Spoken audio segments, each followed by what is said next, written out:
to the Standing Committee for City Finances and Services.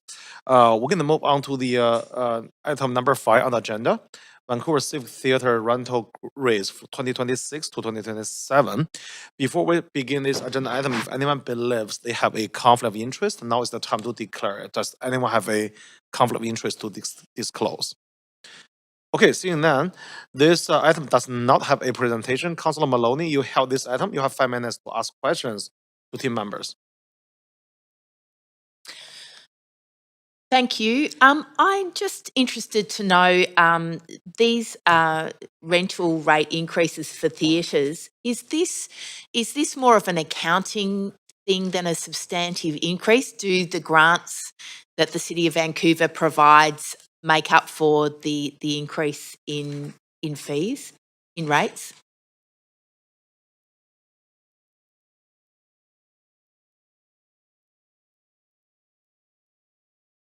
Natalie Liu, Director of the Vancouver Civic Theatres and Cultural Operations. Thank you for the question, Councillor.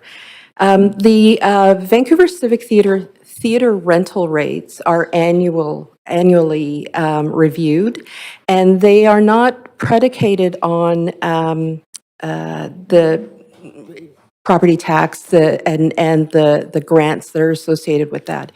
They're based on our fees for services and the cost recovery, such as staffing costs and operational costs, as well as the space utilization. So we're trying to build a business in the venues.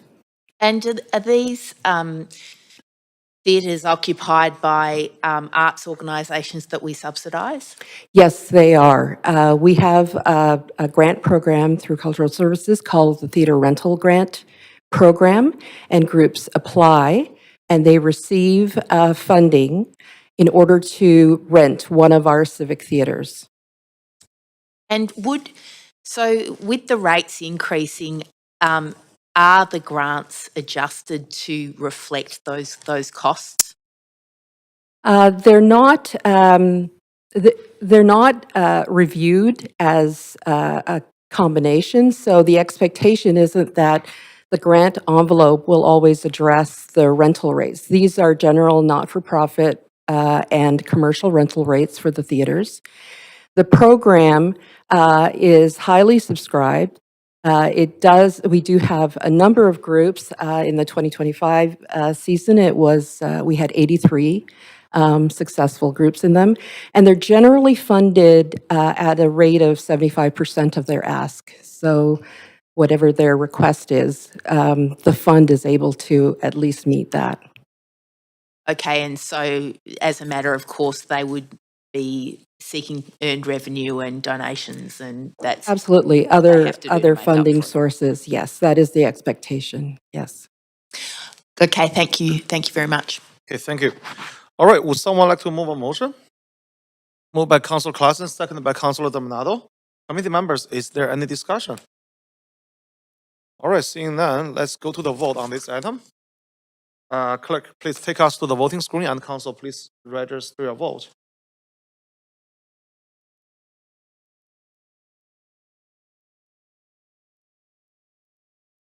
Mayor Sim?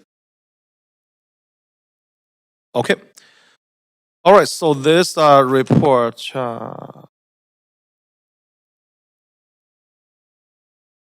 perfect. This report passed unanimously with Councillor Bly absent. All right, thank you. So that completes report 5. Thanks, staff. Now we're going to move on to the report number 6, I believe. Yes. Okay, so it's about abandoned and vacated buildings bylaw, AVBB. Before we begin this agenda item, if anyone believes they have a conflict of interest, now is the time to declare it. Does anyone have a conflict of interest to disclose? Seeing none, this item has a presentation. We have team members to present this item. Yeah. All right, please go ahead.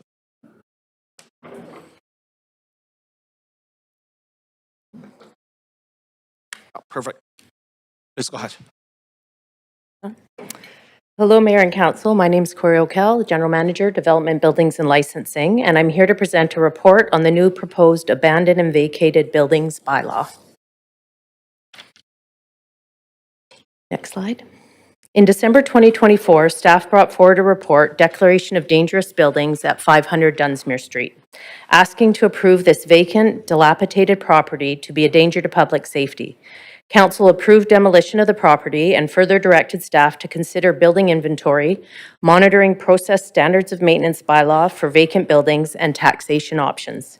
This report responds to this direction by proposing a new abandoned and vacated buildings bylaw in order to establish minimum standards for vacated buildings, reducing risks to public health and safety, and recovering costs associated with repeated enforcement due to lack of compliance. Next slide. The working group reviewed available data to understand the scope of issues and key concerns related to vacated buildings.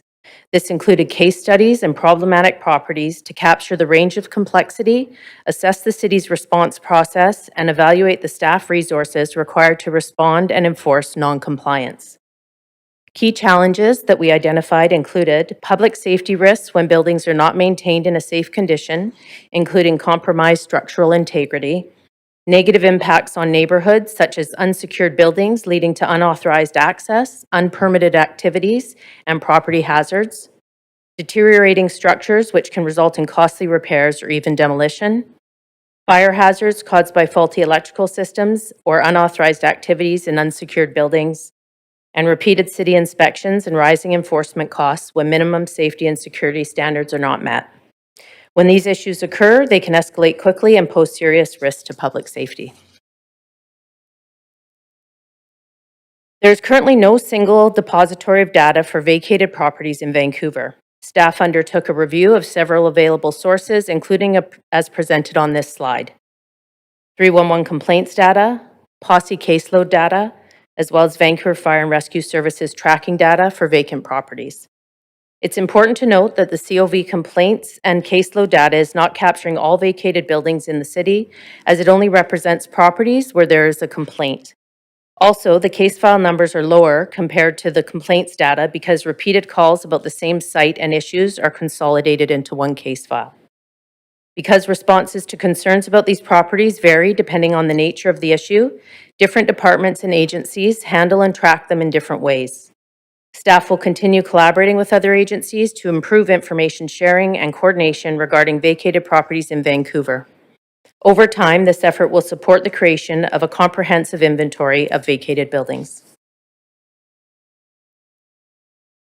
Staff recommend the approval of the Abandoned and Vacated Buildings Bylaw as outlined in Appendix A of this report. The objectives of the proposed bylaw are to establish enforceable minimum maintenance standards for vacated buildings, focusing on public safety and structural integrity of the buildings, preventing the property from falling into further disrepair. Required securing vacated buildings from unauthorized access and include board-up requirements in the bylaw. Required to disconnect utilities to reduce risks of fire and flooding, and maintain fire prevention systems in working order. The bylaw also clarifies responsibilities of both property owners and property managers, thereby strengthening the enforcement approach. Property owners and their agents will be responsible for maintaining and managing vacated buildings.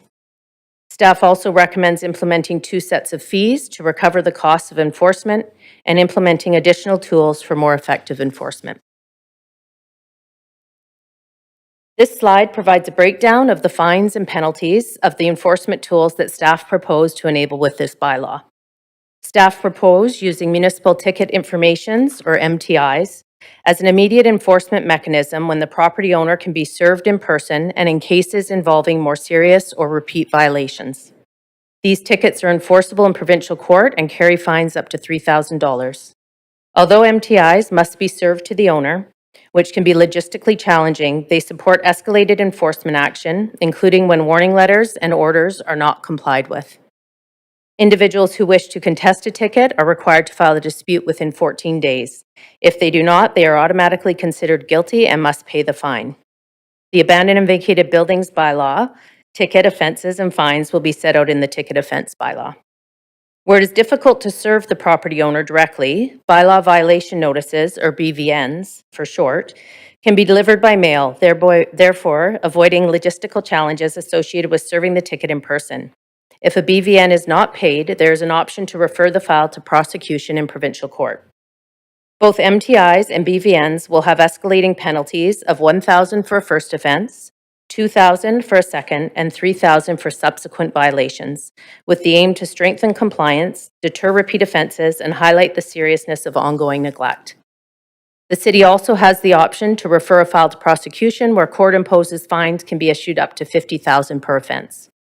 This overall enforcement approach allows the city to respond proportionately to different types of violations, ensuring that enforcement remains fair, efficient, and effective.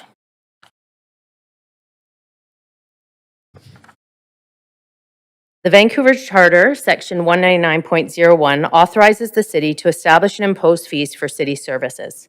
Despite this authority, the city currently does not recover administrative costs for managing external contractors to address non-compliant properties and conducting re-inspections where properties remain non-compliant. Staff explored 2 administrative fees to be implemented in conjunction with the new bylaw to recover costs related to a service fee for chargebacks for contract invoices and a return inspection fee due to continued non-compliance. For the service fee, when the city steps in to enforce property standards, we sometimes have to hire contractors to do the work. Those costs get billed to the property owner. If they don't pay, we add the amount to their property tax. In these cases, the city ends up doing the heavy lifting both financially and operationally to bring the property into compliance. Introducing an administrative fee aims to defer the city from becoming the de facto property manager, absorbing costs and responsibilities of the property owner. Staff reviewed practices in nearby municipalities and found that some charge fees to recover administrative costs related to billing and cost recovery. Richmond applies a 20% fee, Penticton charges 18%, and Surrey adds 10% with a minimum and maximum threshold. Staff are proposing a 20% fee per invoice, capped at $5,000. To give you an idea, the average cost in 2024 was $3,511 per invoice. A 20% per fee capped at $5,000 is easy to administer, fair across different invoice sizes, and helps to recover about half of what it costs us to manage these situations. For the return inspection fee, when properties stay non-compliant, city staff often have to return multiple times to the property, gathering info, documenting issues, and following up with owners. These repeat visits take time and resources, especially in more complex cases that require coordinated efforts with other departments and external agencies. To help cover those costs, staff are proposing a return inspection fee of $270 for standard re-inspections and $455 for more complex cases. No fee will be charged for additional inspections or re-inspections where the violation has been corrected. This approach encourages timely compliance and ensures the city isn't footing the bill for repeated enforcement on the same properties. Next slide. Moving on to recommendations. Staff recommend council to approve the new abandoned and vacated building bylaw and associated amendments to the ticket offense bylaw.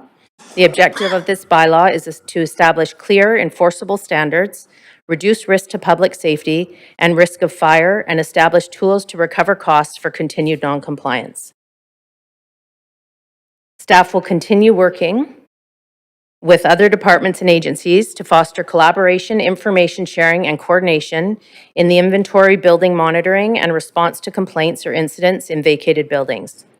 This work will help to identify problematic properties which require repeated inspections and significant staff resources. Staff will continue coordination efforts with other agencies to ensure these types of properties are identified early for compliance enforcement. Staff also reviewed contractor invoices, complaints data, and case study histories in operational opportunities and will continue this work going forward. The objective is to streamline and improve data collection, collaboration, and coordination related to these types of properties. Vancouver's empty homes tax, as a taxation consideration, requires residents to submit a declaration each year to determine if their property is subject to the empty homes tax. Consideration of additional taxation options, therefore, would need to be done through a comprehensive review and policy work, including the empty homes tax program. Therefore, staff do not recommend any additional taxation options at this time. That concludes this presentation, and open to any questions. Okay, thank you.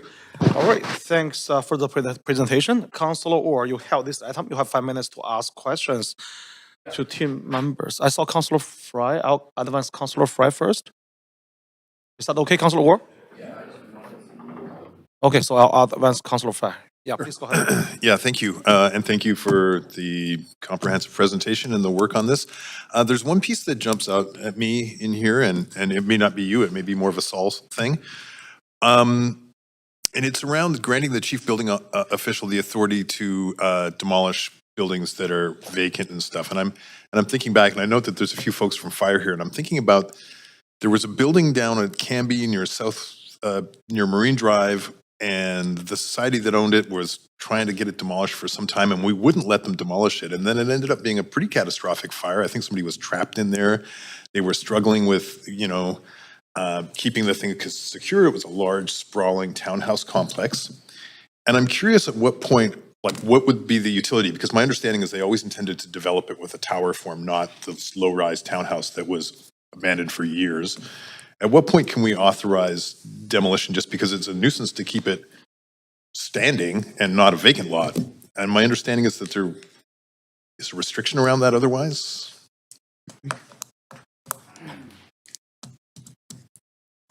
Yeah, thank you for the question. It's a rather complex question. In that case, that building was finally demolished when I was able to waive a couple provisions in the zoning development bylaw by declaring it unfit for use of rehabilitation as rental housing. And so with that waive, they were able to get their demo permits in that case. What the change would do is hopefully, I think those buildings were standing vacated for over 9 years, as I recall, and we knew that there were issues with people going in and out, and yeah, we'd almost lose a person who was seeking shelter on the day of that fire, which would have been a tragedy. So that's informed part of this work, where we're referring to these buildings as vacated, not vacant, because it's rare that we find a building that doesn't have any people in it, so that's why some of the life safety provisions are staying attached to these vacated buildings. But in a case like that one, that was a nuisance for years, right? Where it was just an impossible building to secure. And I believe with the provisions of this bylaw will make it easier for me to issue a demolition order in those circumstances. Okay, so at what point would you be able to, I mean, again, in the context where there's no plan to rehabilitate them into living in the existing thing, they would just want to demolish and build. Yeah, this would make it easier. I mean, to be honest, this is a new tool that I'm excited about. If you grant it to us, it will help us monitor it. It's going to take some time to really use how to operationalize it most effectively, and when we apply, when we pull the triggers on things like that to demolish them or take other steps to secure the building. Okay, because I'm reading from page 4, and it does describe this as that demolition prerogative would be exercised in extraordinary circumstances with sufficient evidence of risks. But extraordinary in this context is a bit broader than. Yeah, in that case, if we have repeated reports of people going into those buildings seeking shelter, despite the best effort of the owner and the city to secure the building, then that would probably be the threshold at which we would demolish the building. Okay, thanks. Thanks, Saul. Thank you. Councilor Maldonado. Thanks, Chair. And thank you to the staff team for this. It was really important work undertaken. And I appreciate that. I think looking at the report, it's very comprehensive and it really fulfills the direction that council, the motion that was brought forward at the time of the Dunsmuir issue. But I just wanted to hone in just on the inventory piece, which sounds like it's a work in progress as part of the task force. On page 3, it identifies that staff have identified at least 50 problematic properties that benefit from a coordinated response. Could you just elaborate on what that looks like in terms of these 50 properties that have been identified and what's involved in those next steps in terms of a coordinated response?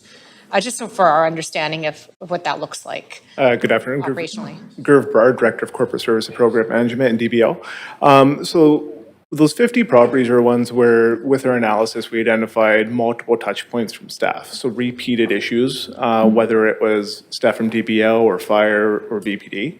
And so those would be a focus point for staff to now follow up a bit more proactively to ensure that they are being managed. So applying some of the additional tools that are provided to staff through the bylaw, and using those to work with those property owners to ensure that they're meeting the minimum standards that are needed. So we're not having this repeat ongoing support required from staff. Okay, thank you. No, I appreciate that. I'll leave it there because I know we have a very full agenda going forward. Thanks. Okay, thanks. Councilor Ward. Yeah, thank you. I was just wondering if this bylaw kind of works in tandem at all with the SRA bylaw, or does one inform each other? Is there an opportunity to sort of to work? I'm just thinking of when an SRA becomes abandoned, essentially, does it switch to one, or does the other, like when does one take precedence? Does that make sense? Yes, thank you for the questions. These aren't easy ones. Yeah, I don't know what the direct relationship between this bylaw and the SRA bylaw would be. In fact, I probably shouldn't be the one answering this question. Okay, sorry. Thanks. So we did identify that there may need to be amendments to the SRA bylaw to, in a collaboration with ACCS.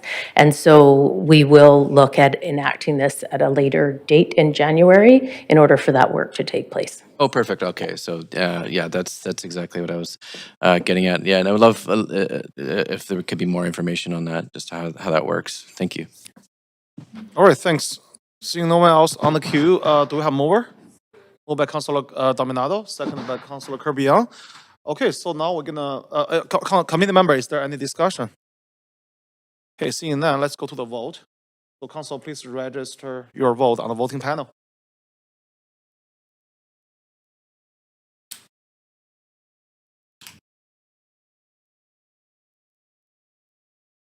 So Clausen's here. All right, so this report passed unanimously with Councilor Bly absent. Okay, thank you. That completes report 6 on this agenda. Okay, now we're going to go to the report 7. Report back, potential to update the Vancouver building bylaw to enable single egress stairs. Before we begin this agenda item, if anyone believes they have a conflict of interest, now is the time to declare it. Does anyone have a conflict of interest to disclose? Okay, seeing none, the item has a presentation. We have team member to present this item. Please go ahead, Corey.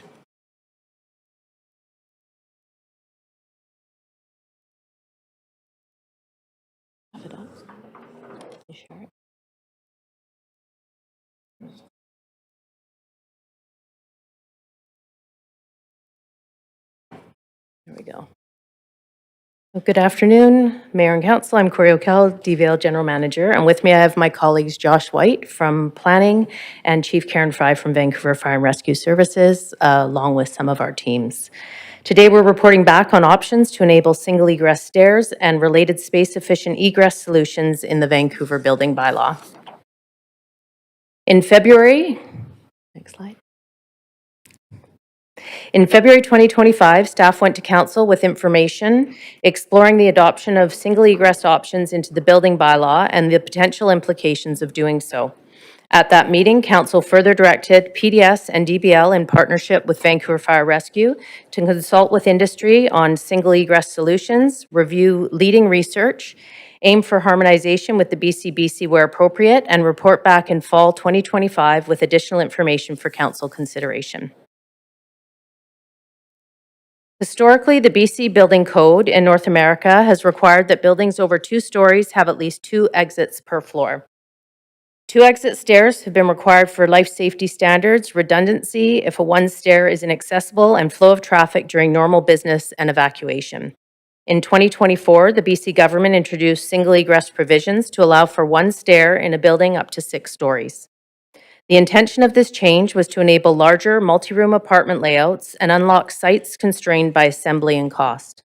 The BC Building Code provides a list of minimum requirements to design and develop a building of this kind. These amendments give municipalities the option to opt in, provided local governments have the firefighting capacity for SES. Provincial fire and policing associations have not supported the BCBC SES configuration as written, citing safety concerns. The BC Professional Firefighters, the Fire Chiefs Association of BC do not support the SES requirements. The BC Association of Chiefs of Police also concur with their position. In 2024, Council asked staff to explore the adoption of SES into the VBBL. And in February 2025, staff received additional direction. Since then, staff have conducted a review of SES research, including a costing design exercise, and undertook an extensive consultation with industry experts fire services, and building officials from other municipalities and relevant government agencies. With respect to the consultation, staff consulted extensively on single egress stair and space-efficient egress designs. Staff held 18 consultations between July and September of 2025. Groups consulted included SES panel of fire and life safety experts, industry stakeholders and registered professionals, architects, co-consultants, design, build, and practice advisors, building officials and fire departments from select municipalities, Persons with Disability Advisory Committee, BC Ministry of Housing and Municipal Affairs, Canadian Board of Harmonized Construction Codes. For the costing exercise, PDS conducted a detailed pro forma costing analysis to understand how different egress solutions we were considering impact development feasibility. The options were evaluated, as well as the current VBBL, to understand design and costing implications for three typical sites in Vancouver. This gave PDS opportunity to evaluate the options against the current VBBL to show the benefits we may anticipate seeing in the city. They also compared the options to the BCBC design as the comparator to give us an idea of how the additional solutions fare against the provincial design. For proposed recommendations, staff are recommending the following two recommendations. Amend the Vancouver Building Bylaw to enable an exterior single stair and passageway typology with defined safety provisions. Amend the Vancouver Building Bylaw to enable space-efficient scissor stairs, providing a second familiar option that supports conventional fire operations. Industry, PDS, DBL, and fire services strongly support these two recommendations as they support lower density area development and provide design options that facilitate development flexibility and promote livability, including daylighting, cross ventilation, and enhanced social connection. Staff are not recommending adoption of the BCBC single egress stair requirements at this time. This presentation will provide an overview of the consultation and research findings, which will explain why staff are recommending only two of the three solutions that were considered. Next slide.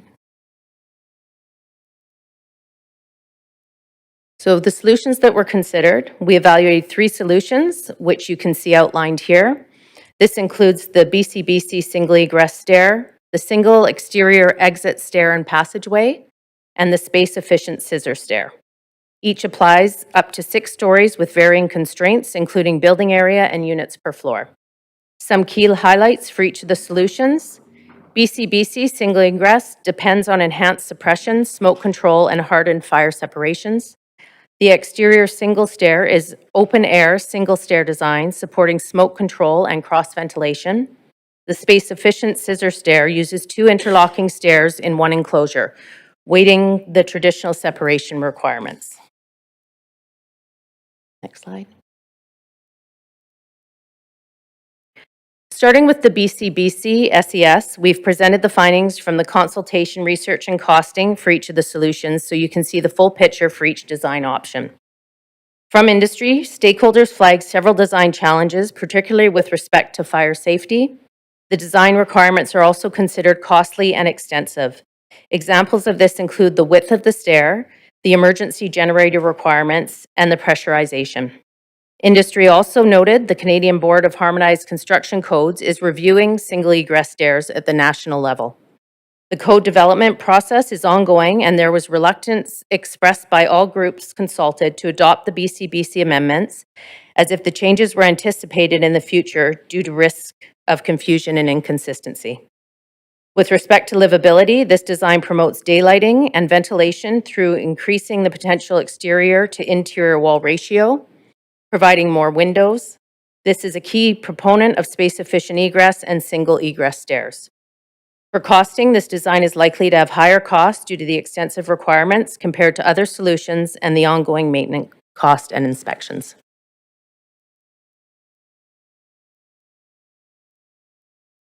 Moving on to the single exterior exit stair and passageway design. For industry feedback, we heard that this design had a lot of fire safety and cost-saving benefits. It is also compatible with temperate weather in Vancouver. There's a strong support from the CBO, Vancouver Fire Rescue, and other fire safety professionals for the inherently smoke-free design.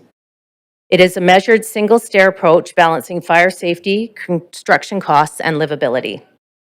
Expanding on the livability, the externalized single stair results in less space needed for emergency exiting, allowing more floor space within units. This design also enables a courtyard typology compared to double-loaded corridors. This means units facing both the courtyard and street rather than only street-facing, resulting in cross-ventilation for natural cooling, as well as more bedrooms with windows, providing maximized daylighting opportunities. Courtyard typologies are also more conducive for community living and enhance social connection. Residents feel more comfortable chatting with each other in an open-air courtyard setting rather than an indoor exit corridor.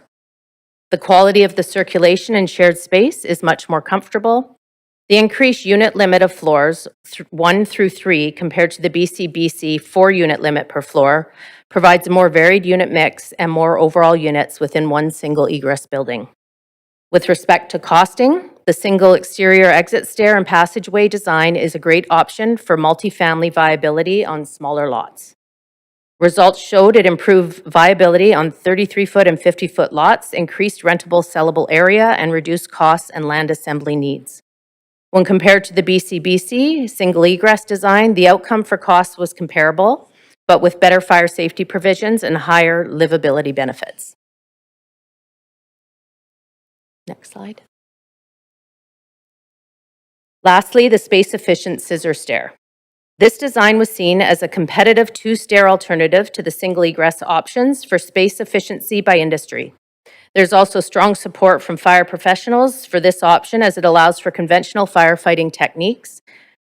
With respect to livability, the scissor stair offers comparable space utilization to the BCBC SES and current VBBL requirements for scissor stairs. This option does not have a limit of maximum number of units on a floor, which enables developments for larger sites while permitting shorter exit corridors that in turn reduces the amount of dark spaces far away from windows within the design of individual units. Compared to the VBBL, the space-efficient scissor stair was also found to be an alternative on larger sites to the standard double-loaded corridor design. It also unlocks design flexibility without compromising the viability of the project. The exercise showed comparable costs and floor plate efficiency, and when compared to the BCBC SES, it was a more attractive solution offering similar improvements at a much lower cost. The increased unit limit of floors 1 through 3 compared to the BCBC of 4-unit limit per floor provides a more varied unit mix and more overall units within one single egress building. Next slide. Thanks. We also consulted with a number of municipalities and Canadian Board of Harmonized Construction Codes and the BC Ministry of Housing. Here are our highlights. With respect to the municipalities, we spoke with about SES. Some cities are exploring supplementary SES requirements and alternative solutions. Interest in SES is high, with few actual applications so far.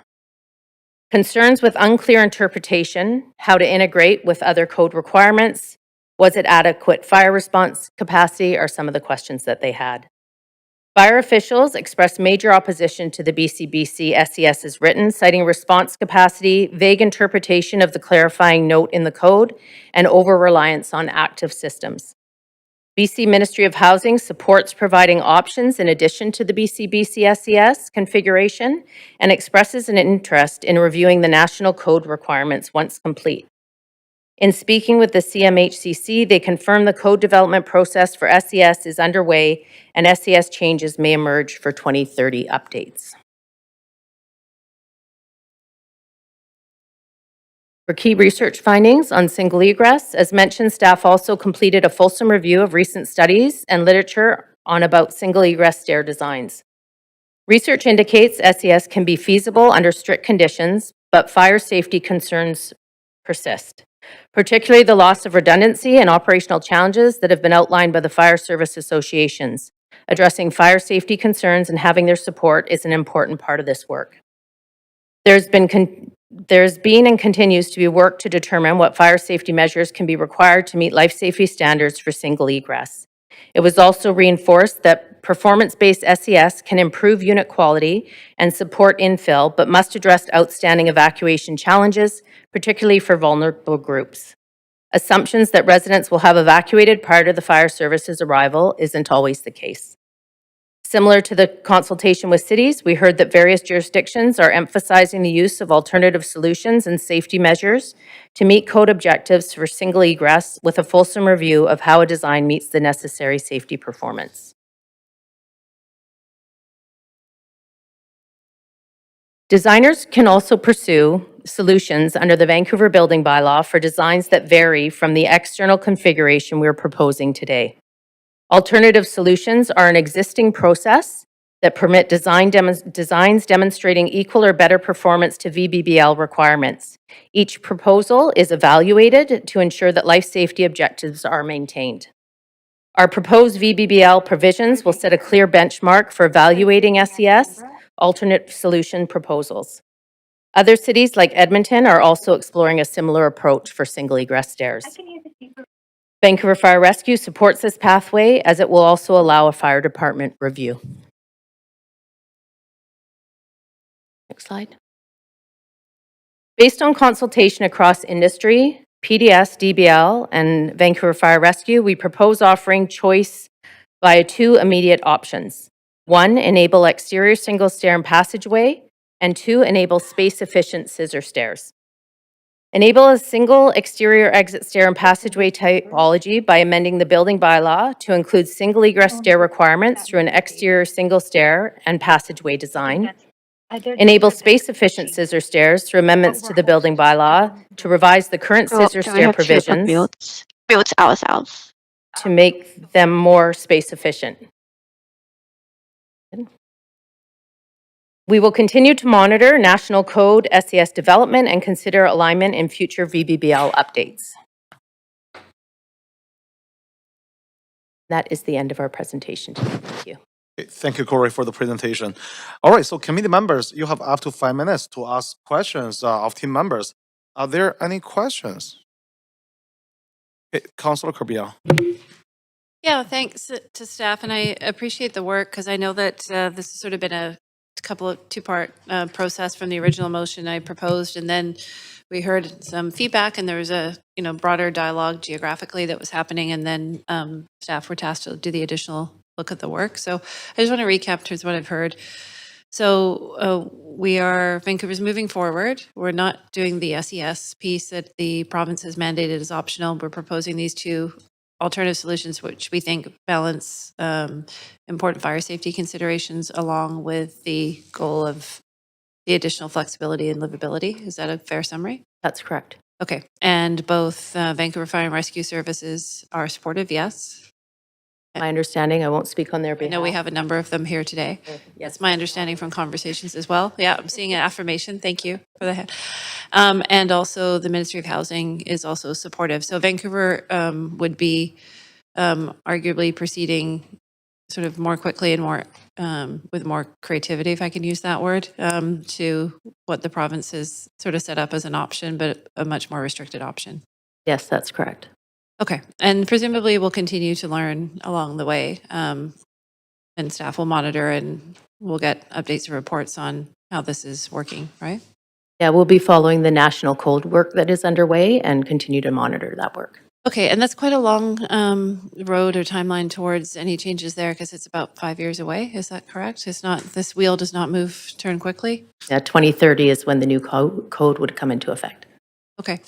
And would staff be able to sort of report back? Is there a mechanism in terms of tracking through applications for building permits or otherwise in terms of what the pickup is like on this and what experience people are having with trying to deliver some of these designs, any early adopter projects? Yeah, we could provide that back. Is that something that you would do as a matter of course, or would that require a direction from council to kind of have a regular report back? We just regularly monitor. No, we could regularly monitor that. Okay, great. I'm going to leave it there. Thank you. Okay, thank you. Councilor Orr. Yeah, thanks. Appreciate all the work and getting some of those groups on board, especially the fire. Very good work and very creative solutions for sure. And there was obviously consultation with vulnerable groups. I heard that there, and the People with Disabilities Advisory Committee.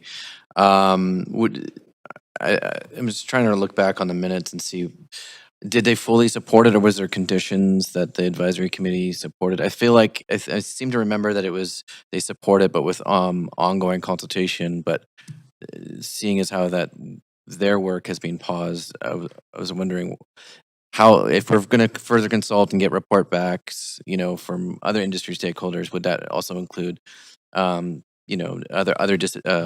groups as well, other stakeholders in the disability community? I'll pass it over to Kevin Lau. Hi, Kevin Lau, Manager of Billing Policy, DBL. So yes, we did consult with the persons with disability community a little bit to ask them about this.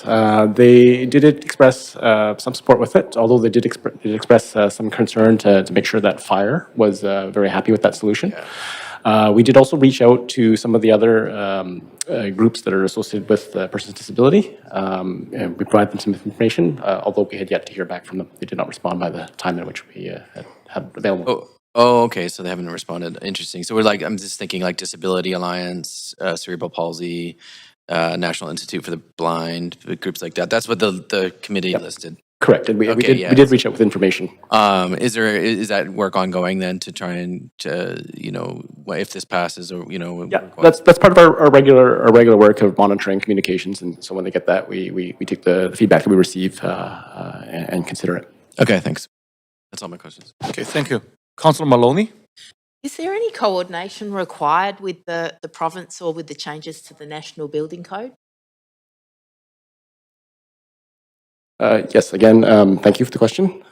So yeah, there is ongoing coordination with the provincial code, since that's the standard from which our building bylaw is based off of. And they themselves are in communication with the national code through the national code process. And so we frequently discuss that with them on a quarterly basis, just to understand what sort of developments are occurring.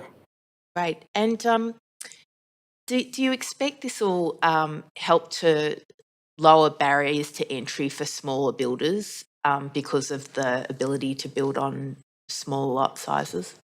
That's what we understand from the discussions we've had with industry. The primary concerns they have is that oftentimes some of these smaller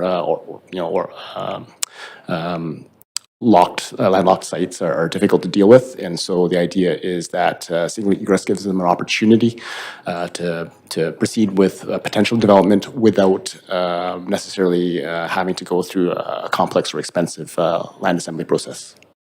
Thanks very much. All right, thank you. Seeing no one else on the queue, we're going to hear from the public speakers.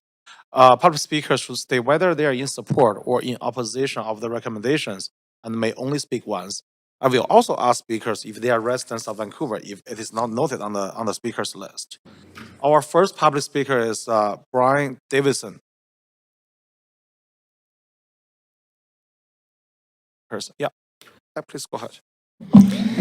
Hello, I'm Bryn from Lane Fab Design Build. I am a resident of Vancouver. I am here to speak in support of light, air, and a social stair. And that's what I think this motion can deliver. It can deliver units that have better daylight, better cross ventilation, and a stair that isn't shoved away in some concrete tube at the far end of the building, but is actually the central life of that building. And I think that when we look at this, we'll see that not only are these better buildings, they're actually safer buildings. And this is the right moment in time, both for Vancouver's economic and housing development, but also within the action that's happening across North America.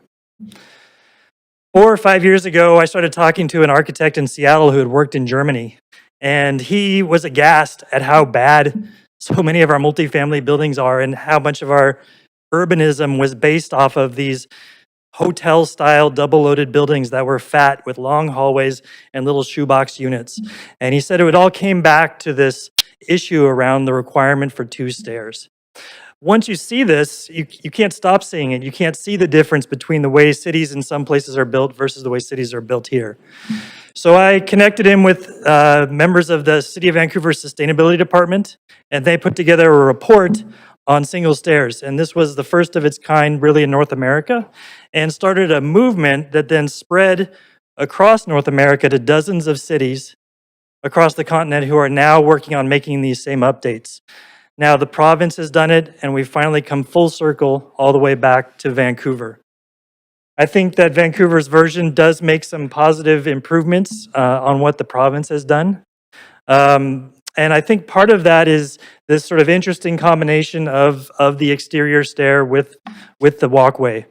When you look at this, what's possible here is that you end up with a building that, unlike the one I live in with a 100-meter stair and a bazillion units all funneling into one staircase, you actually have nice bite-sized little buildings with fewer people, much shorter travel distances, much more compartmentalization, and a stair that has lots of space to work around. So I believe these actually are safer buildings. The Pew Charitable Trust recently did a report that said that modern multifamily is 6 times safer in terms of life safety than single-family homes, and 6 times safer than old multifamily buildings. So these are the safest buildings. New multifamily is the safest, and single stair is equivalently safe. When we look forward to what happens next, we need building code and zoning to work together. So that's what I'm hoping the next step is. We can look at increasing the FSR on small lots, these orphaned lots, R3, R4, R5, so that we can actually make these things happen.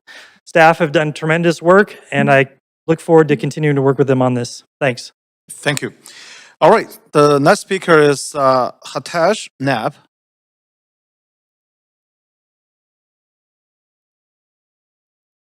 Okay, please go ahead. Good evening. My name is Hitesh. I am a partner at Wonder Architecture and Design. I am a resident of Vancouver. We also have our office in Vancouver. First of all, I'd like to applaud staff for taking the time and doing a robust engagement process with all the stakeholders in this world of single egress stairs. I think we've come a long way since February when we first saw this at council. As Bryn pointed out, there's a bunch of advantages to this. I think what I want to focus on is how do we move to the next steps, and I think zoning needs to come to play in here a little bit. I think given the fact that it's a completely new typology, not just to us in Vancouver, but in all of North America in so many ways. And so I think it would be great to kind of look at next steps as to how to implement this and be able to deliver more housing in the city of Vancouver. These projects will be built faster, hopefully be approved faster, given the fact that they're in a very tight framework of design and sort of from a building code perspective. So assuming that if we are in line with what the staff have put forward today, we should be able to move through the permitting process quite a bit faster. So from that perspective, I think we're able to add density on our sites.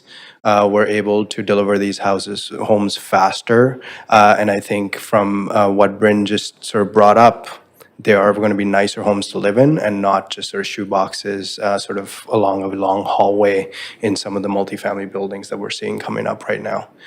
Thanks for your time. Thank you. Speaker number 3 is Hakon Coyote. Not in chamber?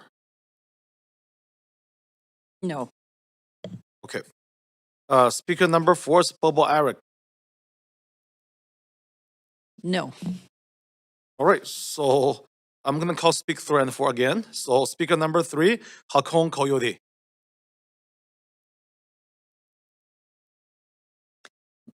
No. Okay, speaker number 4 is Bobo Eric. Just let me double check that one. Okay, thank you. All right, so this is the end of our speakers list. Thank you, everyone, for speaking to the Standing Committee for City Finances and Services. Would someone like move on motion? Moved by Councillor Claassen, second by Councillor Kirby-Yung. Is there any discussion? I saw Councillor Kirby-Yung.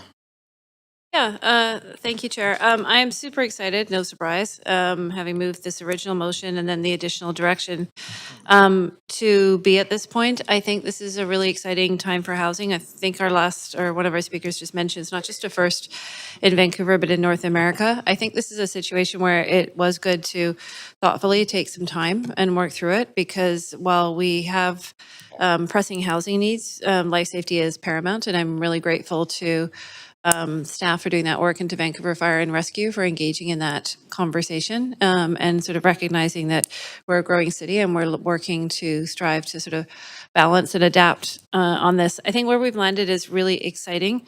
I think it was Bryn, one of our speakers, that said, was a great phrase, actually, light, air, and a social stair. I think overall this is definitely a win. We're looking we're looking at basically a lot better viability, the ability to do interesting things on 33 and 50-foot lots. And if anybody's studied this and looked at some of the designs, people are often go to other cities and say they have these really, San Francisco, Seattle, you see interesting ones. I know that you see a lot of this in Europe, but people often see these interesting building forms in smaller lots and they say, why can't we have that here? And I think people do want to see infill housing coming into their neighborhoods. I think it'll be welcomed by neighborhoods across the city. It's a new typology. We no longer have single family zoning. So we've engaged in laneways, multiplexes. This adds yet another high quality option. They're very livable units. It's quite striking when you start looking, I think it was mentioned at the designs, and you can't unsee it, and you basically have a larger building than you necessarily need to have, and you bifurcate it, and then you have to have rooms on each side, and that really restricts your design. So the ability to have windows on both sides, to have the air flowing, in the quality of it, particularly for families and folks wanting to stay in the city with the space, I think is incredibly important. And it adds actually more units. It's less demolition, which is something I think hasn't necessarily been mentioned. So while but you can deliver some housing more quickly over time. It doesn't require those land assemblies, which also means we're not demolishing necessarily as many buildings because you can better utilize some of the lots in the land space. And I know that has been a concern as our city grows. So from a sort of a construction demolition waste perspective, that is really interesting. The designs are more unique. It is great to know that key partners like BC Ministry of Housing are also on board with this. I think Vancouver has a real opportunity to lead in this implementation. I expect there'll be an evolution in terms of looking at some of the designs. Really interested to see some of the first proponents that do some of these projects, just like Council's done some multiplex tours recently and seen some different designs. I think it's going to be really interesting to see what some of these look like, and I would invite any proponents to take these up to keep us up to date and invite us to see what they are doing, not just us, but some of our other partners as well, such as at Fire. So I think ultimately it's not just more housing, but I think it's better buildings and better homes.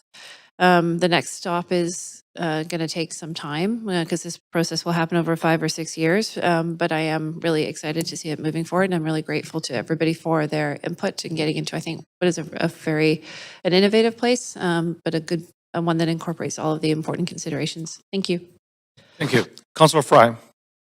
Yeah, I just, I'm very appreciative of staff and fire rescue for, when this first sort of became kind of in the public imagination, there was a lot of populist kind of excitement about single stair.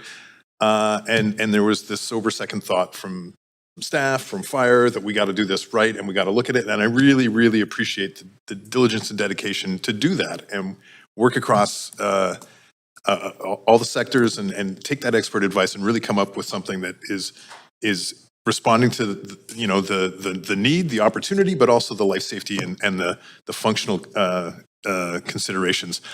And I appreciate hearing from Bryn talking about how this is actually now we're creating something even better than what was originally contemplated. And I mean, I live in a neighborhood with lots of 25-footer widths and single stairs of an older vernacular, and I love the fact that we're coming forward with something that's new and exciting and will achieve a lot of those densities and opportunities and livability that we're talking about, and life safety at the same time. So I'm very grateful for the diligence and expertise of everybody who's contributed on this. And assuming she's watching, I'm going to give a shout out to Inga Roker, who stopped me on my dog walk and insisted I go look at her project on singlestair.ca. And to Councillor Kirby-Young's point, there's a lot of really exciting single stair kind of concepts on the website, and single exit stair alternative, the exterior one, and really exciting stuff. And Inga, yes, it looks amazing. I did check it out after you stopped me on my dog walk, and it looks great. And I'm very excited. So thank you everybody for the work on this, and look forward to seeing some of these in the field. Thank you. Okay, thanks, Councillor. Councillor Maloney. I have an amendment that I've just emailed in. Okay, so please add yourself to the amendment queue.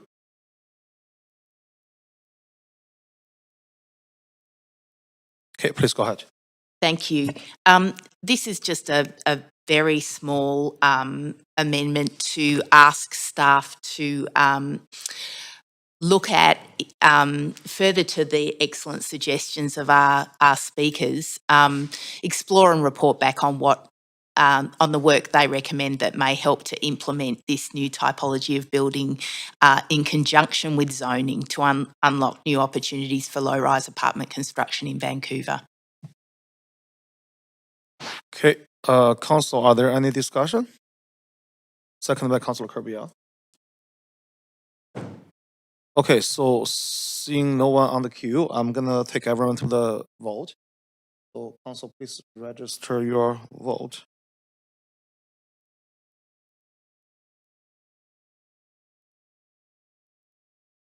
Mayor Sim? All right, thank you. The amendment passed unanimously with Councilor Bly absent. All right, okay, back to the main queue. Councilor Maloney? Yeah, thank you. I am also very grateful to staff that have worked on this and for the input of the advisory committees and the fire department and our speakers who've worked closely with staff and other people. We're in a housing crisis and creative solutions to how we can make unlock more housing and more livable multifamily housing is really crucial to the development of our city. So I'm really heartened that this work applies to new buildings that comply with updated building codes with much better fire safety, seismic safety, livability, and I'm very confident with the work that's been done that this is a really positive move for improving the supply and quality of housing in our city. So thanks again. All right, seeing no one else on the queue, so let's go to the vote. So we are voting for the report as amended. Council, please register your vote on the voting panel.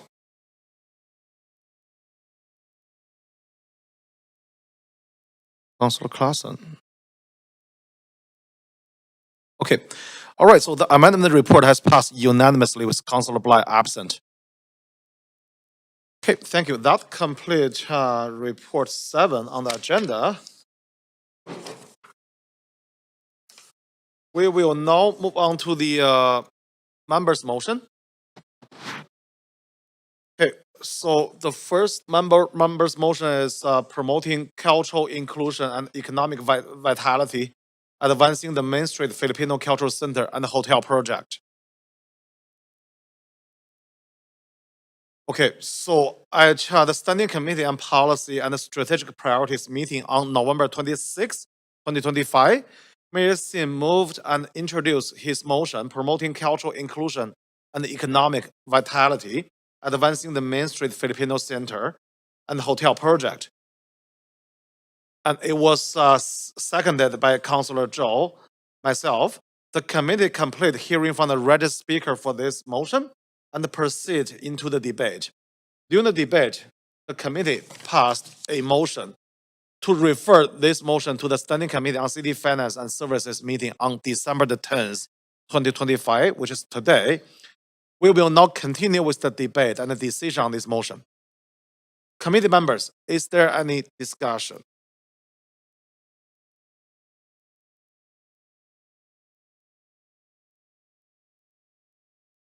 Okay, Councilor Maloney first.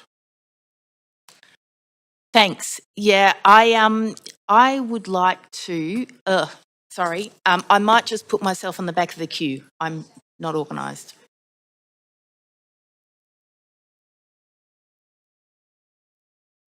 Sorry, you would like to do what? Oh. Okay, then Councilor Orr next. Yeah, thank you very much for this. I also just have a notice of amendment that I'll send through if you want to move to the queue. It's just for in the spirit of further transparency and collaboration. Okay, Councilor Orr, you are sending an amendment. Okay, there we go. I'll move you to the amendment queue. Please go ahead. Yeah, please add yourself there first. Please go ahead. Yeah, so is it up on the screen or, sorry, just, Oh, sorry, we need a seconder for this amendment. Second by Councilor Maloney. Please go ahead, Councilor Orr. yeah, just taking into account some of the speakers that we heard in terms of,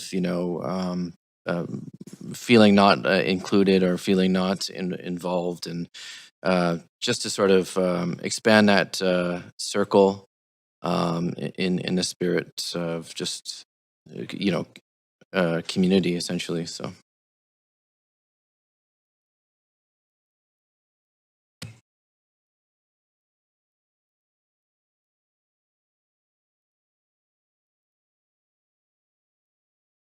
That's it, Councilor Orr? Mhm. Okay. Councilor Montague.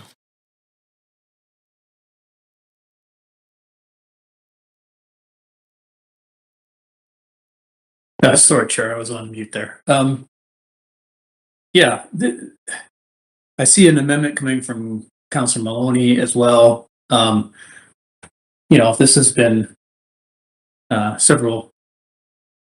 quite a while since we actually heard from speakers at the public hearing. I'm going to actually request that we have a 10-minute recess to look at the potential full meanings of both these amendments that have been thrown at us by email last minute. Okay, all right, Councilor Montague, you want to take 10 minutes recess? Yes, please. Okay, so clerk, we don't need a seconder, hey? Oh, second by Councilor Dominado. All those in favor say yeah. Opposed say nay. Okay, so let's take 10 minutes recess. We're gonna be back at 4:37.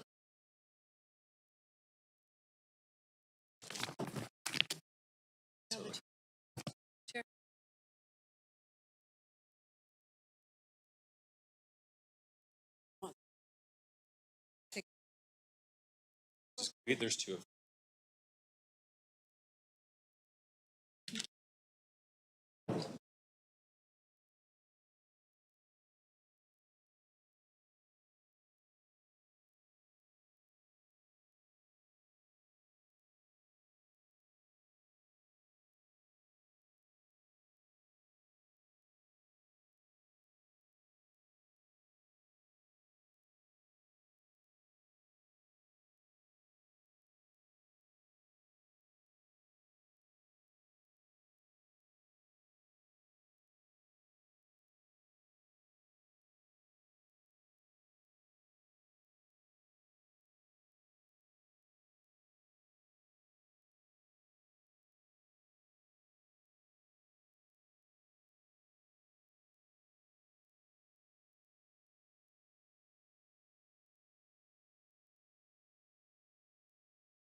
Okay. All right, so we're talking about the amendment. The first amendment is Councillor Orr's amendment. Councillor Montague. Oh, it's been moved by Councillor Orr.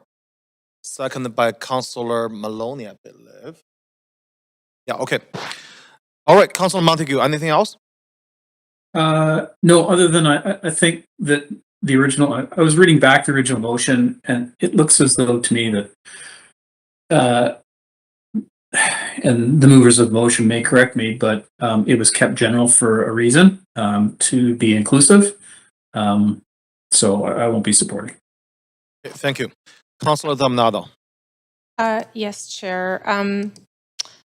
I have a question. I believe it's a point of order under 8.7E of the procedure bylaw.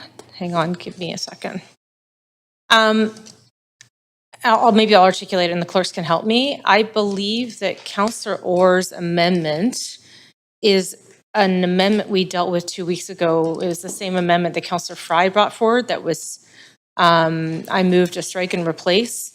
And so I think we've already dispensed with this and I don't think it can be brought back. And so clerks, can you help me out on this in terms of the procedure bylaw? So I believe that Councillor Orr's amendment is exactly the one that Councillor Fry brought 2 weeks ago that was struck and replaced and voted on by council. So I'm not sure it's in order because I think we've dealt with it already. That was amendment on November 26th, Councillor Fry's amendment. I have Councillor Fry's email and I have Councillor Orr's email and they seem to be identical amendments. And I'm just trying to get some clarity from the clerks under the procedure bylaw. I believe it's been dispensed with and so it would be out of order. There is a section in the bylaw that allows for a defeated motion to come back, but it would require those who voted in majority to bring it forward. Okay. So can I get a ruling from the chair? As to Okay, whether it's so in order? let's take We need a few minutes. 5 minutes recess. No, I think the clerk was pretty clear, Chair. This would have to be brought back by somebody who voted against it in a previous meeting. So unless we have somebody here who voted against it, wanting to bring it back forward, this is going to be ruled out of order. Okay, let's take 5 minutes recess so I can, what's that? Councillor Fry brought an identical motion Yeah, so 2 weeks ago. let's take 5 minutes recess. Let's sort this out. Thank 5 you. minutes. We're gonna come back at 42. Thank you.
No, Councillor Orr, that's reconsideration. So right now it's not a reconsideration of what happened in the previous meeting.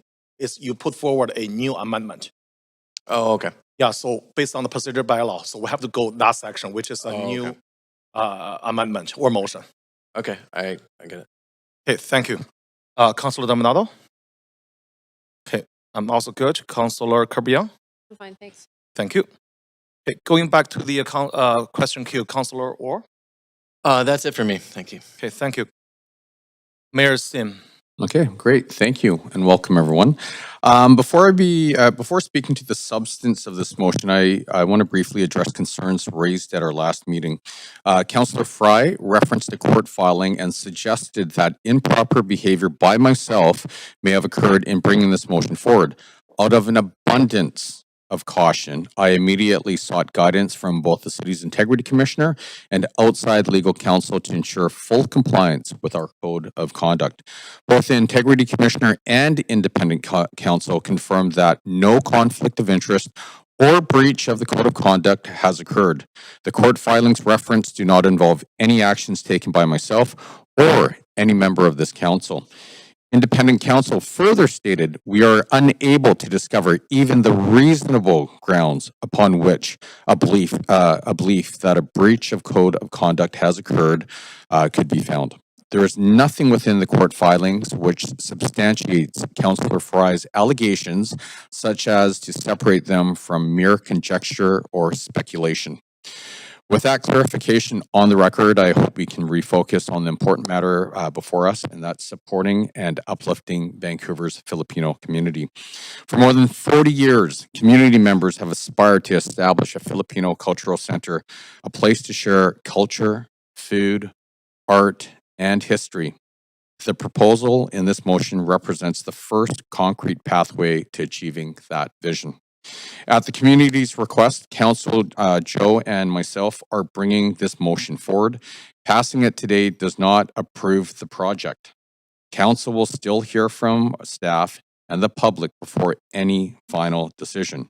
What this motion does is affirm that this long-held dream deserves serious consideration and a clear path forward.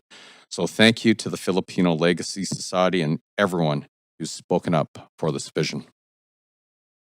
Thank you, Mayor. Okay, Councillor Maloney? Thank you. I have an amendment that I've sent in. Okay, I'll move you to the amendment queue. Please add yourself there. Okay, I'll advance Councillor Maloney first. Thank you. I would echo the Mayor's comments about the contribution of the Filipino community to Vancouver as a whole over many, many years. And I think one of the really important things for us to focus on is that every single public speaker, and as far as I'm aware, every single member of this council is committed to getting a Filipino cultural centre. Now, I was lucky enough with councillors Bly and Fry to be invited to MLA Elmore's offices for a meeting with some members of the Filipino community this Saturday morning, and we had a really great discussion in which we discussed the concerns that people have raised about this particular version of the Filipino Cultural Centre and how we might protect the Filipino Cultural Centre should it proceed in this model moving forward, and how we can make sure that it has everything in it that the Filipino Cultural Centre truly deserves. So this is an amendment that I did discuss in great detail with not only MLA Elmore and members of the community that were there, but also the proponent. So I've tried to leave it general to make sure that staff can incorporate flexibly, address the concerns as we move into a public hearing process, and make sure that proper protections are in place to make sure that the promises that have been made are locked in so that the Filipino Cultural Centre is protected from any future events of insolvency, any future changes of ownership, protection of the income stream to make sure that the Filipino Cultural Centre is protected from, is prioritised over any other creditors in any future insolvency proceedings, or if there is a new owner has different priorities. We need to make sure that if this is to be the Filipino Cultural Centre, that it's properly protected into the future to make sure that the Filipino community can relax and make sure that they can enjoy it rather than be worried about how any future insolvency or changes of ownership could jeopardise that. I also, it was very important to me and other people that I spoke to make sure that the Filipino Cultural Centre has all the amenities that will make it truly useful for the Filipino community. And so with that, I will leave it to other people to comment. Okay, Councillor Kirby-Yung.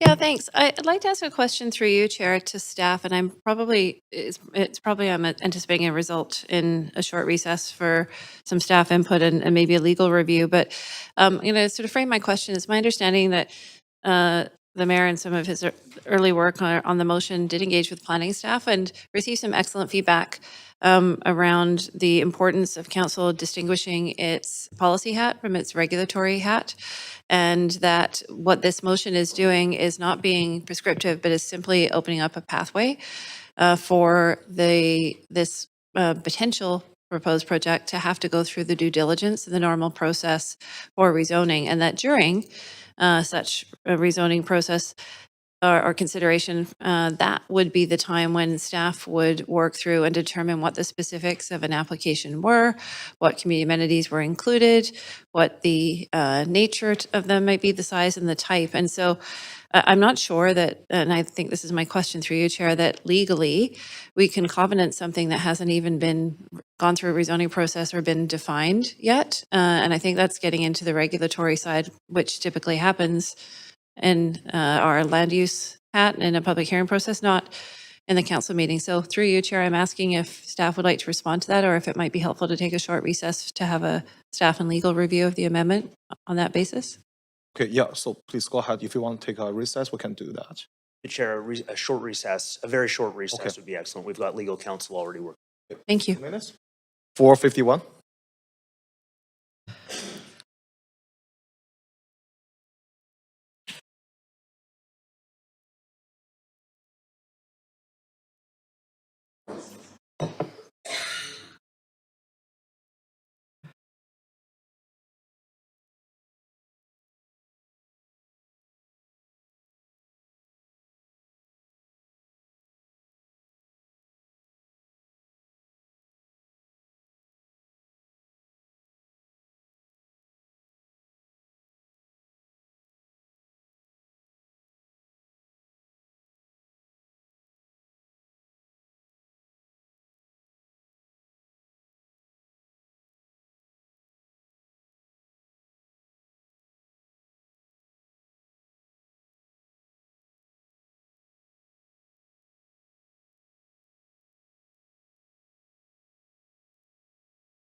Okay. All right, so let's get back to the this meeting. So we are at Councillor Kerbion's point of information to city manager. Point of order, okay. Yeah, please go ahead, Donnie. Says Yeah, sorry. Okay, all good.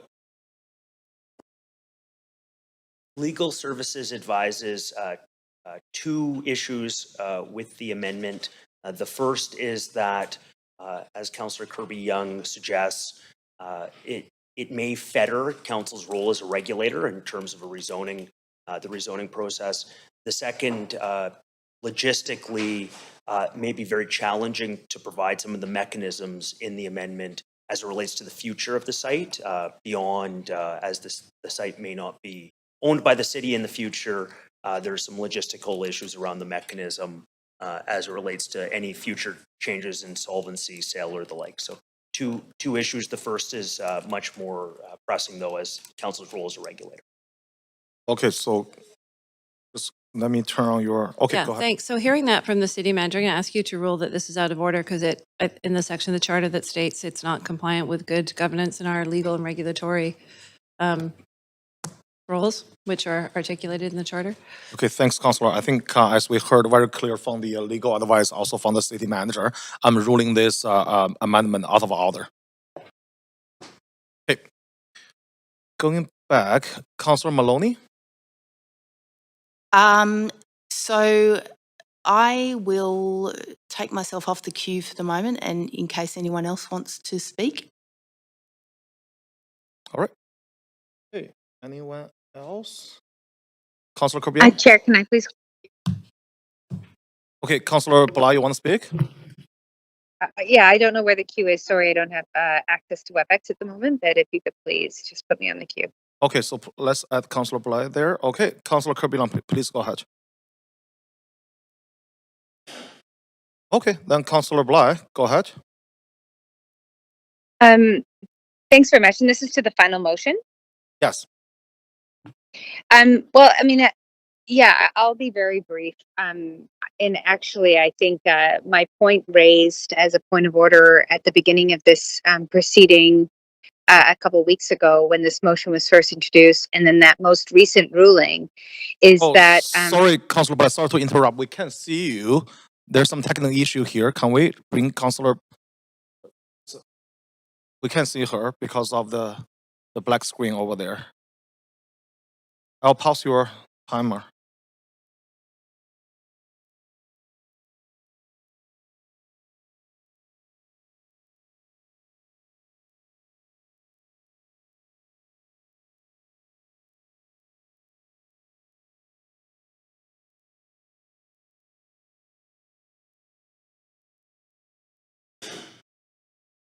Okay.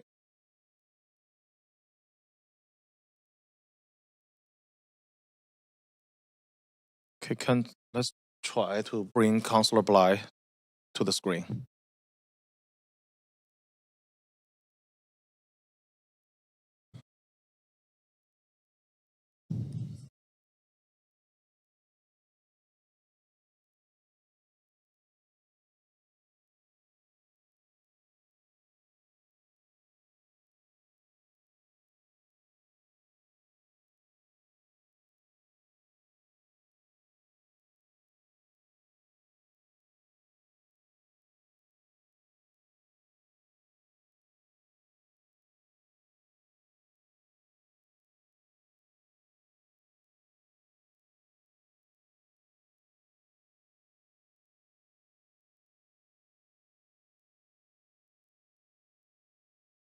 Oh, yeah.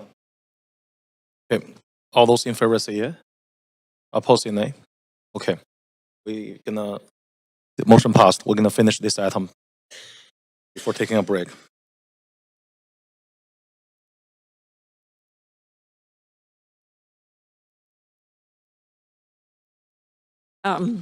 Chair, we do have some problems getting Councillor Bly up on the presentation screen, but I can confirm that her video is on the Teams and we can see her and hear her. Okay. If that works. it depends, or we can stop and try to get. I'm happy to continue if it's okay with the chair. Oh, there we go. We can see you now, Councillor Bly. Please go ahead. Thank you very much. And I appreciate the flexibility. I am in ministerial meetings here in Ottawa, and so appreciate the flexibility. But this is an important issue, and so as I was saying before, the technical issue is that I think unequivocally it needs to be stated for the record as somebody who first initiated this work in the spring of 2023. That I support a Filipino cultural center in the city of Vancouver. I think there are a number of groups that are vying for this opportunity with provincial and federal funding on the table. But what I think we have before us and what was sort of identified in the previous ruling is that we have procedurally we have a situation where this motion is very much in the gray, and while I appreciate previous chairs might have ruled it in order, I question whether or not that's the accurate ruling. So I just want to state for the record that I support and we're grateful for a chance to convene meetings and discussions with many different representative groups of the Filipino community, some of which are aligned, some of which are have been in this work for many, many, many years, and others that are identified in this motion. And I think at the end of the day, a personal value of mine is I have sort of been steadfast that my position on the Filipino Cultural Center is not the council picking between different groups, that the community needs to come together and be united. But regardless, this motion is coming forward in my opinion, a very gray area procedurally, and I'm not comfortable voting for or against this motion as it's been presented. I think there have been missteps and a lack of procedural due diligence in terms of how it's come forward. So for the record, I'll be abstaining from this vote for the reason that I don't think that we are being set up in the right position in terms of land regulators and policy decision makers when it comes to both the Filipino Cultural Center, but also tying that to future public hearings. So that's my position. I've held that position since the beginning. My interest, separate from my position, is that we build a Filipino Cultural Center in Vancouver. My position is that this is not the way to do it. So I will be abstaining from the vote. And Chair, I ask that for the record, because I don't have access to the question, you please record my vote as abstention. Thank you. Noted. Thanks, Councillor Bly. Councillor Ward.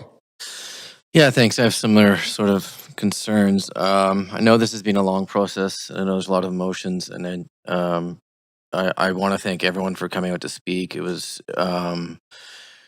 quite powerful hearing both sides speak to this. It was, there's such a proud community, and just so many strong words. I thought this was a slam dunk from the beginning. From when I first saw the presentation, I thought it was, a hotel, finally get a Filipino community center. And the more layers are peeled back, the more questions I have. I appreciate the mayor in answering some of those questions. I know that probably was not easy, but I still have some apprehension.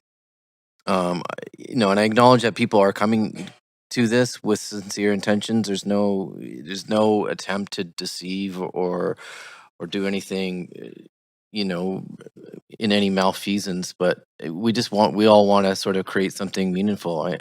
But at the same time, we need to recognize that there is some significant risks with this, and if the city is going to invest in building something for the Filipino community, we owe it to everyone involved to proceed carefully and thoughtfully. I just feel that this is rushed. And like I said, the gray area, or like Councillor Bly said, there's gray areas with respect to the public hearing. And I think doing this properly means genuinely uniting the community. Collaborative process where the framework was co-created. I tried to get that done, but I'm still not sure of some of the procedure stuff. But that's those are my thoughts, and I just appreciate all the work that everyone's done here and all the entire community. Thank you. All right, thanks, Councillor Orr. Councillor Maloney. Thanks. Yeah, I'm grateful to legal for that feedback, and but it does raise a few issues for me because if we can't ensure that the Filipino Cultural Centre is protected in event of insolvency or change of ownership, that seems like a problem to me. Obviously, I'm hoping that some of these issues will be addressed in the documents leading up to the public hearing. And I also want to acknowledge the issue of us going into the public hearing with an open mind. I am I think that what I'm going to do here is not vote for or against this proposal and abstain so that I can go into the public hearing with an open mind. Thank you. Thanks. All right, so I add myself on the queue, so I'll pass the chair to Vice Chair Claassen, so I can make some comments here. All right, thanks. So first, I want to really expressing my sincere appreciation to all the speakers who came to speak a couple of weeks ago. Your story, your history, and your passion remind us why this project matters so deeply. I also want to acknowledge MLA Mabel Elmore. Thanks for your years of advocacy and leadership.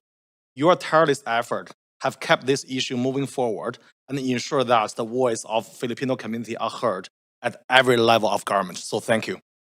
I'm really very proud of supporting this motion and also submitting this motion with the mayor. This proposal for a Filipino Cultural Center is much needed, long overdue, and this plan is the most feasible and concrete proposal we have ever seen today.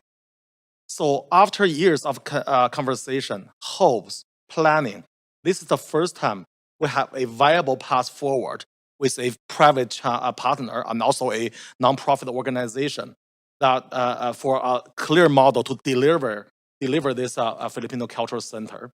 It's also my greatest honor to be able to talk to hundreds of members from the Filipino community in the past few weeks.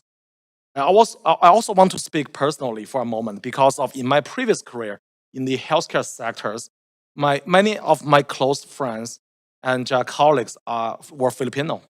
And I saw firsthand the compassion, resilience, the dedication they brought to this work every single day.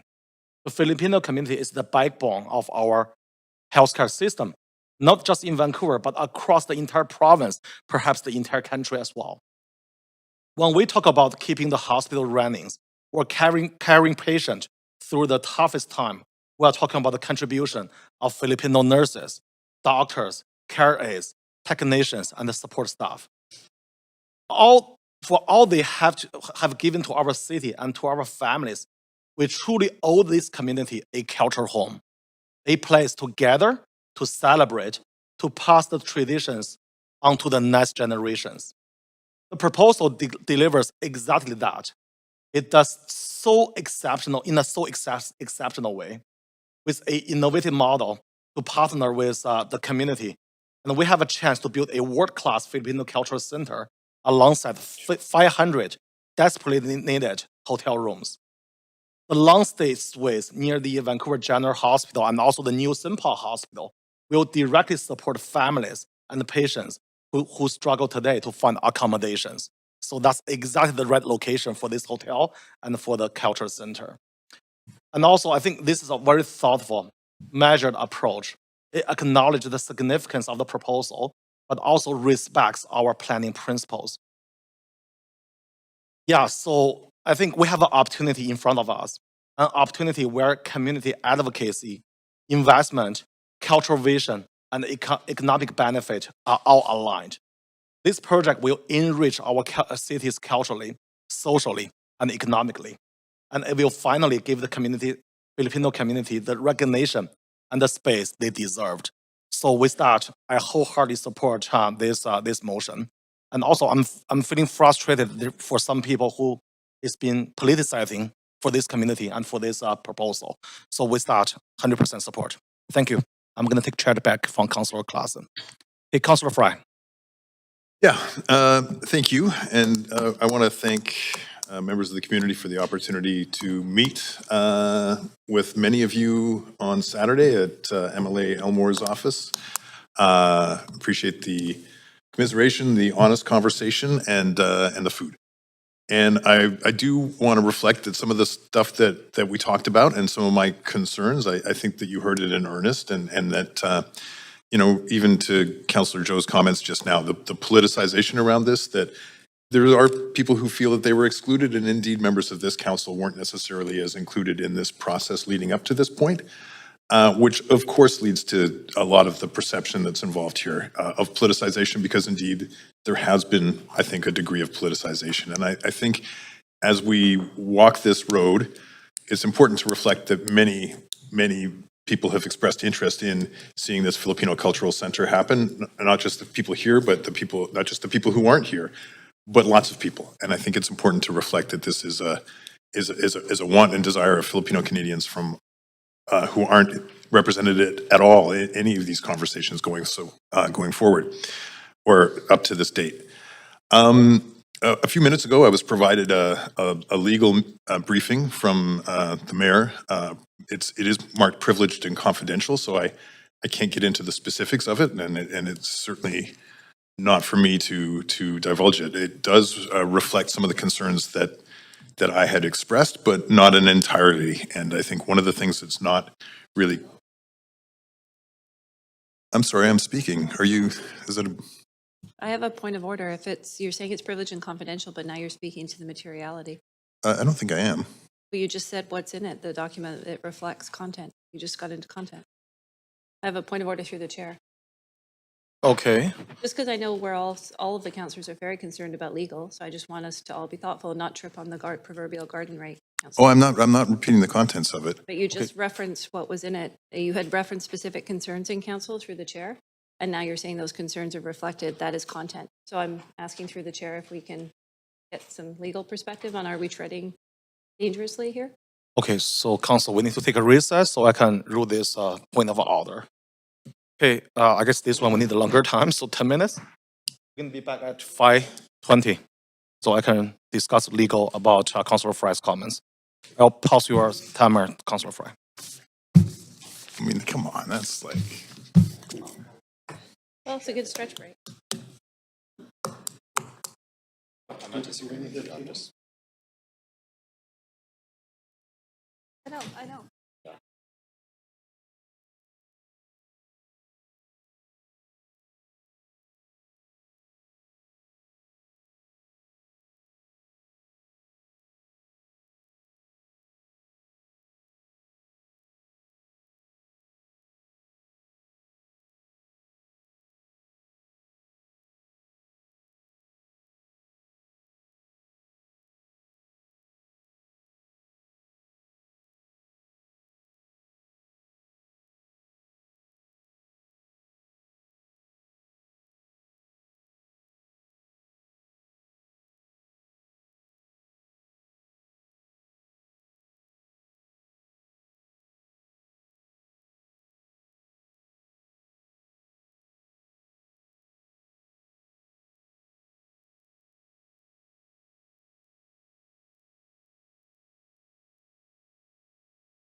All right.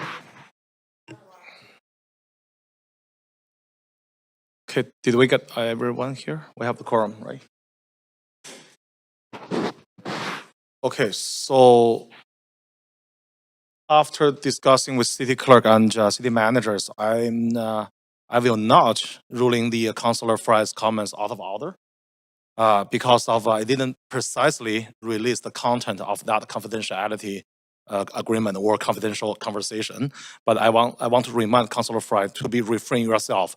Do not further talk about confidential conversation. If that works for you, Councillor Kirby and Councillor Fry. Okay, please continue. My mic. Yeah, Okay, and please thank you. continue. And duly noted, of course, I had not divulged any confidential and wasn't intending to. Also, Chair, I might ask that if members have issues with content and they want to call a point of order, please don't speak over other members as they're talking, but rather appropriately call a point of order rather than speaking while we're speaking. Yeah, I believe I find it very disruptive. Leon did officially call the No, actually spoke over me while I was talking. Okay, anyway, noted. Thanks. Just a chair note, yeah. And I will, without getting into the content of any privileged legal memo that was received, I will say that it has not satisfied my concerns to the extent that I'm neither convinced on either point, so I will be abstaining on this vote, which is the abstention, of course, as we will know, is reserved for where we don't have enough information to make an informed decision. And I will leave it at that. Thank you, Councillor. Councillor Kirby. Yeah, thanks very much, Chair. So grounding kind of myself back to, was it two weeks ago? When we had an opportunity to hear from so many passionate members of the community. And I think I just really want to start there and sort of say that this has been 40 years in coming. 40 years is 4 decades. That's 2 generations. We heard from 200 people, the majority of which were overwhelmingly and enthusiastically in support of this. These are people who took time off work, who rearranged their days to come and be here, who came together in community to support something that was incredibly important to them. And I saw nothing but heart and passion and grit that day, which are, I think, the same qualities that the Filipino community exhibit each and every day. It's how they made a life in this country and in this city and in this region. It is a community that I think, quite honestly, are unsung heroes enough. There are many cultural communities that have been denied opportunities and equity, but when I see, and I have a little bit of experience with some folks that they have immigrated to Canada and have not felt welcomed, and yet people come here despite that, full of hope and vision to build a community, a better life. And not only does the Filipino community come here to do that, they have done it with grace. Despite obstacles, they have contributed to our community. They have taken care of their newfound fellow Canadians and fellow Vancouverites and fellow British Columbians, and they are asking for an opportunity to realize an actual real-life brick and mortars facility so that they can come together and gather and celebrate. I heard a really interesting interview, I think it was this morning, on Early Edition, and there was a quote from a member from the Italian community talking about the importance of cultural centers and how they had to find a project and find a site. It is true that there is provincial support behind this. It is true that the federal government is looking to allocate something towards it. But I can tell you, unless you have a specific project and a specific site, you cannot unlock that funding. And it has to be defined. There has been some great work done in the past around verifying the case for a center and conceptually what that would have. And at this to date, it has just been nothing but that, which is a concept. This is an actual opportunity. We are not doing anything more here than opening up a pathway for this to be considered. And I am not prejudging, which in terms of what the financials look like around that project, it will have to go through with the proponents, our rezoning process with our staff, which has a lot of checks and balances. It is very vigorous to ensure that it meets the test in terms of financial viability, in terms of the provision of community amenities being sufficient to justify anything that is being asked with respects to a rezoning. and to ensure that it meets council's goals, such as delivering hotel, which I understand is proposed here. So this may or may not come to pass. I really hope it does. I want to know that we have stood up and supported the community in this one very real chance at a moment in time to have an opportunity considered that could actually get this to an outcome. People can dream about a community center, but they can't dance in it. They can't come together and eat in it. They can't sit in comfort and support each other. They can't have all of those community gatherings in terms of language classes and sharing of traditions and all of that opportunity. And so I am fundamentally behind providing a pathway for this to be considered, and we will see what happens. And if not this one, I'm not sure how much longer it would be before a specific project could be considered. So I will wholeheartedly support it. And I thank everybody that has come and put their shoulder to the wheel and is behind it. I know this is a process and it is aspirational. But again, let's see what comes of it. Let us not put roadblocks in front of the opportunity, but let's see if this is something that can happen and get done. And I think that the Main Street site, when you look at it from a number of opportunities, has Filipino community there. It's accessible by transit. And Councillor, that's your time. But I'm looking forward to seeing that, and we'll see if it passes muster on the rezoning. Thank you. Thanks. Okay, Councillor Meisner. Yeah, thanks, Chair. I concur with much of what my colleague, Councillor Kirby-Yung, said. We're not here to put roadblocks in front of the vision. We're here to help you realize the vision. And this is a really exciting step. And I want to thank all the community members who've been engaged on this. MLA Mabel Elmore, who I know has advocated for this for many years. Mayor Ken Sim, for your leadership on realizing this vision. And the many other people, countless people who have advocated for what is a really worthy cause. Your community deserves a home to celebrate your rich culture, your cuisine, your art, and all of the wonderful things about being Filipino Canadian, and your contributions to our city, the province of BC, and our country. So I'm looking forward to considering the rezoning application on its merits when it comes to council in the near future. But I want to be clear that I support you in realizing your vision for a Filipino Cultural Center here in the city of Vancouver, and you have my support. Thanks. Thank you. Councillor Dominado. Sorry. Councillor Dominado. Thank you, Chair. It's a hard act to follow, apparently. I just wanted to reflect a couple things. I think all of my colleagues have been very articulate on this subject, so I don't want to repeat. I think what you're going to find is that there's common ground and shared views here. But I was thinking a lot, like Councillor Kirby-Yung, back to several weeks ago when we heard all of the speakers, and particularly the elders amongst the community, and the desire to see a community space, a cultural space. It made me think to the nature of our country, immigrants coming from all over the world and making this home for themselves. And if you look at many of those immigrants, and I've had the benefit of having a mixed heritage of Greek, Italian, English, and Scottish, of being able to be welcomed into the Hellenic Center, the Italian Cultural Center, even the Scottish Cultural Center. Has always been very important to communities to be able to make a space where they can gather, where they can socialize, where they can eat together, where they can retain some of the culture, while also being Canadian. And so, as I listened to the community a number of weeks ago, what I heard very clearly from the Filipino Canadian community was this desire to come together and make that space. And what this motion does is to help, as was noted, to pave the way, a pathway for that potentiality here in the city of Vancouver. And again, I think this is something the community's been waiting for a very, very long time. And it's no different than any other community that has come to Vancouver, to British Columbia, to Canada, wanting to have a space to gather. And so I am happy to support the mayor's motion. And I want to thank and acknowledge all of the speakers who came and also came and spoke to us, but also wrote us. So thank you. Okay, thank you. Councillor Clausen. Thanks very much, Chair.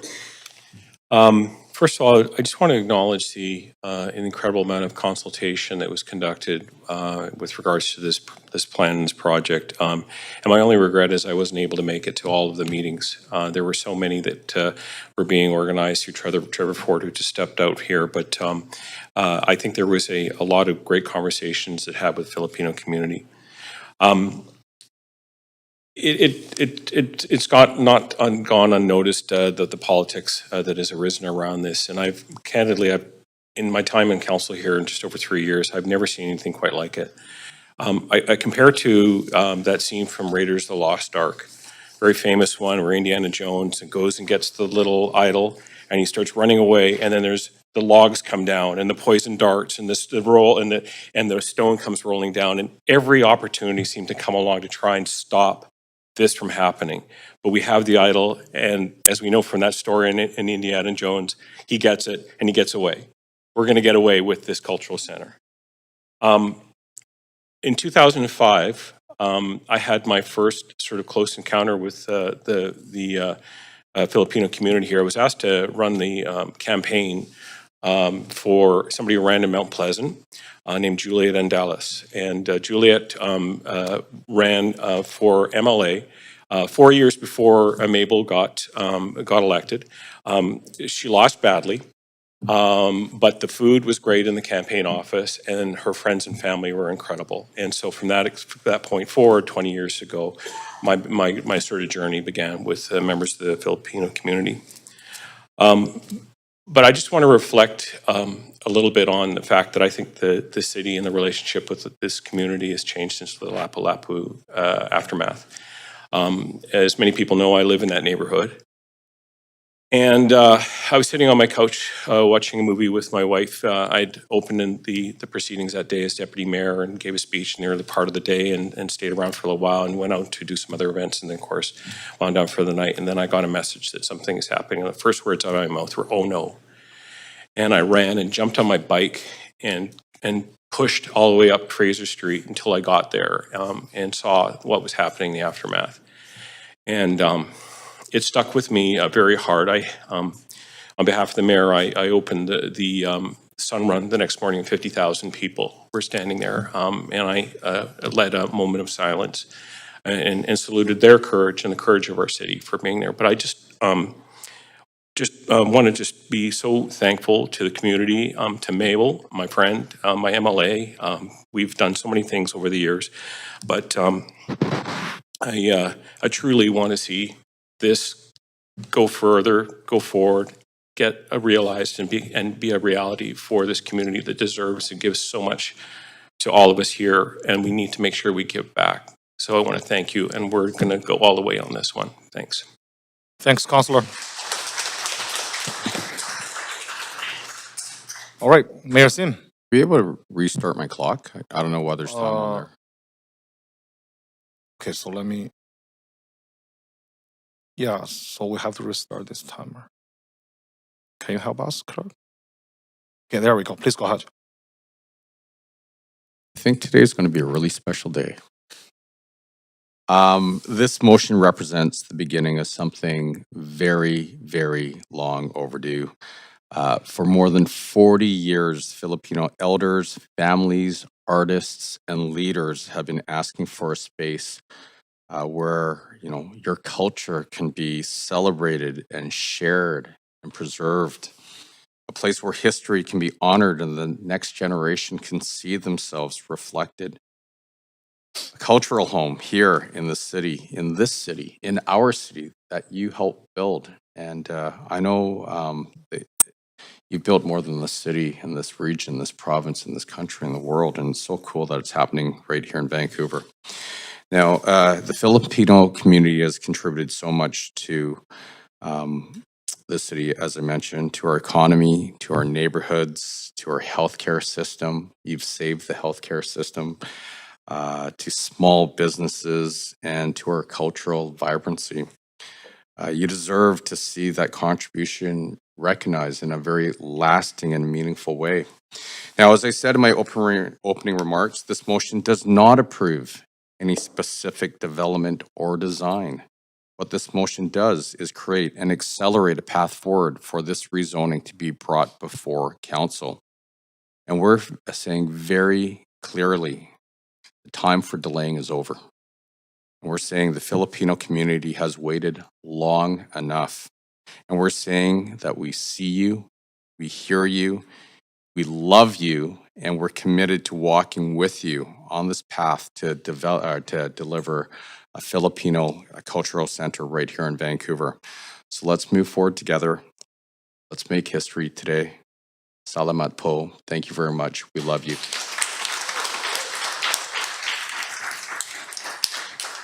All right. Okay, thanks, Mayor. We'll have to go to the vote. So clerk, please take us to the voting panel, and council, please register your vote on the voting screen.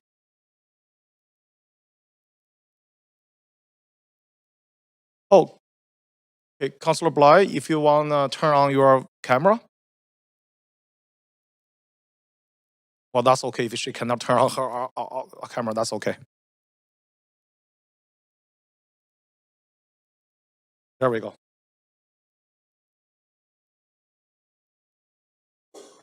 Councilor Bly, do you need a vote assistant?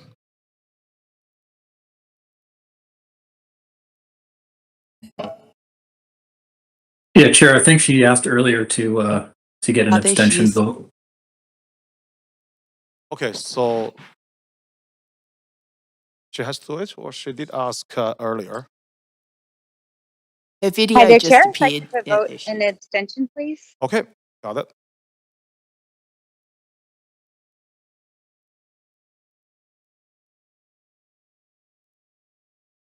Okay, so the motion passed with Councilor Bly, Fry, or and Maloney in abstain.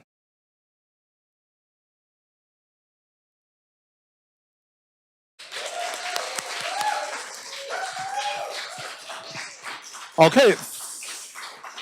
Thank you, everyone. We're going to take a break. We're going to be back at 6:30 to continue the rest of the business. Thanks, everyone.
Hi, David. Yes, sorry, there's just a bit of talking. I can hear you, though. Can you hear us?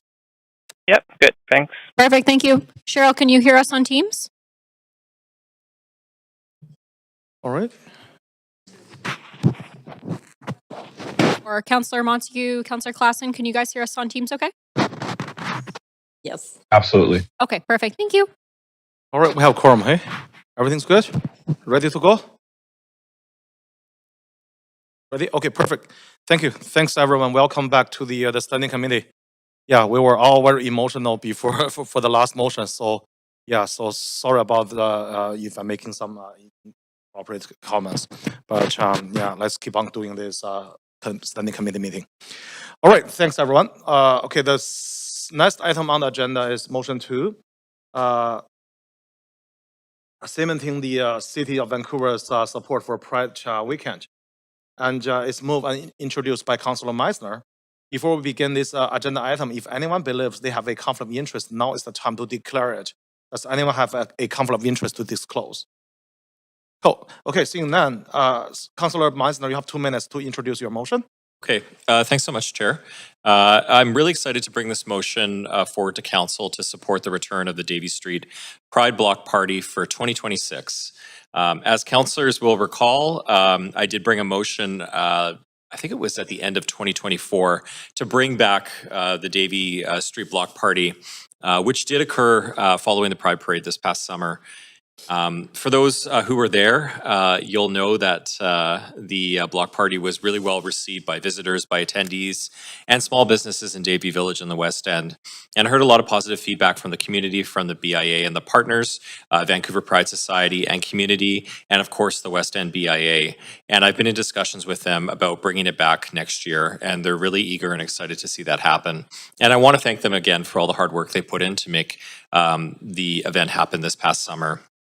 So this motion is about directing staff to continue to provide cultural grants, support for special events and public safety cost offsets for the Vancouver Pride Parade, as well as the Davie Street Block Party, and ensure that they can continue to qualify for Fest Share funding as they did this past summer. It also includes a report back to Council in Q1 of next year with an update on supports provided to the Vancouver Pride Society and any recommended adjustments to strengthen the city's long-term partnership with the society. And that's in recognition of several things. Their longstanding stewardship of the Vancouver Pride Parade and Festival, which uplifts and empowers the 2S LGBTQIA plus community. And I think that's very important next year with FIFA coming to town, as well as the economic impact to our city's tourism, nightlife, and entertainment economies, and a challenging sponsorship environment that many organizations are facing. So that's the intention of this motion, and I hope to get support from my fellow councillors. Thank you. Okay, thanks, Councillor. Do we have a seconder? Seconded by Councillor Dominado. Okay, we will now hear from the registered speaker for this motion. The first registered speaker is John Clarice. It's me, John Clarides from Numbers Cabaret. I'm in favor of continuing and building on Davie Days. It was first one in many, many years. The street was packed. People seemed excited. I'd like to see more street activation from the retailers on the street, but I think that will come in time. There was one question I would like to ask the councillors. When I was allowed to extend my patio from Numbers Cabaret on the sidewalk, however, it was not an increase in capacity. It was a decrease I would have to take from the outside of my patio and put it on the street at an extra cost. I just found that a little frustrating, and I did not pursue that option. And I think if restaurants that are struggling want to have an outside patio or beer garden or serve food, they have that encumbrance from liquor licensing needs to be addressed as soon as possible. But overall, I'm in complete favor of Davie Days, and let's see down the road how we can make it even better. If there's any questions, please feel free to ask. Okay, thank you, John. You don't have any question, but thank you for speaking to council. Speaker number, thank you. Speaker number 2 is John Boychuk. Hey, John. Well, good evening. My name is John Boychuk, and I am on the board of directors of the Vancouver Pride Society, and I am from Vancouver. Many of you know what Pride is all about. You know how important it is to this community, and you know the challenges that we have been facing over these last couple of years. I come to you asking, as a community member, that we are able to find this sustainable funding as a partner, and that we're able to use that partnership as an example that the acceptance of the LGBTQ2IA plus communities in their inclusiveness are recognized and supported by the city in a long-term vision. We do know that the opportunity is ours to embrace, but it's our partnerships that allow us to be able to continue to engage with volunteers, to be able to improve on our relationships with community organizations in our inclusivity, but to also ensure that we represent the best interests of the entire city and its representation and its reputation on the global stage. We are a shining beacon within the LGBT global community, and we want to continue to build on that and showcase what we have. And every dollar makes a difference. For every $1 spent, it can make a life-changing decision for somebody to come to this city and be supported. And your support is what I'm counting on as part of an organization that has been marching these streets for more than 45 years, who have been sitting in council meetings and had promises of elevating the Vancouver Pride Society to full civic event status. And in those 25 years, we have worked hard, and we have represented, and we have been proud in being those partners along your side. And with your support, we continue to look forward to being able to continue to elevate our events, to be able to collaborate our events with our partners, and to be able to celebrate as we do in this city. Thank you. Thank you so much. Okay, speaker number 3 is Terry Smith. Terry? Good evening. Can you hear me? Yes, we can. Please go ahead. Amazing. Thank you. Good evening, Mayor Sim and members of council. I am calling in on behalf of the West End Business Improvement Association. We represent approximately 650 businesses and property owners in the West End. We are also home to the historic Davie Village and, of course, Vancouver's 2S LGBTQIA community. I'd like to express our strong support for Councillor Meisner's motion to solidify the City of Vancouver's commitment to Pride Weekend. This past summer, the West End BIA helped lead the return of the Davie Village Pride Festival in partnership with the Vancouver Pride Society and community. Through this collaboration, we witnessed the profound economic, social, and cultural impacts of Pride celebrations.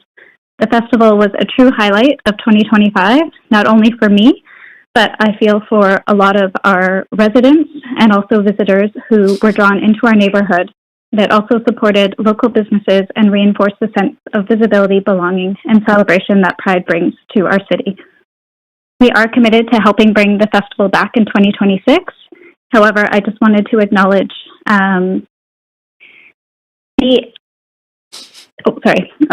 the financial realities. The 2025 festival required an investment of approximately $450,000, which was made possible only through shared resources and strong community partnerships. And of course, the Fest Share grant that we received through the city. Across Vancouver, many cultural events and festivals are facing significant strain due to rising operational costs and declining public and private investment. As a result, the city is at risk of losing cornerstone events that contribute to our cultural identity, neighborhood vibrancy, and local economic health. Pride is one of those cornerstone events, which is central not only to the West End, but to the character and values of Vancouver as a whole. So to ensure Pride celebrations remain strong and sustainable, we need stable multi-year funding and support from all levels of government alongside continued private sector partnerships. We are grateful for the meaningful support provided by the City of Vancouver in 2025, and we hope to see that commitment continue and grow as we plan for 2026 and beyond. So for those reasons, I respectfully urge Council to support this motion and help secure the future of Pride Weekend in Vancouver. Pride is more than a festival. It is a reflection of who we are: inclusive, diverse, vibrant, and proud. Thank you. Thank you, Terry. Speaker number 4 is Rick Herbert.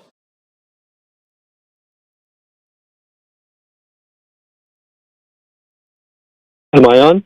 Yes, we can hear you, Rick. Please go ahead. Many thanks to Councillor Meisner for this motion. I'm always uplifted when any elected official or level of government acknowledges their support for the 2S LGBTQ plus community. My only concern is that it goes no further than that. The motion, as it reads, merely reiterates what the City of Vancouver has done to support Pride events and asks the city to continue to do so. There's no specific dollar request for additional funding and no hard requirement that the city lower fees that it charges for services. So let me propose something new. One of the biggest expenses for any large community event is insurance. These rates are high, and they go higher with every international disaster. Tragedies that occur half a world away and which have no direct bearing on Vancouver can still impact insurance rates here at home.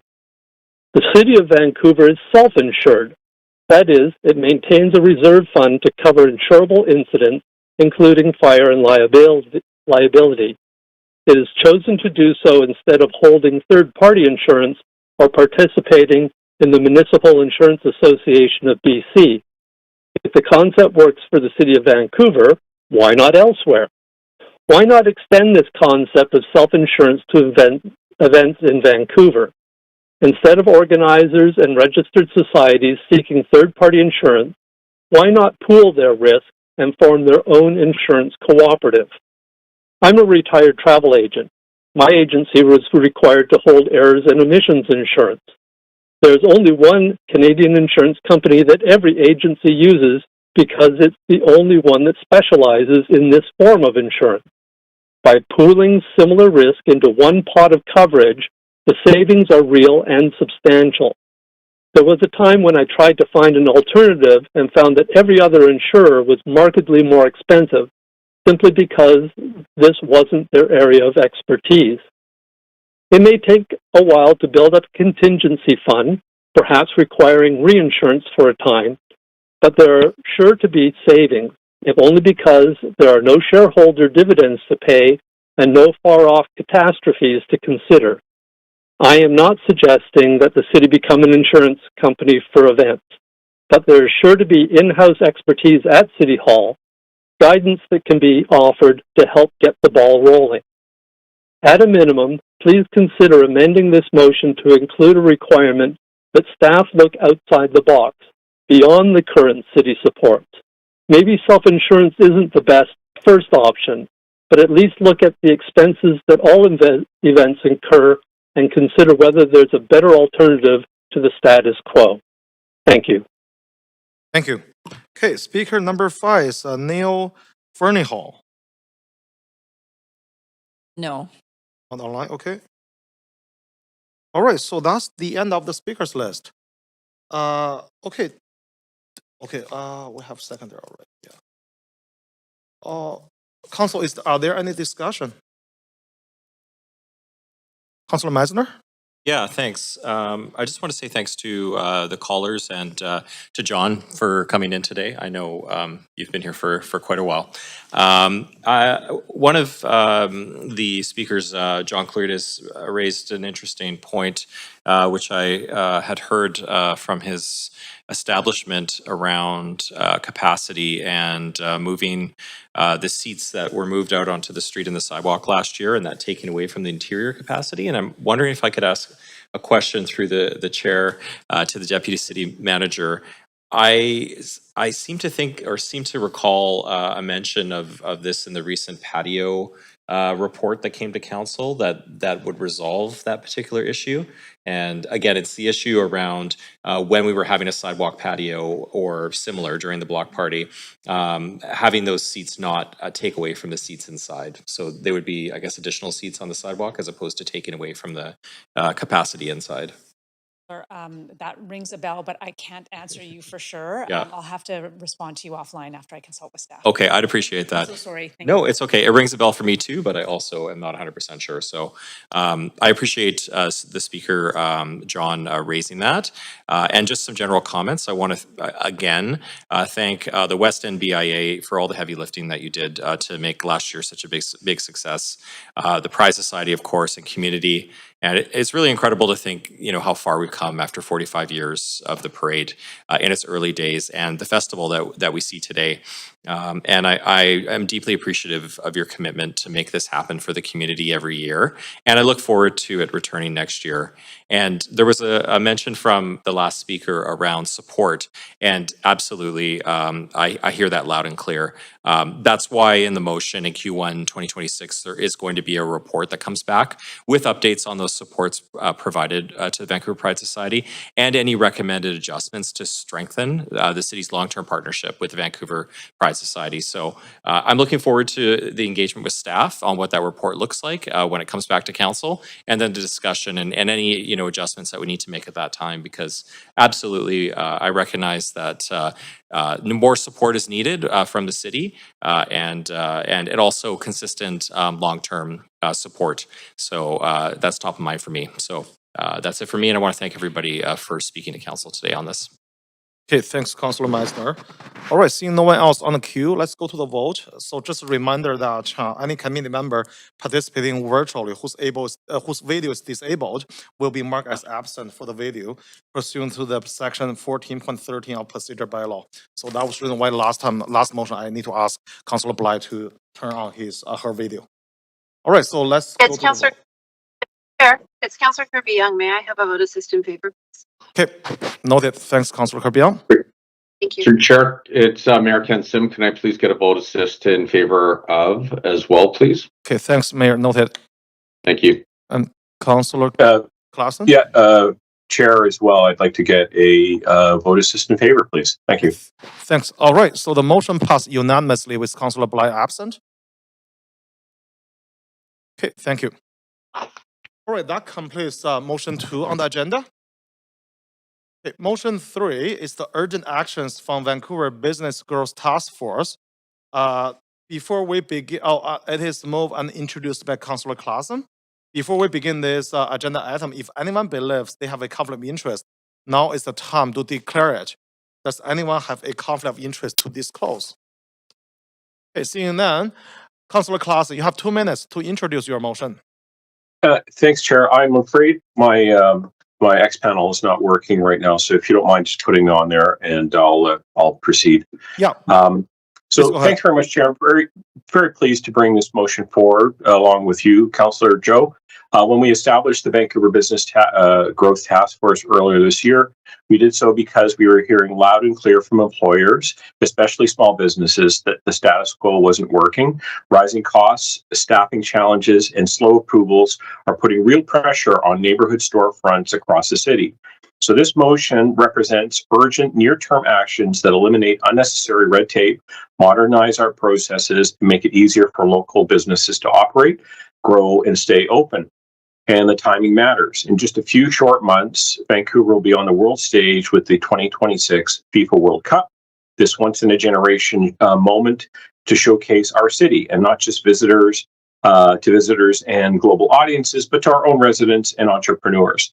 If we want lively neighborhoods, active streets, cultural events, patios, pop-ups, and a sense of celebration across the city, we need to make it far simpler for restaurants, retailers, community groups, and creative businesses to participate.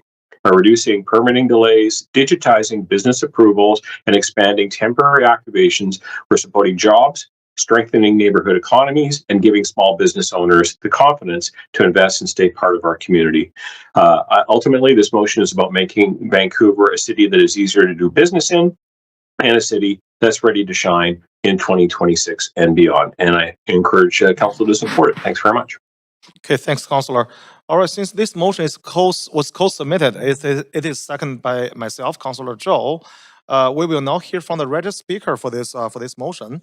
Public speakers should state whether they are in support or in opposition of the recommendations, and may only speak once.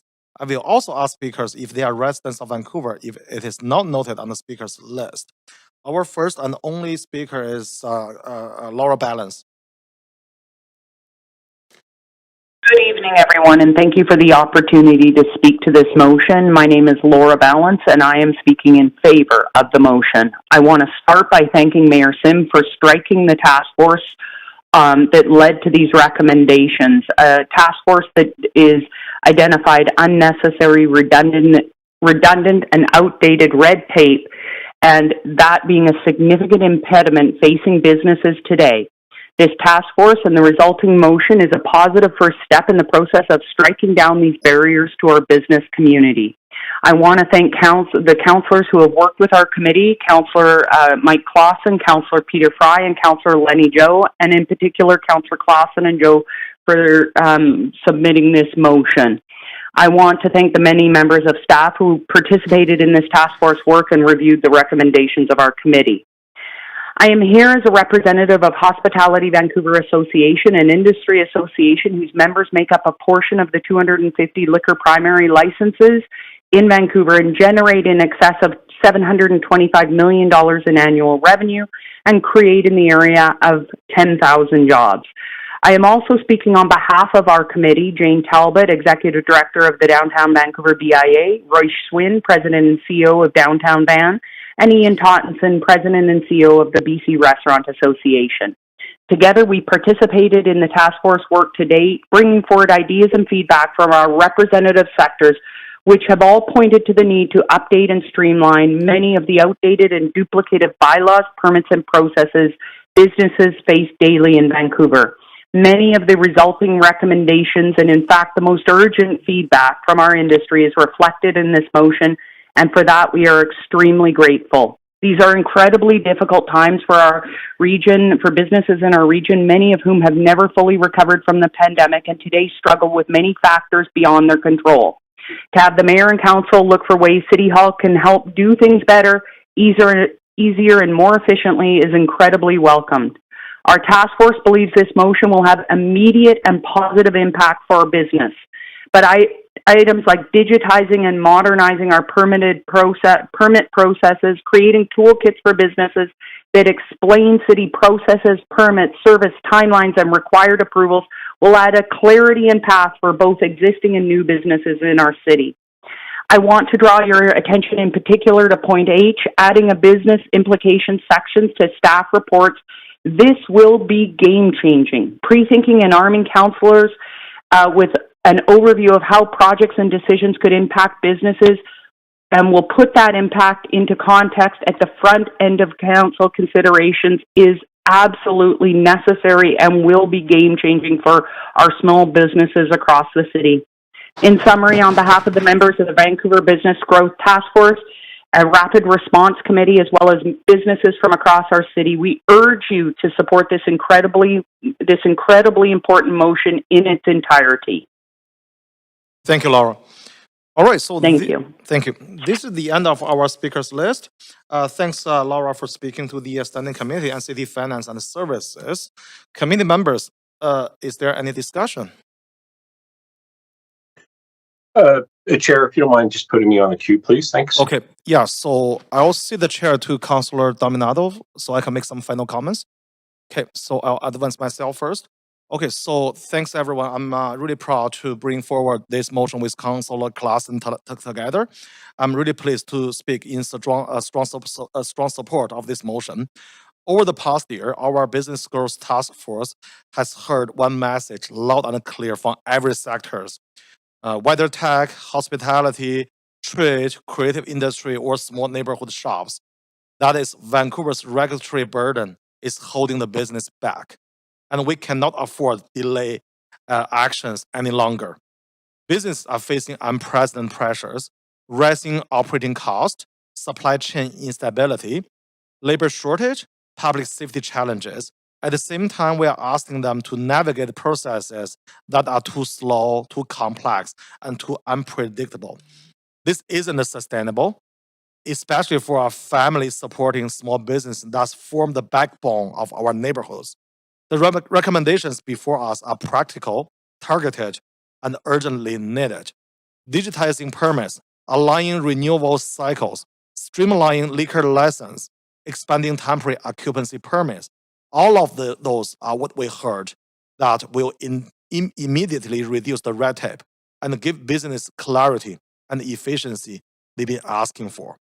Creating a small business navigator is especially critical because too often our business owners tell us they spend more time figuring out how to comply than actually running their business. A single point of contact will make a meaningful difference. That's also what we heard from the task force. These changes are not just administrative. They support jobs, strengthen economic confidence, and prepare our city for the global stage ahead of the 2026 World Cup.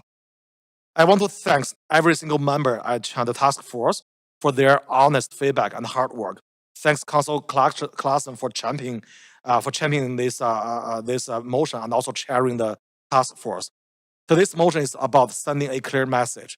Vancouver is committed to being a city where business can start, grow, and thrive. Thanks. So I will support this motion as obviously. Okay, I'll take the chair back, Councillor Dominado. Okay, thanks. Councillor Klassen, please go ahead. Thank you very much, Chair. I'll be really brief. I'm just, again, also appreciative of the incredible group of business industry representatives and leaders that we brought together on this task force, which really resulted from, I think, a response to concerns about the changing dynamics of the global economy, certainly what we're seeing down in the U.S., potentially impacting us. But we are resilient. We have a fantastic local business community, and they just want to make sure that we're able to support them, and in many cases, just get out of the way. Make sure that they're able to launch their businesses. There's a number of initiatives that this council has got behind, and I'm very grateful for that as well. But especially when I think about what's coming up, FIFA World Cup 2026, this is our time to shine.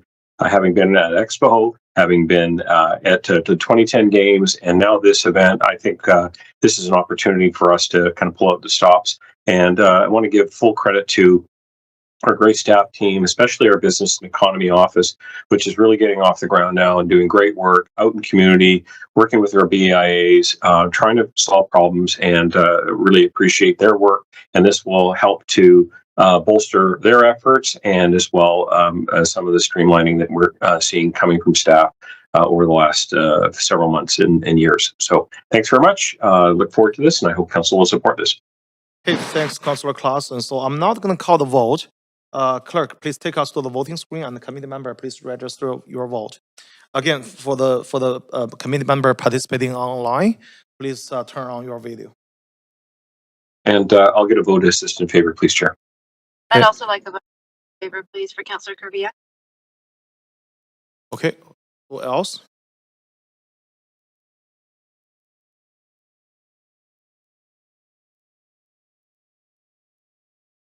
The city moderator, speaker ending in 3912. Can you just confirm your speaker number?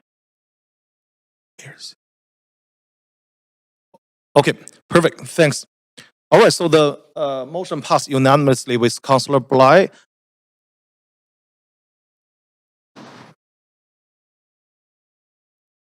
Okay, can we do that, Clerk? Is it?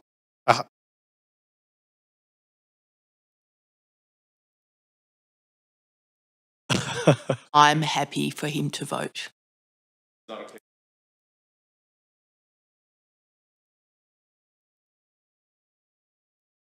Okay. Do we need okay, we have mover, seconder? Second by Councilor Dominado.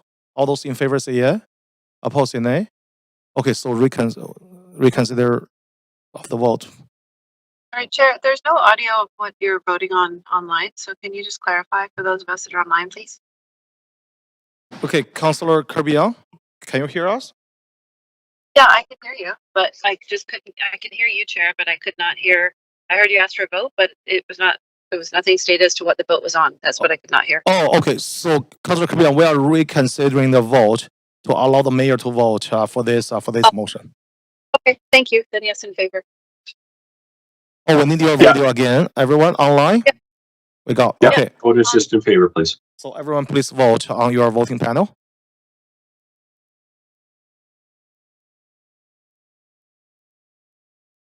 Okay, noted. Thanks, Mayor. Councillor Kirby and Councillor Fry. Yes, I asked for a vote assist in favor, please. Okay.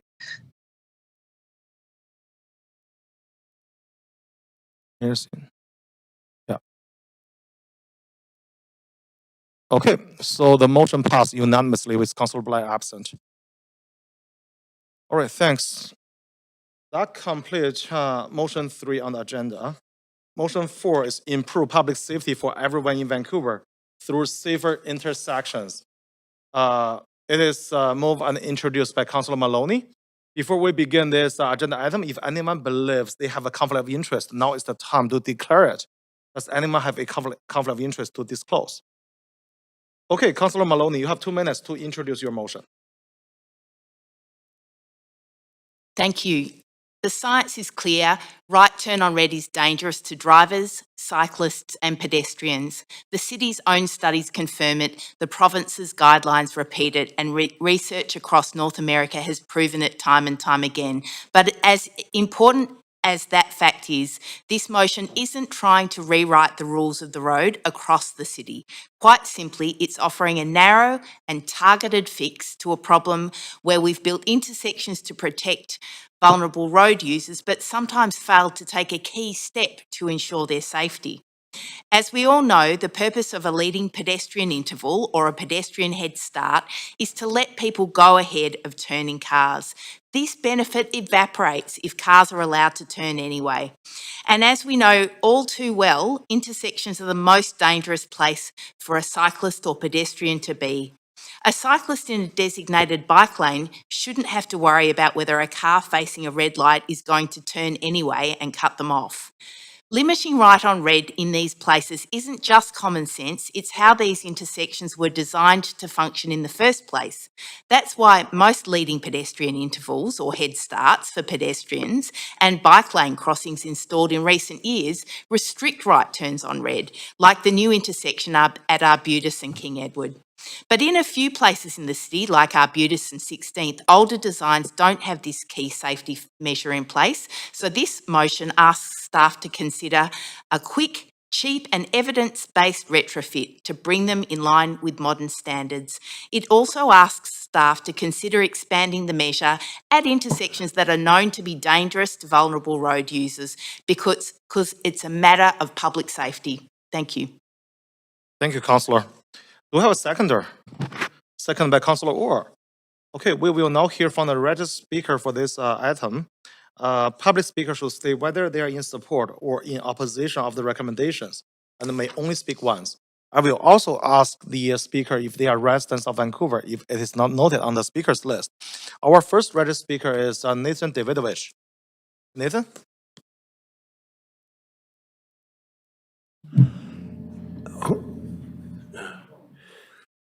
Thank you, Chair and members.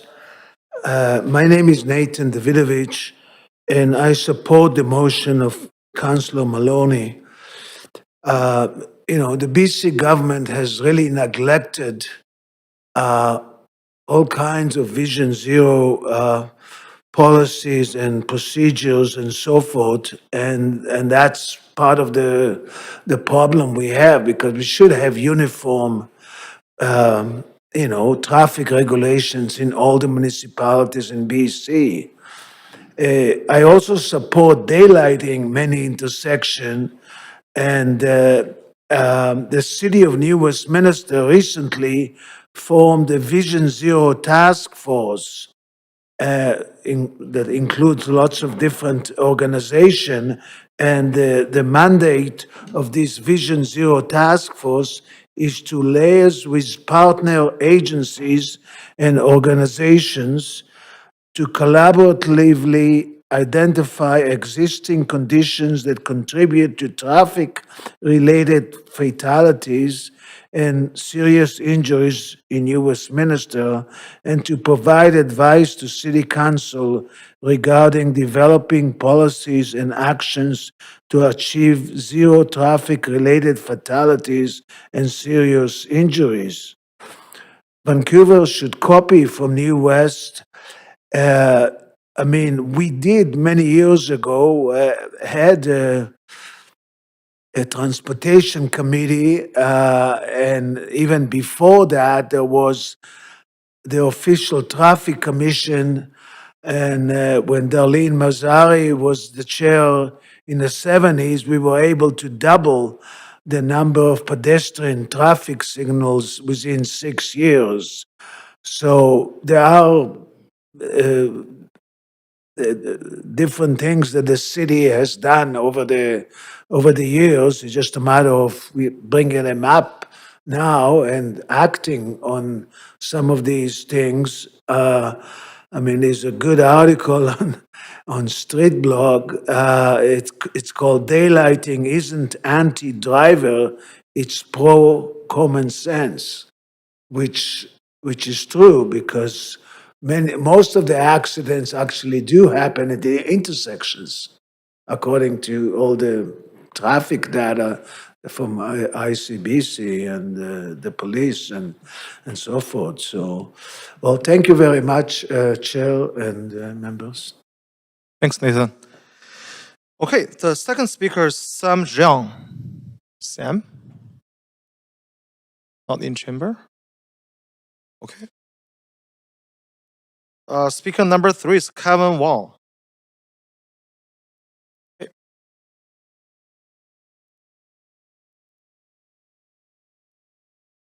Kevin?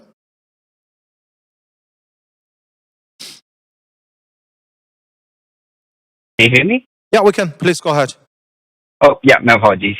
Good evening. My name is Kevin, and I'm a Vancouver resident, pedestrian, and cyclist. I'm calling in today to support this motion that would expand right turn on red restriction.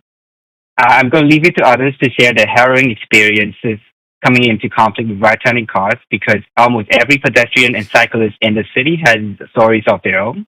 This motion already also cites many statistics on the safety benefits of restricting right turn on red. So instead, I want to address a question that may inevitably come up, which is, how is banning right turn on red going to affect traffic? So I read through a few papers that looked into the traffic operations impact of right turn on red, including one that ran traffic simulation models, and the results are fairly intuitive. Right turn on red has very little impact on traffic when things are busy, because it would be difficult for a driver to find a gap in traffic or the road space to turn into anyways. Banning right turn on red at busy intersections may actually help keep the curb lane clear for through traffic, including buses, and crosswalk clear for pedestrians and cyclists. Right turn on red does save drivers a little bit of time when traffic is light, but drivers in light traffic also tend to be traveling faster and has less time and ability to check for pedestrians and cyclists before making their turn, increasing the risks and the physical impacts of right-hand accidents. Is it worth waiting a little longer to turn right when traffic is light if it means potentially saving someone from severe injuries and deaths? I think so, and I think most Vancouverites would agree as well. To make sure that this policy actually translates into safety benefits, effective enforcement of right turn on red restrictions, and relevant traffic violations such as intersection and crosswalk blocking is critical. Lastly, city staff should work with TransLink to monitor the impacts of right turn on red restrictions on transit operations at each effective intersection, and find ways to minimize delays and prioritize transit whenever possible and safe. All in all, the expansion of targeted strategic right turn on red restrictions will save lives. Montreal has already gone way beyond this. Toronto and Seattle are doing this, and we should be doing this as well. I hope that you will all support this motion. Thank you for your time. Okay, thank you, Kevin. Speaker number 4 is Cheng Yang Boon. Hello, can you hear me? Yes, we can. Please go ahead. Hi, councillors. I'm calling in support of this motion. We don't really need to debate the merits of limiting right turns on red, because it's so obvious that staff have already recognized that right on red needs to be banned to reduce conflicts at intersections. That's why they've already implemented it at places like Smythe and Burrard or Drake and Howe. They did it without fanfare because it was the obvious right thing to do. This saves lives and reduces conflict. However, as you go down corridors like Smythe, you have a huge hodgepodge of ban right turn on red and yield signs. Those yield signs are where I've consistently had close calls with drivers trying to turn right when I'm crossing the street, or blocking the intersection entirely, looking for a gap, forcing all the crossing pedestrians to wade into the active travel lane to get around them. We need to address this inconsistency. It's easier and safer for all road users, including drivers. I've also been happy to see the rollout of leading pedestrian intervals across the city. This is one area we've made great progress on, and I thank you for that. But if drivers can turn during the red light, then pedestrians don't get the head start they need to get in front and visible before drivers start to turn. These are just common sense fixes to bring consistency into our road design, making it work better for all road users, especially our unprotected ones. Thank you. Thank you. All right, speaker number 5 is Evan Chan. Hi, Councillor Zhao, can you hear me? Yes, we can. Please go ahead. Okay, I am in support for Councillor Malani for a majority restriction on no right on red. Restricting right turns on red increases safety for the most vulnerable road users, namely the pedestrians and cyclists. Most of the time, I see drivers not coming to a complete stop behind the crosswalk and intrudes right into the crosswalk and impatiently and quickly makes a right turn. During this time, their heads are turned towards the left and are not paying attention to pedestrians crossing the road coming from the right. This may lead to an accident. Other rare times, impatient drivers from behind may honk at the right turning drivers in a rush to turn right. This is not the right thing to do. A red light is a red light. Red light means stop and let pedestrians and cross traffic go first. Those drivers should not be honking at someone for obeying the rules of the road and to be safe. We cannot continue to feed their aggressive and impatient behavior. Therefore, restricting right turns on red will help reduce the increasing impatient and aggressive driving behavior of some individuals. We need to put a stop to this behavior. I would like to see engineering put restrictions on right turn on red along Canby Street, where the Canada Line SkyTrain stations are located at the major intersections, and at major intersections where the Expo Millennium Line stations are. There are high pedestrian activities resulting from the presence of SkyTrain stations. In addition to no right on red, I would like to see engineering install protected left-turn signals at major intersections along the SkyTrain lines to reduce accidents caused by mistakes making a left turn. Protected left-turn signals also help to protect pedestrians crossing the street and people waiting at the bus stops. A quick example is putting no right on red at Canby and Marine Drive because of a lot of apartments and residents living in the area, with Marine Drive station close by. At this location, there are a lot of pedestrians and cyclists crossing the road. We want to make sure pedestrians feel comfortable crossing the road without being worried about impatient drivers cutting them off making a right turn. The pedestrians already have to worry about left-turning traffic waiting for them to finish crossing the road before going westbound. This left-turning traffic also have the right-of-way turning, so right turners must stop at the red light. On a last note, many cities around the world actually do not allow turns on a red light, such as in Hong Kong, the UK, and in Europe. Evan, Thank you, that's your Council, time. for allowing me to speak. Yeah. Okay, thank you. Thank you. Thank you for speaking to council. Okay. Speaker number 6 is Jasper Singh Niger. Not online. Okay. Jasper? Okay. Good evening. Can you hear me okay? Yes, we can. Please go ahead. Hello. Yes, my name is Jasbir Niger, President of Blacktop and Checker Cabs, speaking on behalf of more than 1,200 of our shareholders, operators, and drivers. I'm here today to oppose this motion. Safety is not in dispute. Taxi drivers strongly support measures that protect pedestrians and cyclists. But this proposal moves too fast, and does not reflect Vancouver's unique traffic conditions. For taxis, handy-dot overflow, seniors, and accessibility passengers, RTOR, right turn on red, is essential to keeping the city moving. Blanket RTOR ban would result in major congestion, especially downtown, longer idling and higher emissions, slower essential emergency and accessible transportation, higher wait times and fares for passengers, reduced availability at peak periods, increased driver frustration and unpredictable behavior. For many vulnerable passengers, these delays are meaningful. The motion relies on data from other cities with very different street networks. What works for New York or Montreal does not automatically work for Vancouver streets. Vancouver has successfully implemented the LPI, leading pedestrian intervals, curb extensions, protected bike lanes, signal timing improvements. These measures reduce conflicts without eliminating RTOR. If LPIs are effective, the city should expand LPIs rather than introduce broad restrictions that have not been evaluated locally. Even the city's own safety studies point to specific high-risk intersections, not a systematic citywide issue. Targeted solutions, not blanket bans, are the right approach. The motion staff asks to explore impacts the after council signals support for major restrictions with respect that is backwards.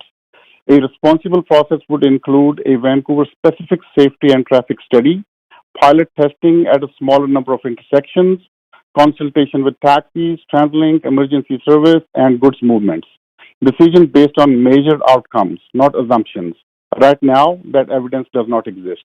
Council, we all share the same goal, safer streets for everyone, but good intentions do not guarantee good outcomes. This motion uses out-of-city data, imposes broad restrictions without measuring impact, adds congestion, emissions, travel time, and cost, disrupts essential transportation services like taxis, takes unjustifiable blanket approach. Please do not move Vancouver toward a default RTO ban without proper study, consultation, and evidence. Thank you. Okay, thank you. Speaker number 7 is Gurpal Nagra. Okay. Gurpal?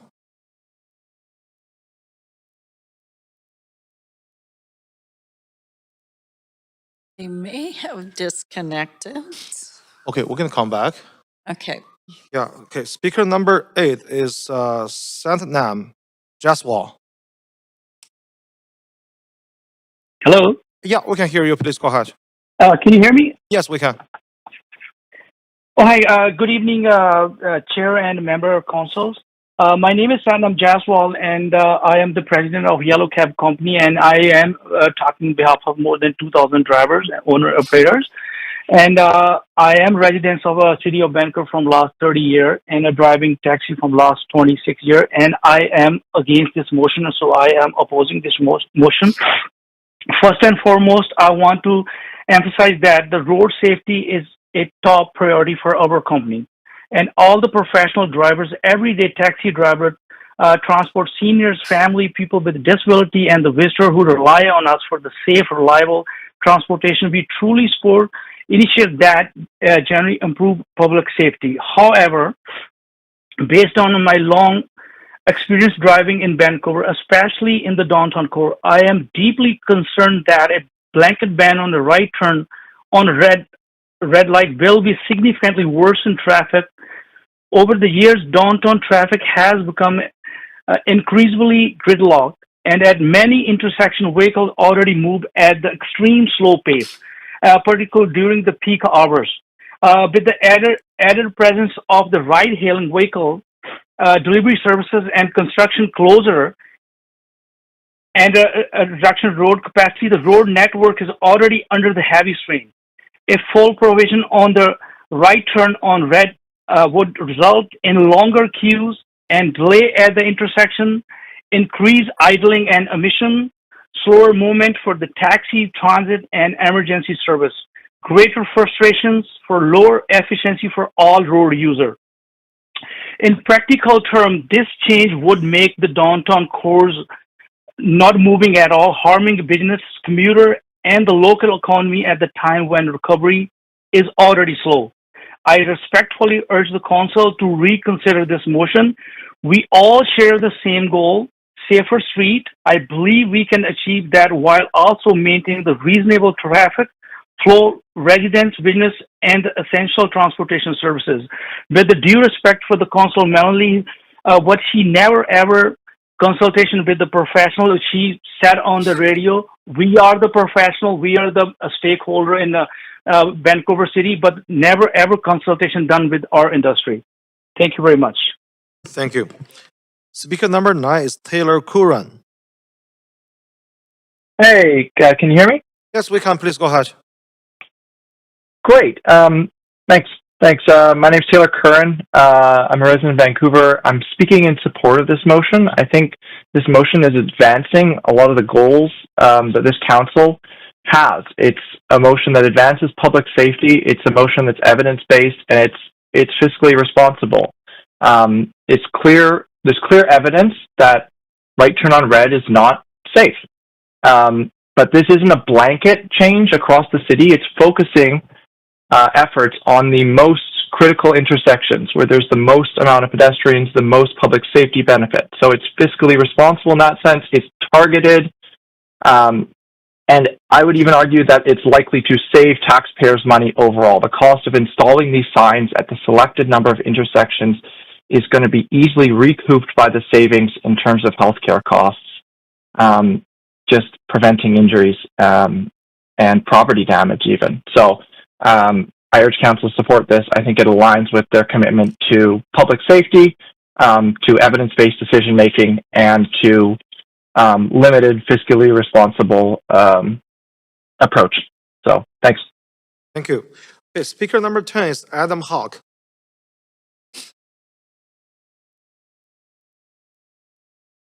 Adam. Good evening. Thank you, Mayor and councilors, for the opportunity to speak today. My name is Adam Hawk. I'm a 20-year resident of the city of Vancouver, and I walk, cycle, drive, and I care deeply about making our city safer. I'm speaking strongly in support of this motion because I believe it represents the kind of practical preventative action that truly improves public safety. I want to begin by saying something important. Public safety is not just about adding more police. Public safety starts with preventing harm where it happens through smart street design and policies that protect the most vulnerable people in our community. As someone who walks and bikes in Vancouver every day, I see firsthand how dangerous our intersections can be.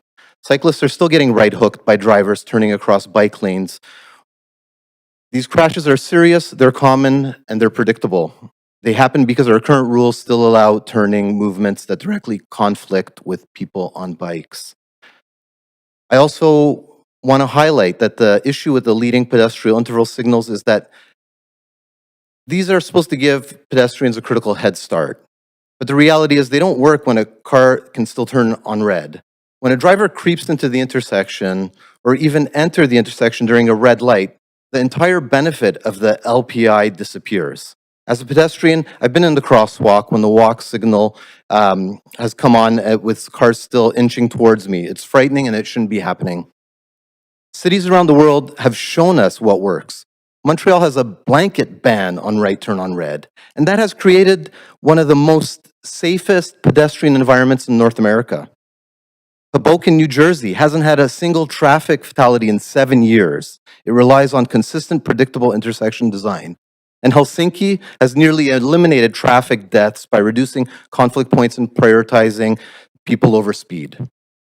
Here in Vancouver, Vision Zero Vancouver and many community groups have been calling out for improvements like speed and red light cameras, reduced speeds. And it's true, progress has been made, for example, with Councillor Fry's motion to reduce speed on side streets. However, we still allow right turns on red where bikes and pedestrians are supposed to be protected. It doesn't make sense to invest in safety infrastructure on one hand and then allow turning movements that undermine it on the other. While I'd like to see a citywide ban, this motion is a good start. It simply asks us to restrict right turns on red where the risk is highest. At intersections with leading pedestrian intervals, bike lanes and greenways, and places with a history of serious injury, this is a no-brainer. These are targeted, reasonable steps that align with global best practices and put human safety first. This motion is practical, evidence-based way to move forward towards that goal. I strongly urge council to support it. Thank you for your time and your commitment to making Vancouver safer. Thank you. All right, speaker number 11 is Megan Milton.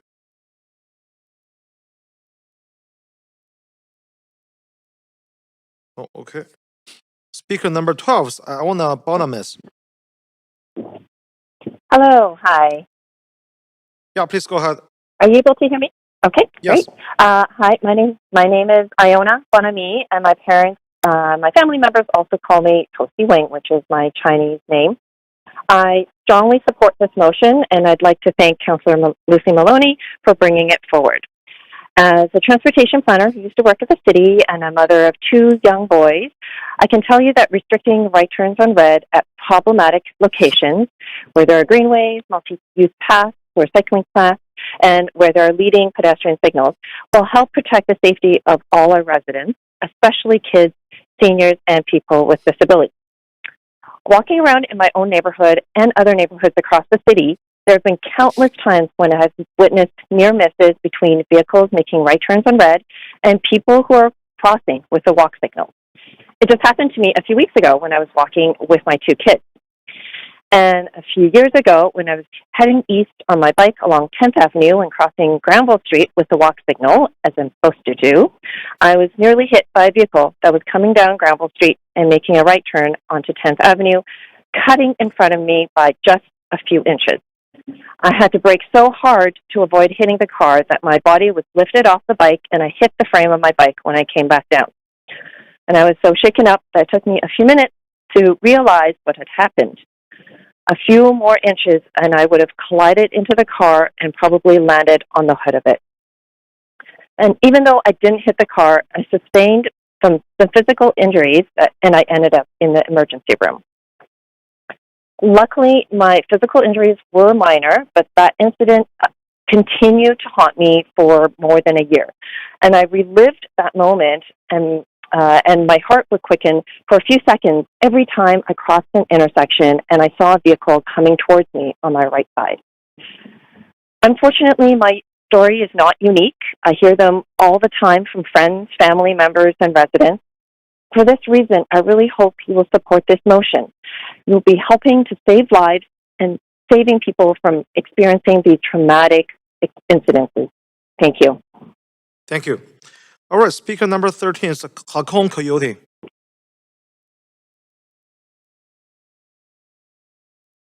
Hello, can you hear me? Yes, we can. Please go ahead. Wonderful.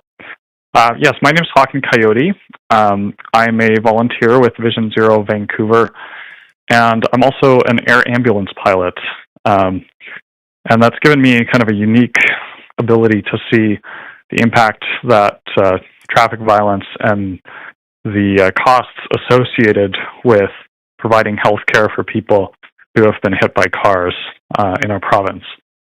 And I just wanted to say that this is a very cheap and no-brainer, common sense solution to reduce those costs and the impact that it has on people in our city.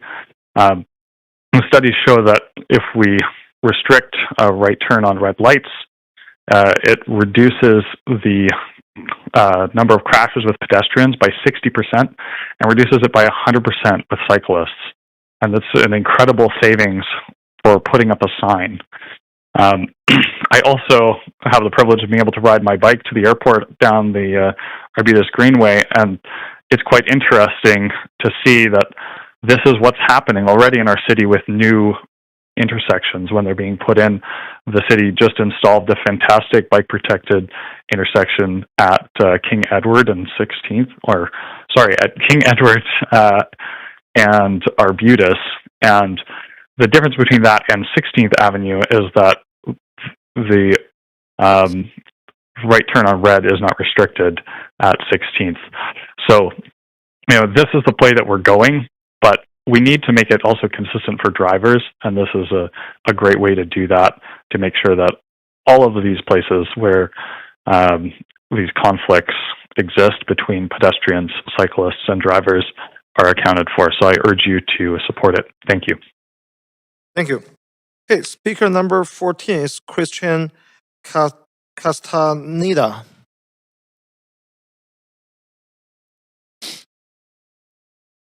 No, okay. Speaker number 15 is Margie Sanderson.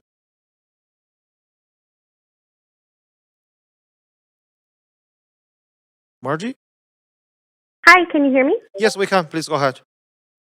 Okay, thank you. My name's Margie. I'm a Vancouver resident, and I'm calling in today to share my support for Councillor Maloney's motion to expand right on red restrictions in the city. While a blanket ban on right on red is what I'd ultimately hope to see, this motion makes great strides, targeting intersections where the city is already working to reduce multimodal conflict and improve pedestrian safety. ABC has done good work expanding the use of leading pedestrian intervals in our city, intersections where pedestrians get a head start. But this head start is meaningless when drivers turn right through the full signal phase. Allowing drivers to turn right on red is dangerous. We have already studied this time and time again in hundreds of cities around the world. It does not waste fuel. It does not snarl traffic. It does create danger. Banning right on red is easy and cheap. It's exactly the kind of intervention we should be prioritizing under an austerity budget. Right now, we allow this more dangerous driver behavior in the city by default and require some special evidence and action towards the safer option. The opposite should be true. The safest measures should be in effect by default, with evidence needing to be collected and advocated for when we want to do something riskier. When the light is red, that means stop, don't go. This is something I've been stressing with my 2-year-old a lot these days. He's starting to understand. It is really that simple. This week alone, 5 people have been killed on the roads in Metro Vancouver. 3 pedestrians, 1 cyclist, 1 driver. I don't want this to continue. If road safety is a priority for you too, I urge you to support this motion. Thank you. Thank you. Speaker 16 is Christine Cook.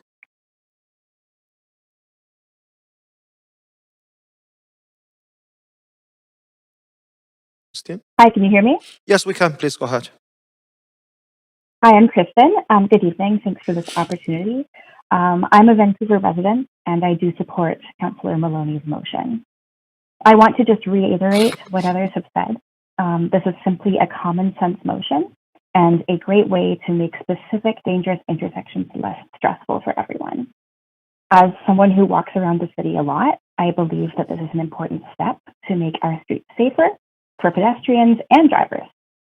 I moved back to Vancouver only a few months ago after living in Europe, and just in those few months since September, I have observed several near misses of drivers nearly hitting pedestrians while turning right on red. A driver is often hyper-aware of approaching traffic to their left, and even the most vigilant drivers may miss a pedestrian stepping onto the road to the right.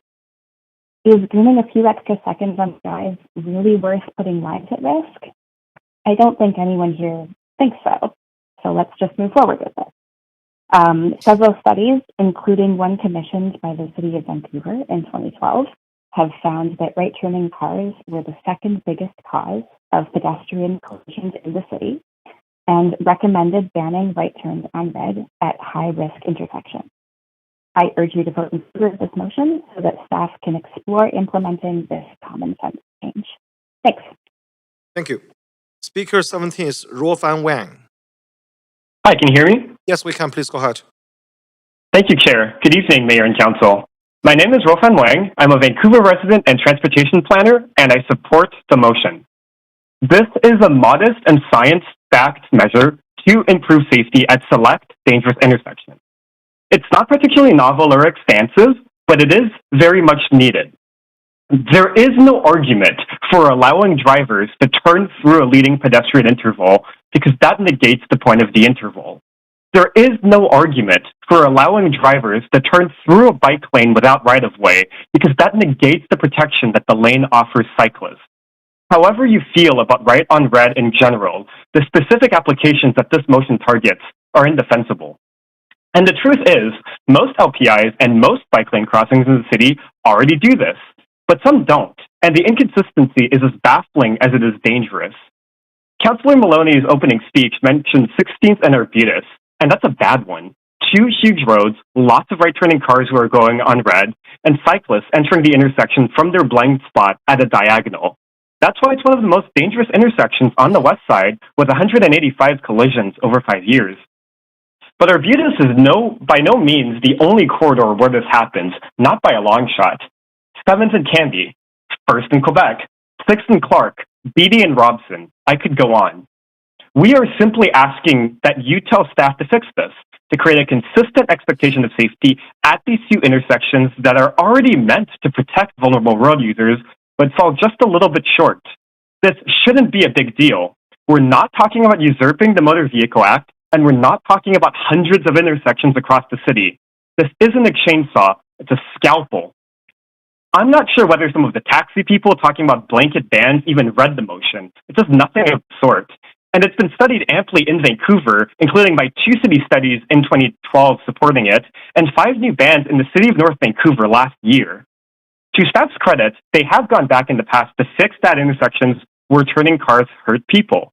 After the 2012 cycling and pedestrian safety studies, staff added dozens of restrictions at the worst intersections across the city. In 2023, the city rebuilt Hornby and Drake with a restriction, and in 2025, the city rebuilt King Ed and Arbutus with a similar treatment. Now let's fix the rest of the problem intersections. When this council majority said we didn't need bike lanes on Broadway, you claimed it was because we already have other forms of safe infrastructure in the city that we can improve, rather than spend a lot of money starting anew. Time to prove it. Adopt this easy and evidence-based fix. Show us that when this council talks about public safety, that includes road safety, and that this is a council that will put evidence above emotion and save lives instead of scoring political points. Thank you very much. Okay, thank you. Speaker 18 is Bobo Eric. Okay. Speaker number 19 is Peter Warkich.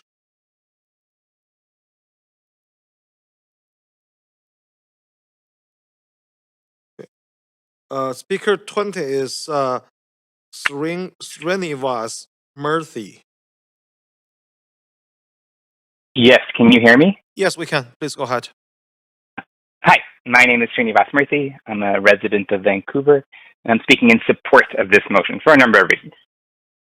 Having lived in both Montreal and New York before moving to Vancouver about 15 years ago, as a pedestrian, cyclist, and driver, the clarity that bans on turning right on red provides for everybody using the road is incredible. There's no confusion about whose turn it is, and particularly in the dark nights of December like it is right now, that clarity is tremendously important. So first, simplicity for the rules of the road. Second reason, as a father. My kids walk to school every day and have done so for all of their lives. I love that about this city, that I feel comfortable having that happen. Do I completely trust my kids to make the right decision every time they cross a street? I think so, but I do need to rely on drivers to take extra caution, particularly around schools. And just by my kids' school, there's an intersection. Nearly every day, I see a kid start to walk. There's an LPI there, and while the car signal is still red, a car tried to turn. And I've seen dozens of near misses.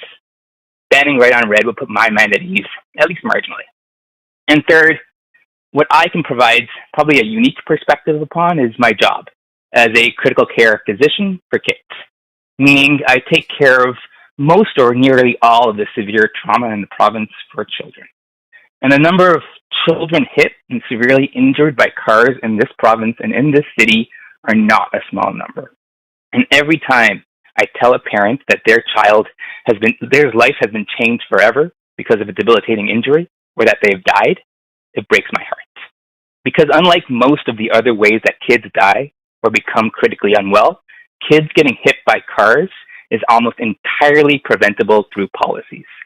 Policies that municipal governments are in charge of. Policies that have been proven to save lives from other places, reflecting the evidence-based policy we all hope to achieve. Every time I talk to a family about why their child was injured or killed when a car hits them, I know deep down that we have the policy changes available to prevent the next one. And that's what inspired me to call in today. While banning right on red at select intersections won't prevent every child injury on our streets, it is an important step in that direction and a sign that this council cares about the kids in this city. Thank you. Thank you. Okay, speaker number 21 is Harmandeep Glowa. Good evening, Mayor and Council. My name is Harmandeep Kloa, and I'm a resident of Vancouver. I have been a taxi driver in Vancouver for the past 17 years. I'm against this motion. As a sport improving safety for pedestrian and cyclists, but in my opinion, this particular policy will create more problems than it would solve. Making a prohibited right turn on red light will increase wait time at intersections, backing up the traffic, create more gridlock in downtown. This will slow down all the traffic. As a professional taxi driver, people rely on us for safe and time-efficient transportation. Downtown core already experience heavy traffic during most of the day. This will,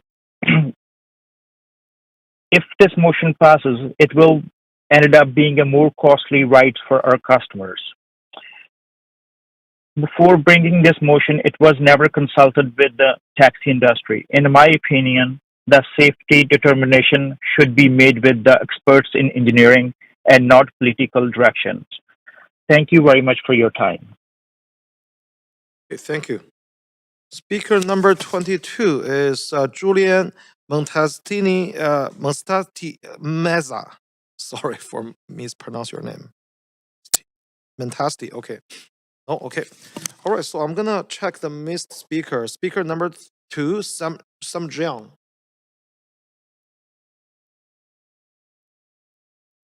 Sam? Good evening. Thank you, Chair. My name is Sam. I've been a resident of Vancouver for 15 years, and I'm writing in support of this motion. This motion is pretty backed up by science. It's a no-brainer, especially when there are cyclists or pedestrians present, whether that's through a multi-use lane or a leading pedestrian interval. Pedestrians and cyclists should get the priority. It's the law that they do have the priority, but not all cases do drivers comply. Adding right turn on red will help increase compliance for drivers. It will help save lives. It will help children get home safely. Thank you. Thank you. All right, speaker number 7 is Gurpal Nagara. Okay. Speaker number 11 is Megan Milton.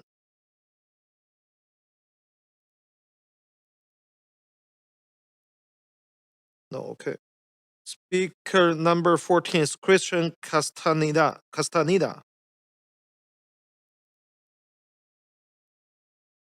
18 is Bobo Eric. 19 is Peter Wordkirch. Speaker number 22 is Julia Montasti Meza. All right, okay, that's the end of the speakers list. Thank you everyone for speaking to the Standing Committee on City Finance and Services. Committee members, is there any discussion? Okay, Councilor Orr? Yeah, I'm definitely happy to support this motion. Prioritizing restrictions on right turns on red at intersections with leading pedestrian intervals on major bike routes is straightforward, evidence-based way to reduce collisions and protect the most vulnerable people on our streets. We know that these are locations where conflicts are most common, and small design choices can have a big safety impact. I know one of the callers that couldn't call in tonight is legally blind. I would have loved to have heard her experience around this. And then there is some misinformation that this is a blanket across the whole downtown core, but this is a practical step that aligns with our broader Vision Zero goals and helps create a safer, more comfortable city for people walking, rolling, and biking. And as our friend Nathan Davidovich, happy belated birthday, by the way, reminded us, it's not anti-car, it's pro-common sense. So as someone who has had numerous near misses and a few incidences, both on my bike and as a pedestrian, it's the kind of policy that prevents harm before it happens. And I'm glad to see this happen. Thank you. Speaker, oh no, Speaker, Councillor Meisner. I am going to speak. Thanks, Chair. I just wanted to ask a few questions for you to staff, and I'm just wondering if we have engineering or traffic staff on the line, or is it just the deputy city manager? Yeah, let's. Okay. Okay. They're kind of specific, so that could be challenging. But I mean, I'll ask the first one, and I'm sure you'll have to report back to me. Thinking about restricting right turn on red movements across all intersections where a right turn movement conflicts with a bicycle lane. That's clause B in the motion. What about a right turn across a bicycle lane into an alley, for example? There's no signal there. So I'm just wondering, the effectiveness of that. But of course, I'm So I sure think- that's too yes. specific. Yeah, so Councillor, I think in the report back, because what this motion calls staff to do is to explore and report back on improving safety in intersections through these measures. Mhm. So this is a report back motion, so we can certainly incorporate that question into the information that staff presents back to council. Okay, thank you. That's just one of a few questions I had. On Clause A, around LPIs, we have been expanding those, and I'm very supportive of that. My question around that, just to state for council, was around how those locations have been chosen. Are they being chosen because there's an elevated rate of pedestrian and cyclist injuries, or are they being chosen for other factors? And the reason I ask that question is because the motion is stipulating that we would introduce this restriction where LPIs are. So I'm just trying to connect those things, and I know these are specific questions, and I wish I had taken the opportunity to email staff earlier. But I absolutely do agree that in specific instances and intersections based on traffic data and accidents and pedestrian and vehicle interactions, that it does make sense to either install a right-hand turn signal or ban right turns on red. And there's many intersections throughout the city where that's happening, and I know staff are always looking at that. I guess my feedback on the clauses or the intent of the motion is that there is a lot of this work that's going on right now. As I mentioned, staff are installing these. I'm aware of many of them downtown that have been recently installed. There's several examples on the Smythe Street bike lane, for example. I do worry that this is maybe a bit too broad, and I don't feel like I necessarily have the information around the LPI piece that I just mentioned. And some of the other questions I had around turning right into alleys, and I'm thinking again about Smythe Street. There are many right-hand turns into alleys across a bike lane.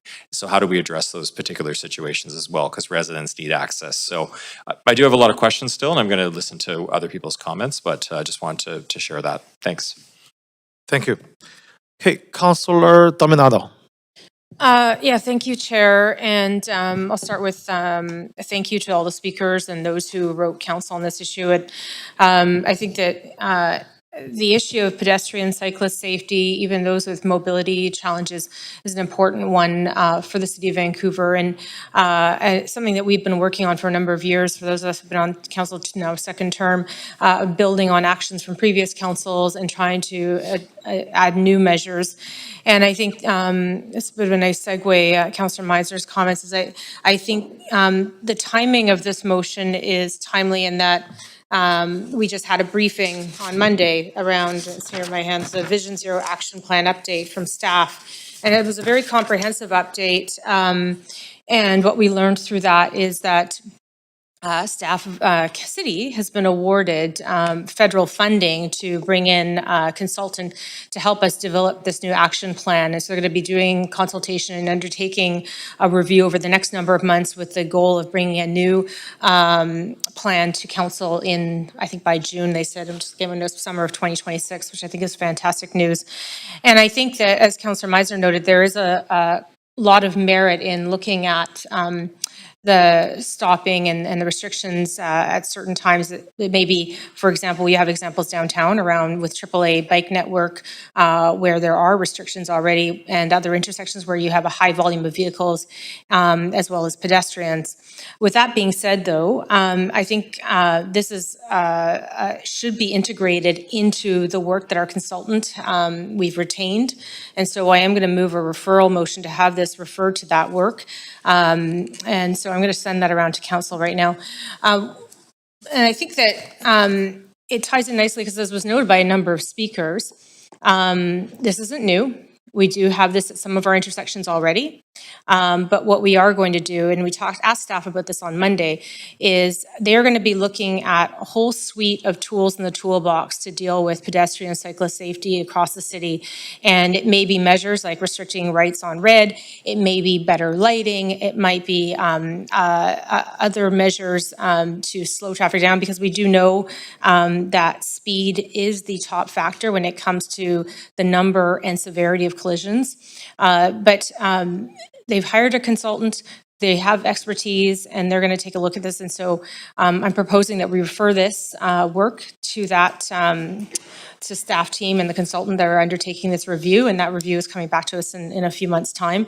And so that's what I'm putting. Maybe I'll have to move into an amendment queue. All right, thanks, Councilor Damana. We need a seconder for this referral amendment.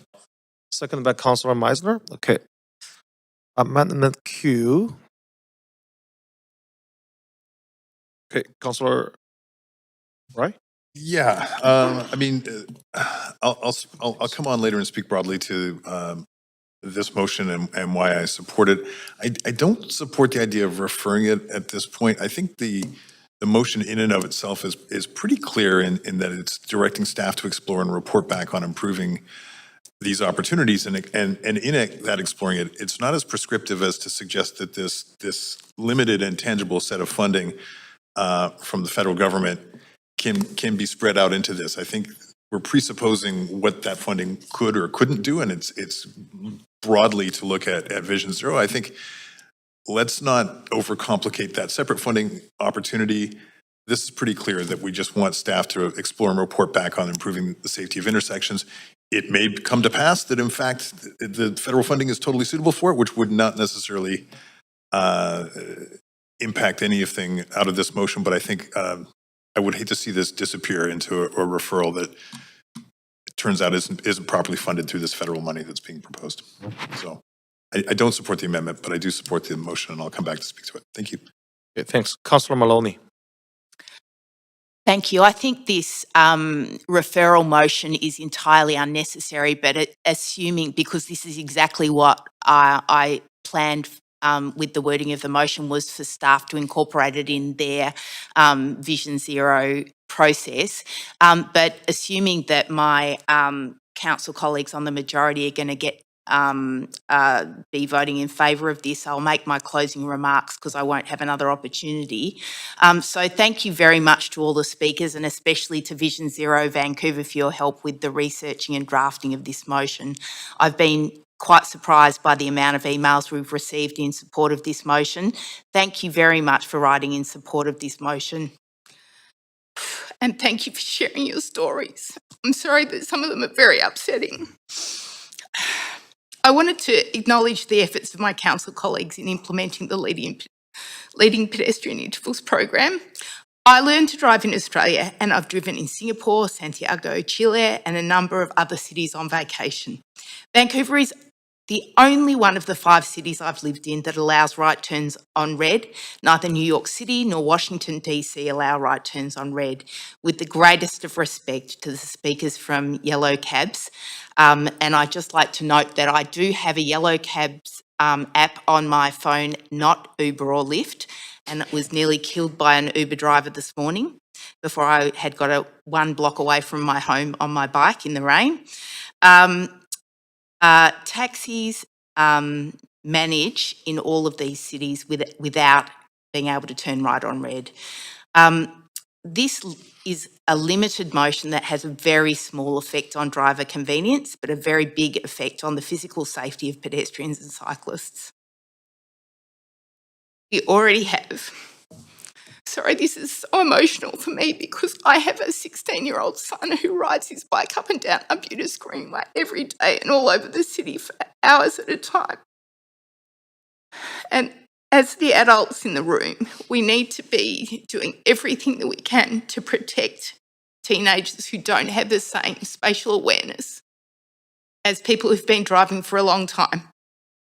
So thank you, hopefully, for your support of this. I don't think it's necessary to refer this, but I am am going to encourage everyone to vote in favour of this referral, because hopefully it incorporates the original wording of the motion, and hopefully staff will just get this work done, and that's the important thing. I'm going to save my time for in case I need to make any other comments. Thank you. Okay, thank you. Councillor Meissner. Yeah, thank you. I just wanted to make a couple additional comments. It's my understanding that the language here does refer the original text of the motion into that work. I don't see any adjustments there. It adds a bit of a consultation piece. I just want to be clear that I think this is important, and I do support restricting right turns on red where it makes sense in Vancouver. Like many of us, I mean, as someone who lives downtown and walks all over the place, I've had many close calls with vehicles, turning across crosswalks with a walk signal and all sorts of things. And that is unacceptable, and we need to, take interventions to improve those intersections so drivers are not doing that. But I just wanted to share a little bit more about the briefing that Councillor Dominato mentioned, because I know people listening online wouldn't necessarily have this knowledge. So the city did receive federal funding late last year to conduct a review of the Vision Zero policy. They've selected a consultant. The federal funding will cover 75% of the cost of that work, up to $410,000. So this is a significant amount of money that's really going to allow us to do a robust review and analysis of all of the traffic safety issues in our city and what interventions we can take to address those. And I just finally want to share the 6 focus areas that were shared with council in terms of that review, and they are addressing high danger hotspots and corridors by using data-informed approaches to prioritize location appropriate tools like LPIs, NTOR. I think that may be no turn on right or on red. Apologies. So that's included in the draft focus area.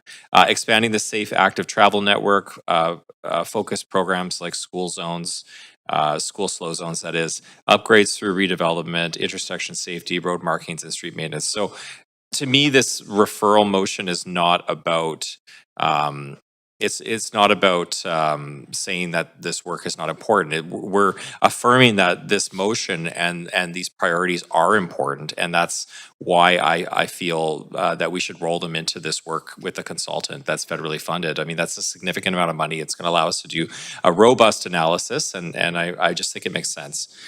So I'm going to support, obviously, the referral motion that I seconded, and I'm looking forward to the outcome of this work. Thanks. Okay, thanks. Councillor Fry. Well, I'm jumping back on because I didn't realize this probably is my only opportunity to speak in closing to this, and I am going to defer to the mover of the motion's recommendation to support this referral. I don't feel confident that $410,000 in federal funding with an already pretty robust work plan is going to be enough to really capture what this intention is.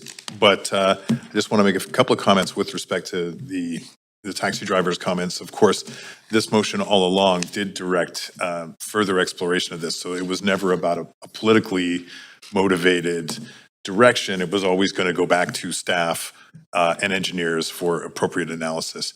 And I will say, as somebody who cycles and who used to skateboard and who was hit by a car on a right turn red, which is a totally hilarious story, but I'm not going to, obviously I'm still here. And as much as I love anecdotes, I'll share that one for later. But joking aside, this is a really serious situation that needs to be really thoughtfully addressed. And I think that with respect to some of the comments around LPIs, the reality is an LPI, a leading pedestrian interval, does allow the pedestrians the lead on a red light.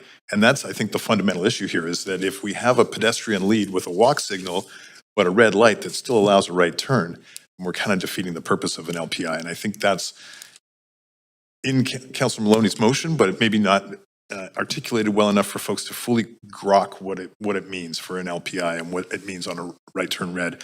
And as somebody who is a pedestrian and a cyclist and and finds myself in these situations a lot, and I practice pretty extreme situational awareness, even though I am a bit of a slacker when it comes to some things.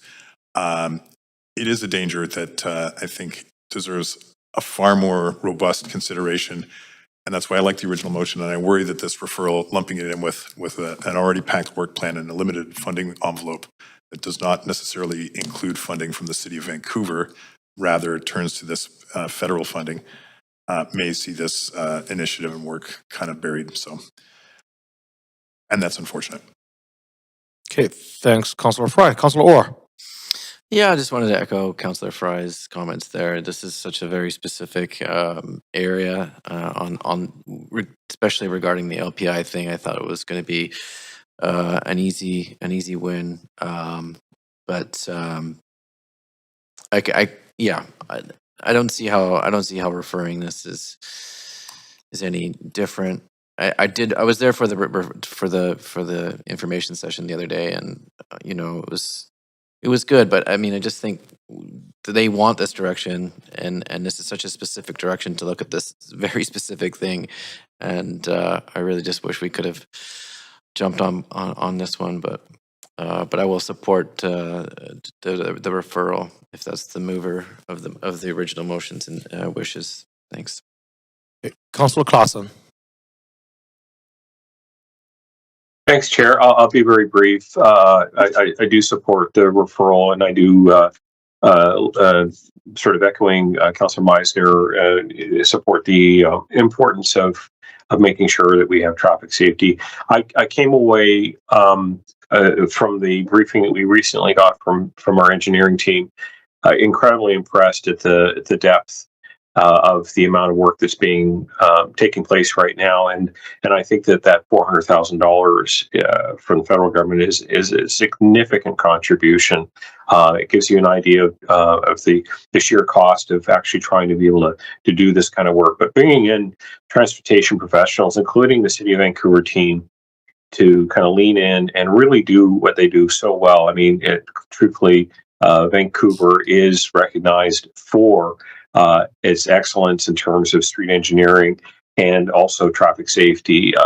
This has been going on for a generation here, from the time that we started putting traffic calming in different neighborhoods across the city. So I, again, think this is just a very strong initiative, and I think being able to roll it up in a suite of broader changes that are going to be coming back later in 2026 is going to be, again, the best use, most efficient use of our resources, and will probably make this work much stronger. So, again, very supportive of the referral. Thanks very much. Okay, thanks, Councillor. Councillor Dominato. Yes, thank you, Chair. I just thought it may be useful just to clarify again for Council in terms of the referral of this work. We had, as Councillor Clausen just noted, an extensive briefing on Monday, and so I think the timing is great and it's merit-based.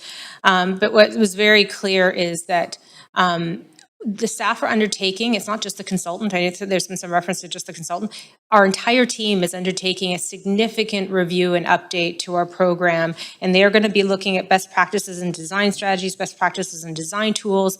They are going to be gathering data, and it will be to inform a strategy going forward. And they have the expertise and the engineers and the teams, as well as the consultant that they've brought in to work on this. And I think just to also reflect, sorry, there's a little bit of noise in the chamber. I'm not sure if we need a moment. Councillors? Okay. But I also want to reflect that I really appreciate the passion around this, because I'm passionate about it. My brother was hit as a 9-year-old in an intersection. At the end of the day, ICBC found him at fault and found the driver at fault. And I'm not necessarily getting into that conversation about, but I'm saying, it is very personal for people. I have kids. I have a teenager. I have a kid in elementary school. They walk to school. They ride their bikes. And I am constantly giving them guidance about how to be safe, because I recognize that collisions do happen, that mistakes happen, that people get distracted, and I'm not condoning it. I'm saying I take it just as seriously as I think every caller who called in today and every member of council here about how do we find that balance and ensure that we have the best road design and intersection designed to ensure that our kids, seniors, elderly, anyone is safe, whether you're walking, riding, rolling. And I have a lot of confidence in our staff team. And so referring this is to have them integrate this into that planning. And I think it's the right thing to do. So I just wanted to be very clear on that point that we all share a commitment to safety here. Okay, thanks, Councillor Dominado. Councillor Maloney. Thanks. One of these days I'll get through a road safety motion without crying, but today is not that day. Thanks for your support. Hopefully everyone's going to vote in favour of this and we'll get the work done. Thank you. All right, seeing no one else on the queue, we can go to the vote for this amendment. Just to be clear, everyone's voting for Councillor Dominado's referral amendment. Chair, can I get a vote assist in favor, please? Yes, Councillor Clausen. Noted. Chair, can I also get a vote assist in favor of Mayor Sam? Thank you. Yeah, noted. All right, so the referral motion passed unanimously with Councillor Kirby and Councillor Bly absent. All right, thank you. That completes this motion on the agenda.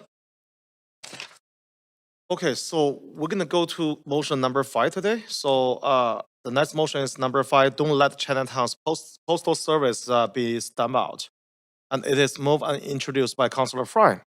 And before we begin this agenda item, if anyone believes they have a conflict of interest, now is the time to declare it. Does anyone have conflict of interest to disclose? All right, Councillor Fry, you have 2 minutes to introduce your motion.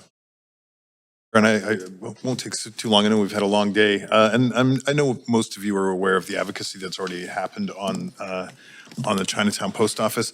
This does create a real burden for a lot of folks who actually quite rely on mail delivery service, either because they don't do electronic mail, they don't have access to computers, they're elderly, they're frail, they have disabilities, they grapple with poverty. And the reality is, since the Chinatown Post Office is closed down, it has created a burden for folks to access mail.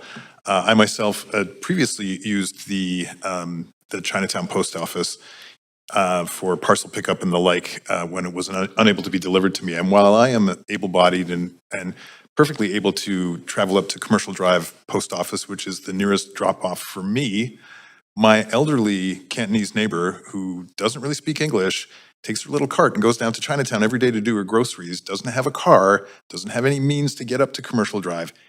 It's a big deal for her, and she's in her 90s. So, you know, I do think that there's a real equity issue here when it comes to it. We've all committed to uplifting Chinatown. We all have a great deal of passion around what it means to support Chinatown, and part of that support is services that serve the local community, things like banks, things like post offices. Obviously, we're not going to build a post office, but there are opportunities here and I know the mayor is very passionate about supporting Chinatown, so the ask here is for the mayor to write to the appropriate ministers, reminding them that this is something that we would like to see as part of uplifting Chinatown. There is an advocacy role here. And as we are considering revitalizing some of our city-owned spaces, perhaps there's an opportunity for us to even explore with some of our spaces where we can look at a new co-located model. We have the hospital coming, which will put increased demand for these kind of services for new residents. And we want to take care of the residents that are there now. And a small kiosk, we see them located in drugstores and the like all over the city. Chinatown deserves something like this, if nothing more than to serve our residents equitably, especially some of our most vulnerable residents. Okay, thanks, Councillor. All right, so do we have a seconder? Second by Councillor Dominado. We will now hear from the registered speaker for this motion. Public speaker should state whether they are in support or in opposition of the recommendations and may only speak once. I will also ask speaker if they are residents of Vancouver if it is not noted on the speakers list. Our first registered speaker is Jamie McCurrage. Hello? Yeah, we can hear you. Please go ahead. Okay, hello. My name is Jamie McCurra. I am a letter carrier serving the City of Vancouver's Champlain Heights neighborhood, and I'm also a regional coordinator with the Canadian Union of Postal Workers. We represent 53,000 postal workers across Canada, and I'm here today to speak in favor of this motion. Every time a community loses their post office, it affects every resident and business in the area. The Chinatown Retail Postal Outlet is a franchised post office, and it's a prime example of how precarious franchised post offices can be. An increase in rent can make or break an outlet. An owner retiring or Canada Post downsizing locations can leave a community without an accessible post office. On September 25th of this year, the minister responsible for Canada Post, Joel Lightbound, announced that he would be giving Canada Post permission to slow the delivery of mail, end door-to-door delivery, and potentially close post offices that were previously protected by a moratorium. The move to community mailboxes will make mail less accessible for the most vulnerable, shifting costs for vandalism and snow removal to the City of Vancouver and ultimately its taxpayers.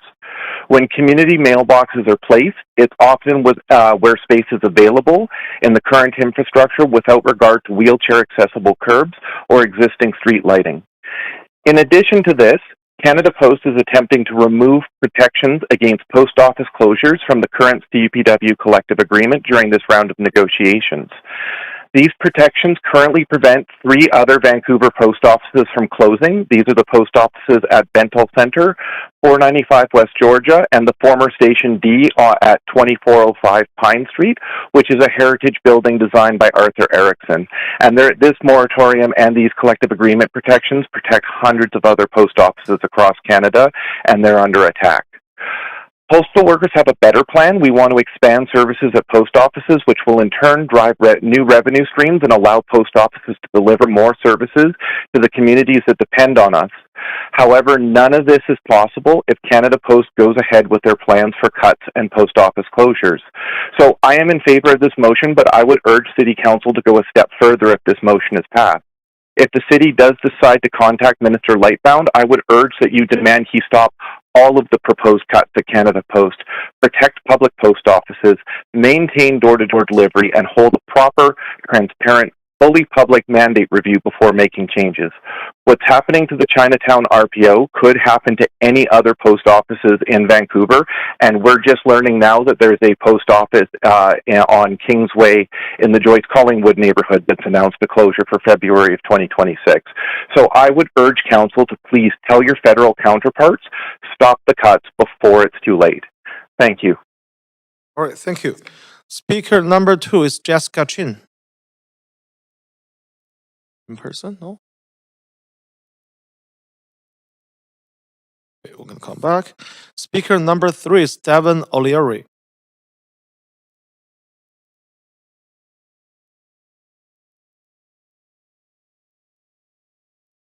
Okay. Speaker number 4 is Yao Xiao. Okay. Hello. Yeah, please go ahead, Yao. Okay. Hi, good evening. My name is Yao. I'm a professor in social justice and education at UBC. Also, as a Chinatown community member for more than 10 years, I've been working with many people in the neighborhood to create culturally affordable and accessible spaces in and around Chinatown. So I'm speaking today in strong support of this motion to continue and sustain the operation of post office in Chinatown. Over the past 10 years, working closely with many Chinatown seniors, I've seen firsthand how essential nearby services are important for their everyday survival and dignity. Many elders in this neighborhood rely on post office to receive critical government documents, pension information, house correspondence, and immigration papers. For those who already face language barriers and mobility challenges, traveling long distance and reorienting themselves to new locations to send and pick up a letter is not just inconvenient, it can mean losing access to benefits, missing appointments, or being isolated from family members. So the post office is much more than a postal counter. For many elders and many other people in the neighborhood, it's a lifeline of communication to their friends, children, relatives across Canada and beyond. And also, it's a point of connection that keeps people grounded, supported, informed. And the closure of the current Chinatown post office was experienced as yet another form of displacement, another erasure in the neighborhood already facing multiple layers of gentrification, loss of cultural spaces, and lack of basic essential services. And community members have spoken clearly and consistently to that. And also, it's not simply a loss, but also it's a moment of possibility. Community organizations, local leaders, and Chinatown advocates have already expressed support through the media and through a petition that gathered more than 1,200 signatures.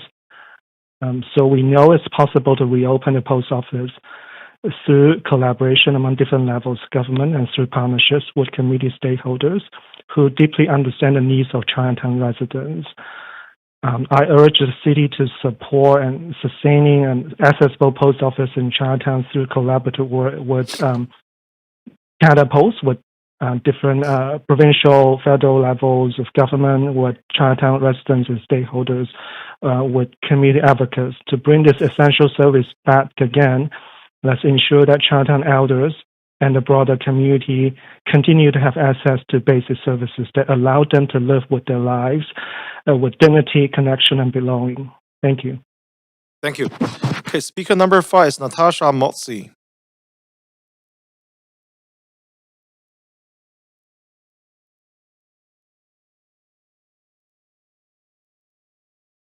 Oh, okay. Speaker number 6 is Alex Bernstein. Okay. Alex? My name is Alex Bernstein. I'm a letter carrier on the North Shore. I'm in full support of this motion. I'm also the organizing director for the Canadian Union of Postal Workers and here in Vancouver, 846. So since November 12th, Chinatown and the downtown east side have lost their post office. With this loss, the only option for the denizens of these two neighborhoods is to walk to Gastown or Olympic Village. In a thriving destination city like Vancouver, there's really no excuse for something like this. Canada Post Corporation's strategic shuttering of retail postal outlets is part of their playbook of throttling their service, running our public service into the ground before they presumably sell the company off for scraps. It should not be ignored that all this has been occurring during negotiations with their 55,000 employees, a tactic to further destroy this once proud organization and support their claims that the company is completely insolvent. We ought to speak up against this immoral closure and stand up for these neighborhoods that have been left behind. Chinatown and the downtown east side are routinely underserved with their mounting income inequality on full display for visitors and residents alike. The loss of this post office just adds insult to injury. Disabled and elderly people are simply left with no option now. Despite MP Joelle Lightbound's shameful attempts, Canada Post is a public service, and so the presence and proximity of their post offices should serve the public. Please do the right thing and support this motion. Thank you. Thank you. Okay, speaker number 7 is Melody Ma. Hello. Hi, Melody. Before you start, as a procedure question, can I ask you if you are a resident of Vancouver? Because it's not Yes, noted on I am. You are. Okay, thank you. Yeah, please go ahead. My name is Melody Ma, and I am here to support the motion for Mayor and Council to urge Canada Post and the federal minister responsible to reopen a Chinatown post office. Nearly 1,300 people have signed a petition calling for its reopening, and this is happening 110 years after Chinatown residents first petitioned for a post office at the Wingsound building where the Chinese Canadian Museum is currently located. The most recent Chinatown post office served the community for 30 years, and it's provided essential services to the residents of Chinatown, the downtown east side, and Strathcona because it's the only post office from the east of Carroll to Commercial Drive. The Chinatown post office is critical for our city's most vulnerable and marginalized residents, including unhoused and precariously housed people, low-income individuals, Chinese and non-Chinese seniors, migrants, and people with disabilities. Many people rely on physical mail for vital government documents. Chinatown and the downtown east side are also home to many community-serving businesses and organizations, including Chinatown Clan Associations, that rely on the post office because they have limited access to technology and transportation. When I visited the post office shortly before it closed, there was a steady flow of people buying envelopes, stamps, sending and receiving mail and packages. Someone even came in specifically to get envelopes required for a passport renewal. So this post office isn't just a place for mailing things, but it's a critical service, and it shows how deeply people depend on it. Since the closure, I've talked to Chinatown seniors and they have expressed total shock and disbelief that it's closed. The nearest alternative is more than 500 meters away, way down in Gastown. And residents are already reporting that some of their packages, including medical devices, are being redirected as far as Commercial Drive. I've also checked with Canada Post, and they have indicated that if the capacity is exceeded at the London Drugs location on Abbott, people will need to travel further down into downtown or back to Commercial Drive to get their packages. So for individuals with mobility challenges or no access to transportation, this is just not feasible. In a neighborhood like Chinatown and the downtown east side, a post office is essential infrastructure that supports dignity and equity. So I urge you to support this motion and call on Canada Post to reopen a post office in Chinatown and work with Canada Post to locate it at the Chinatown Plaza Mall, which is an important civic space owned by the city that would benefit from the increased foot traffic and public use. Thank you so much. Thank you. Okay, speaker number 8 is Ian Waniger.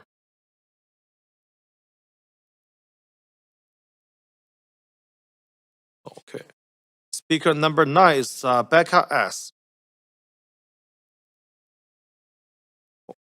Speaker number 10 is Minnie Ng. Okay, Minnie. Oh, hello? Yeah, we can hear you. Please go ahead. Oh, hello, can you hear me? Yes, we can. Please go ahead. Oh, okay, sorry. Okay. Hi, I'm Minnie, and I support the motion for the continued operation of the Chinatown Post Office as a full-service facility. I spoke yesterday in opposition of rezoning the downtown east side, and I'm here to speak again to advocate for the low-income seniors and downtown east side community. I urge the city I urge the city to pass a motion for the continued operation. And also a reminder, I was here to speak in opposition to BD building a luxury condo as well. A 10-year fight just for it to be approved. And honestly, it feels like the city is constantly letting down the downtown east side and Chinatown communities, especially the low-income seniors and disabled community who will be most affected.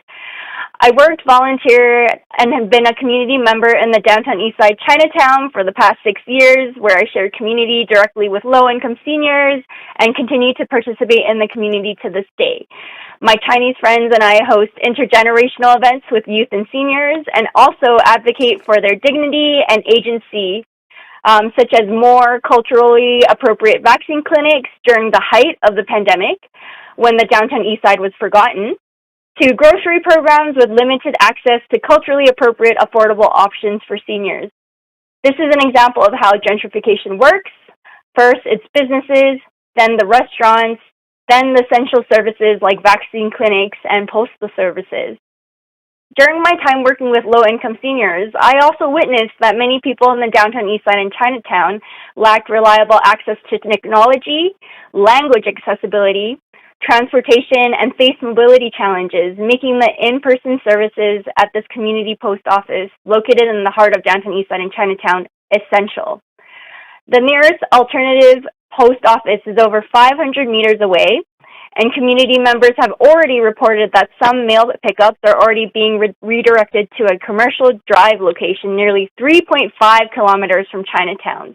This further endangers the lives of disabled seniors having to learn how to travel with health issues and also the lack of language accessibility all over Vancouver. Unhoused residents in the downtown east side also depend on this location for general delivery services, which provide them with stable mailing addresses. This is crucial for people for receiving IDs, benefits, and staying connected with government and community support. Chinatown and the downtown east side are also home to numerous community-serving businesses that use the post office for their operations as well. The loss of this branch would deepen inequity and isolation in a community already facing displacement and gentrification. Even though this location operates as a franchise for many residents of Vancouver, downtown east side, and Chinatown, this isn't just another business closing, it is a lifeline being taken away. I hope the city reconsiders and passes a motion for the continued operation of the Chinatown Post Office. Thank you. Thank you. Okay, speaker number 11 is Wendy Ao Yung. Okay, Speaker 12, Selena E. Hello? Yeah, we can hear you, Selena. Please go ahead. Oh, okay. Great. Thank you. My name is Selena. I am a Chinatown resident and a born and raised Vancouverite, and I support this motion. Our neighborhood is home to many senior citizens and low-income vulnerable citizens who rely on local services like having a post office reopened. These residents of our community don't always get heard, and there can be a feeling of being forgotten or left behind as the city around them changes. I lived in Chinatown as a child, and my decision to make the area my home again as an adult was steeped in its rich history and my family's history, as well as embracing the new businesses, bringing new life into the area. But when the coffee shops, boutiques, and restaurants closed for the night, we, myself, and all the pawpaws and yayas are all still here, and we need our services. So please support Chinatown and keep it livable and vibrant for those of us who call this neighborhood our home. Thank you for your time. Thank you. Okay, Speaker 13 is Kami Nakashima Ocha. Hi, yeah, this is Kimi. Thank you. My name is Kimi Nakashima Ochoa. I have been a Vancouver resident for 9 years, and I'm the co-director of the We Press Community Art Space. We're a nonprofit organization based primarily in the downtown east side. I'm speaking today in decisive support of this motion. I did want to clarify to folks in the room and listening in that this closure already did happen. It's not pending. It was a sudden and swift action, making the support for the motion all the more important. Recent public conversations have reframed postal services as solely a business for profit, but written correspondence has been an essential part of connecting people for hundreds of years. Canada Post was designed as a public service, not as a way to maximize private profit. Chinatown is a neighborhood already systemically neglected from several forms of public service and support. Mail service is a lifeline to many of the residents in the neighborhood. As elected representatives, you are elected to work in the best interest of your constituents. Writing a letter to Canada Post is a small time investment, which would have an immense impact if successful. The closure of the Chinatown Post Office has caused confusion and distress for our communities in the downtown east side and Chinatown. Our PO box has also been affected by the sudden closure, which caused distress and additional labor for our staff as we depend on it for our operations. Even then, as an organization, we have the administrative resources to work around this change. Many Chinese seniors and other vulnerable residents don't. I urge you to help them to stay connected to their loved ones and to important information to function in their daily lives. With this requested motion, you can increase access to correspondence that helps them enrich their civic and democratic duties. Mayor Sim, in particular, I ask you to follow through on all parts of this motion and work with Canada Post to find a lease at a suitable location in historic Chinatown, especially as a mayor who himself has made history as the first Asian mayor. You have a responsibility to this community. In short, mayors and city councilors are elected to work to make sure Vancouver residents have the basic services they need. Please consider this request for minimal effort to reinstate an essential service. Thank you. Okay, thank you. Okay, Speaker number 14 is Paige Frewer.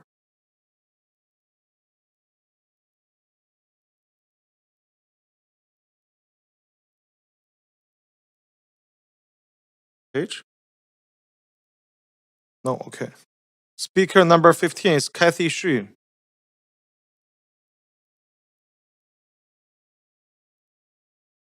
No, okay. All right, so I'll go back to the missed speaker. Speaker number 2, Jessica Chin.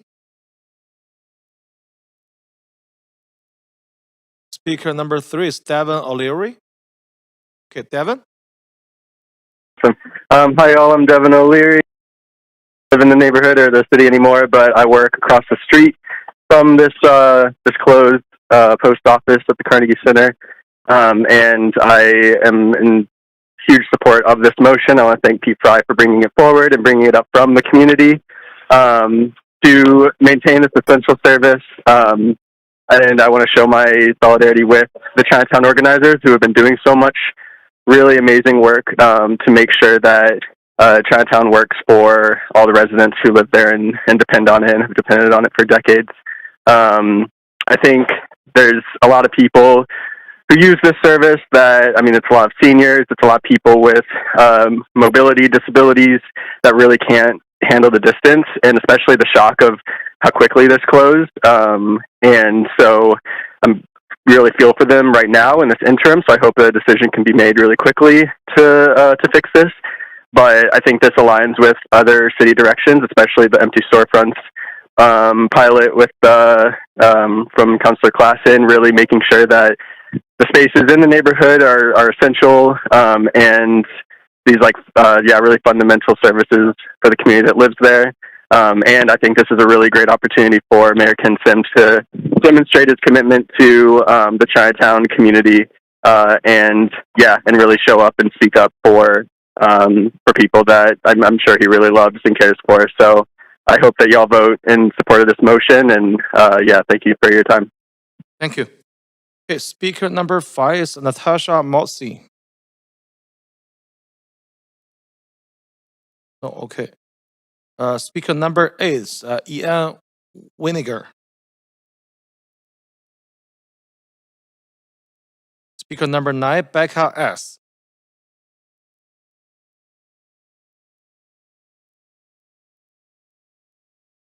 Okay. Speaker 11, Wendy Ao Yun. Speaker 14, Paige Feuer.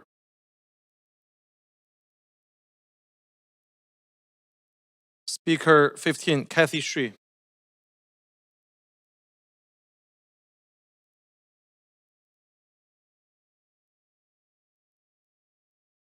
Okay, thank you. That's the end of our speakers list. Thanks everyone for speaking to the Standing Committee on City Finance and Services. Committee members, is there any discussion? I saw Councilor Meisner. Yeah, I just wanted to thank Councillor Fry for bringing this motion forward.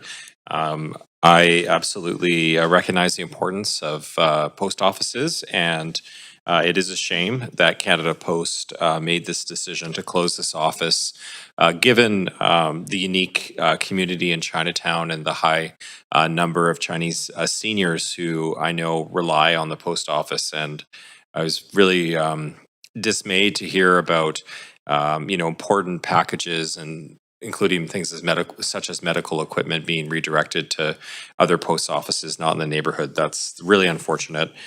So I think this is really the least we can do in terms of writing a letter. And I think another great aspect to the motion is connecting Canada Post with our city's REFM real estate department, as the city does own retail space in Chinatown. Chinatown Plaza comes to mind. There's also obviously Dr. Sun Yat-sen Garden and the retail spaces outside of that garden. I'm not sure if those are city-owned, but I believe they may be. So I think it's a thoughtful motion, and I'm happy to support it. Thank you. Councillor Orr. Yeah, I strongly support this motion. I wrote a few letters to Canada Post and the minister when I first started hearing about this. Like others have said, it's long been a community hub for seniors, local businesses, and as others have also mentioned, it disproportionately impacts people with limited mobility and low-income residents. Without nerding too much on Vancouver history, but when the first post office opened in Sinclair Center in I think 1905, the residents of Strathcona and Chinatown and Gastown had to hike miles to what was then a building on the edge of the forest, but then kind of eventually became the downtown core. So I just think that's interesting to note those shifting patterns and noting the caller who kind of tied this to gentrification as well. We also heard from postal carriers, and I think who better to trust than those people. They know the community and they know their customers, and I'm just happy to support this motion. Thanks. Okay, thanks, Councillor. Councillor Fry. Yeah, just to close, appreciate the words of support, and obviously there's a personal connection for me as it is my post office, but really for my elderly neighbors who this really is a big deal, and I do want to just acknowledge the advocacy in the community. Melody, and others who had spoken tonight, and the work they've been doing highlighting this and really shining a light on it, because frankly, I wouldn't have known if until I got the notice that my mail was no longer being delivered locally. And I think it's fascinating that she mentioned this, that 110 years ago, Chinese Canadians had to fight for a post office to serve the community. And it was located in what is now the Chinese Canadian Museum. I think that's a fascinating tidbit and a worthwhile reflection as we hopefully continue to advocate for these kind of basic services as part of uplifting Chinatown. So thank you, everybody. Okay, thanks, Councillor. All right, so seeing no one else on the queue, I'm gonna call the vote. So Council, please register your vote on the voting panel. Chair, Councillor Kirby, may I have a vote assist in favor, please? Okay, noted. Thanks, Councillor Kirby. Councillor Chair, Clausen. it's Councillor Clausen. Yeah, can I have a vote assist in favor, please? Thank you. Okay, all right. Okay, so the motion passed unanimously with Councillor Bly absent. Thank you. That completes motion 5. The next item is motion 6, breaking up with X, equitable access for real-time council agenda and speaker updates. It is to be moved and introduced by Councillor Fry. Before we begin this agenda item, if anyone believes they have a conflict of interest, now is the time to declare it. Does anyone have a conflict of interest to disclose? All right, seeing none, Councillor Fry, you have 2 minutes to introduce your motion. Readily acknowledging that I peppered the preamble here with lots of political content and commentary on social media and Elon Musk and so forth, but I think really fundamentally what this motion reflects is that right now, if you are, say, at work and trying to track the council speaker's agenda and you aren't able to watch the YouTube or something because you're at work and you want to quickly check for a record of where we're at on the list, and if you don't have a Twitter account, you can't access it. And fundamentally, I think that's a failure of our responsibility to create an accessible platform for folks who are signing up to speak to look online and find out where the speakers list is, what is the real-time agenda happening.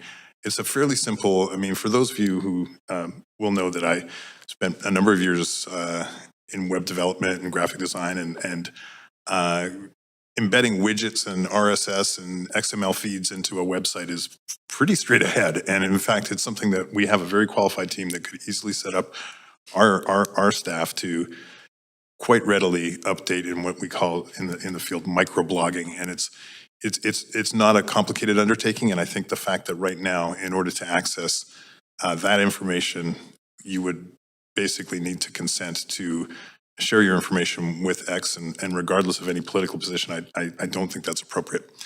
So I think it's pretty straight ahead, and I hope that folks see the merit in this. Thank you.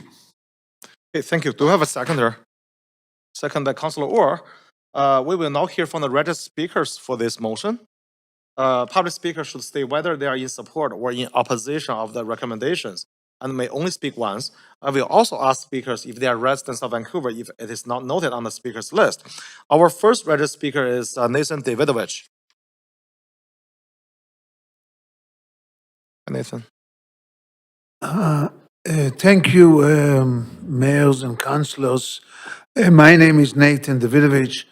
I support the motion of Councillor Fry. I think the District of North Van, they discontinued their Twitter account and some other cities. And I mean, I support using Blue Sky Social, which many of Twitter people have changed to. However, I support returning many of the procedures and policies that were changed after 2008 by Vision Vancouver. That's what the main problem is. They discontinue a whole bunch of things. And, but then on the positive side, I presume just yesterday, the city posted a short 2.3 minutes video on YouTube that is called How to Speak to Vancouver City Council. I don't know if you got that. You've seen that video. So, I mean, so more information could be put on the video or on other information through the the good office of the city clerk who does all these good things. And it's, I mean, there should be some, uniform regulations. So every city's, operates pretty much the same, but, and that's, I presume, up to the UBCM, which I think you're a member of the executive. So, because it's really frustrating that when you try to listen or do things in different cities, they all have different regulations, and so thank you. Okay, thanks, Nathan. Okay, speaker number 2 is Margie Sanderson. Hello, Council. Can you hear me? Yes, we can. Please go ahead. Thank you. I'm calling in to speak in support of this motion to break up with X. I want to say thank you to Councillor Fry for bringing this forward. I was so excited when I saw this on the agenda. My friends and family would say I am extremely nerdy about Vancouver City Council. I like to know what's going on in these meetings. I regularly listen. I sometimes even speak. I'm a firm believer that there's important work happening at Council that impacts all of our lives, and we all have a right to engage with this. But with the changes in X in the last few years, I can't access the city's own real-time updates to understand what's happening at Council. It's very hard to predict when you're going to be called to speak, and even harder so without any access to the city's update. If I wanted to follow along, I would need to join the platform X. Posts from the city clerk are not even visible if you aren't signed into an account. Joining this platform would require me to share my personal information and grant the platform worldwide license to use and reproduce the content I create. It would force me to join a platform that spreads mis- and disinformation and is actively contributing to the division and decay of my home country, the United States. I'm not comfortable with that. The city clerk does an incredibly valuable service providing live council updates. This service should be for Vancouverites, not for X users. I hope you will support this motion to increase access for all of us to understand what's happening at City Hall. Thanks. Okay, thank you. All right, so this is the end of the speakers list. Thanks everyone for speaking to Standing Committee on City Finance and Services. Committee members, is there any discussion? There is. Councillor Kirby-Yung. Yeah, thanks, Chair. I wonder if I might ask a point of information through you to the mover of the motion. Yes, please go ahead. I understand the motion to be that Councillor Fry, that you're purporting the city should move away from X because it's a divisive platform. I'm just wondering why you haven't broken up with X.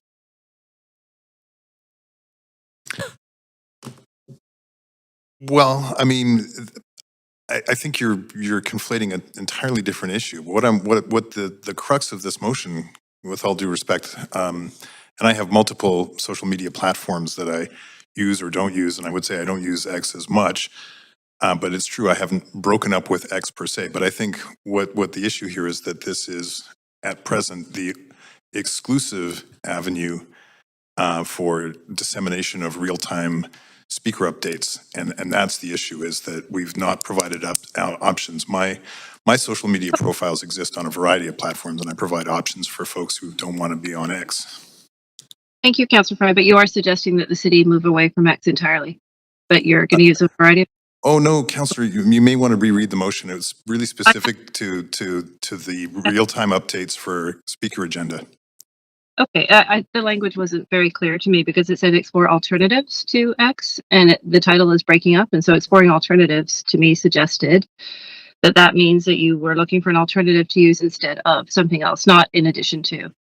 Sorry, Councillor, I realize you may not be in front of a computer. I can certainly read out the enactment piece if it's helpful. But thank you for the clarification. So speaking to the motion, Chair, I am happy to support it and to look at alternatives. I do lament the sort of the division and sort of the degradation of the public discourse that happens in the public realm. I think the public deserves to have an accessible platform that does not have any barriers for access and that everybody can use, regardless of whether or not you should have an account or otherwise. I was particularly struck in the motion with the clause that suggests that platforms that stow division, and I think that that is a standard that I would suggest that all elected officials could adhere to, aspire to lead on in terms of creating fact-based conversations and not stoking division. And so I'm glad that this has surfaced, I think, as an important conversation for council. To recognize that we have a leadership role in not just equitable access to information and sort of a clear transparency and around that, but also in terms of the type of the discourse and the accuracy of the information that we put out. So anything that continues to help us advance those goals, I'm happy to support. Thank you. Okay, thanks, Councillor Kirby-Yung. Councillor Meisner. Yeah, thanks. Councillor Kirby-Yung asked my question around the intention around the language around the alternative. So that clarified that for me, and I did send in an amendment just to further reinforce the point that we're looking for additional avenues, such as the city website. So if we could just move us to the amendment queue, and I can continue. Yep, I'll move you there. Please add yourself. Yeah, and we need a seconder for this amendment. Okay, we need a seconder for this Councillor Meisner's amendment. Second. Okay, seconded by Councillor Kirby-Yung. Okay, Councillor Meisner, please go ahead. Thanks. So this just follows up on Councillor Kirby-Young's question, which was the same question I had.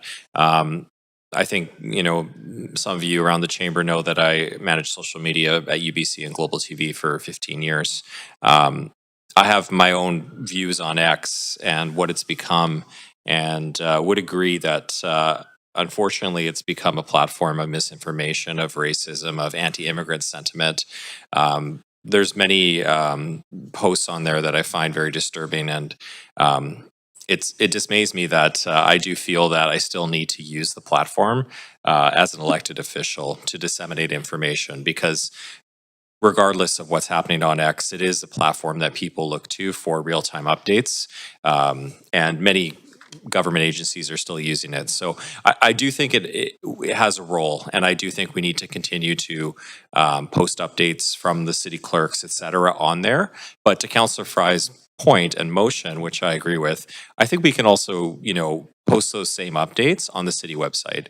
And that's not going to require someone to sign up for an account and participate in X or Twitter if they don't wish to. And I understand why some people don't want to be on that platform. So I'm supportive of the motion. I just would like to move this minor amendment to just clarify that this is in addition to X. I don't think we're at the point right now that we can, shut down the city's X account. I just don't think we're there yet. I think there's too many residents and media and all sorts of people that rely on that account for real-time updates. And it's a very quick way for the city to get that information out.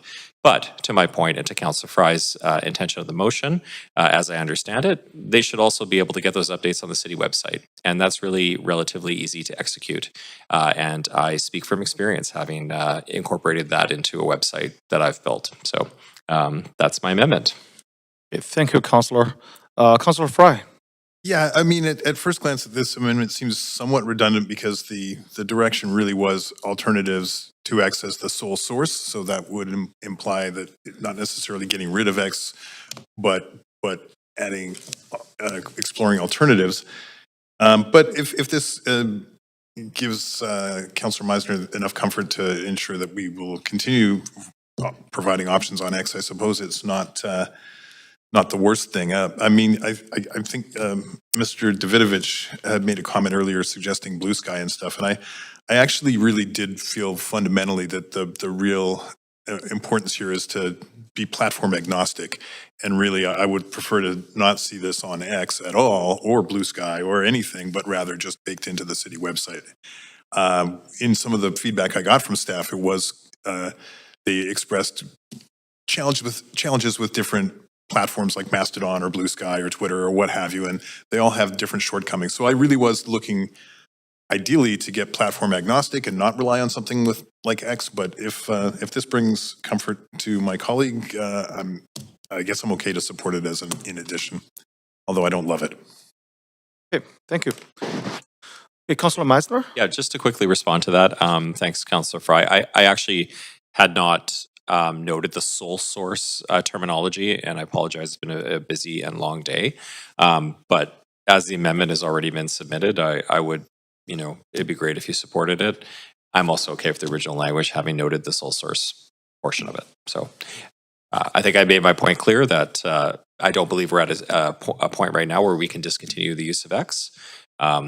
I just don't want us to sunset that right now. I don't think we're at that stage yet. I think too many people still rely on it, but let's give people other options, including the city website. Okay, thanks. All right, so let's go to the vote for this amendment. We are voting on the Councillor Meissner's amendment. Vote assist in favor, please. Councillor Chair. Councillor Corbeil? Myself as well, Chair. Councillor Clausen. Okay, thanks, noted. All right, so the amendment passed with Councillor Bly absent, Councillor Fry abstain, Councillor Maloney in opposition. Okay, thank you. All right, so Councillor Meissner? No, that's it for me. Thanks. I know it's been a long day for everybody, and okay, everybody's so tired. I'll cede the chair to Vice Chair Clausen so I can make some quick comments. Okay, I'll advance myself. Yeah, so in general, support this motion. I also support the amendment. I think everyone in this council chamber on X except Councillor Montague. So yeah, I think that's the way we communicate. One of the way we communicate with the community. And I just have one question. So to the mover of the motion. So in this motion, it says X.com promotes disinformation, misinformation, foster political polarization, and may involve in election interference and amplify divisive narratives. So I realized you posted something yesterday mentioned about me. So since it is about disinformation, misinformation, why you did that yesterday? And specifically mentioned about me.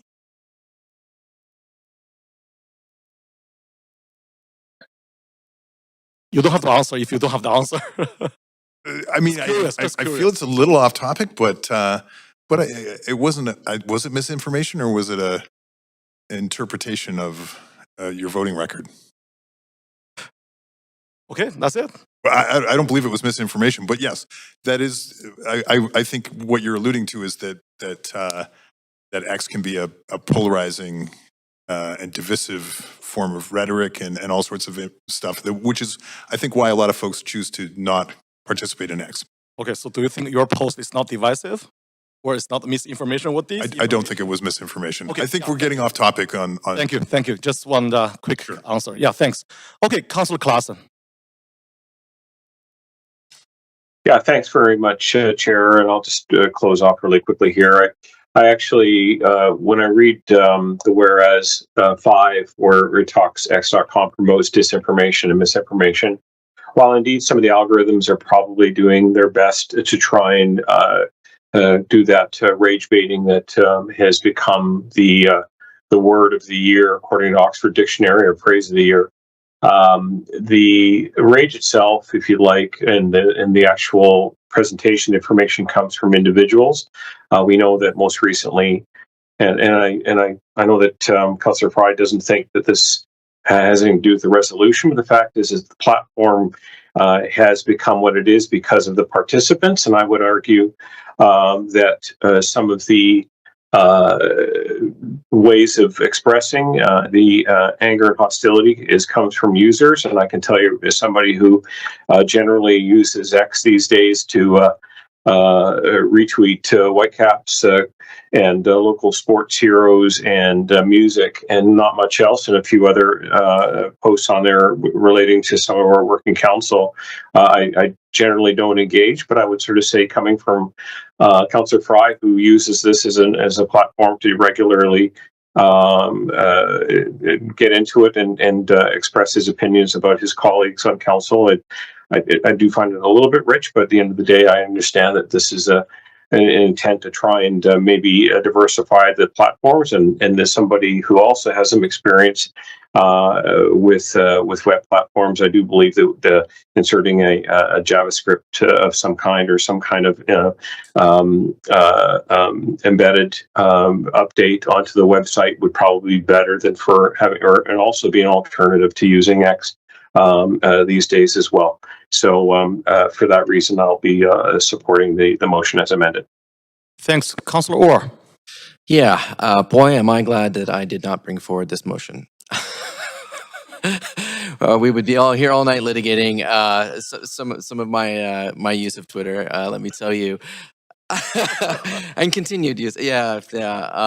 But no, I recognize the division there, and but no, I support the motion. I had a similar motion around accessibility and looking at different platforms.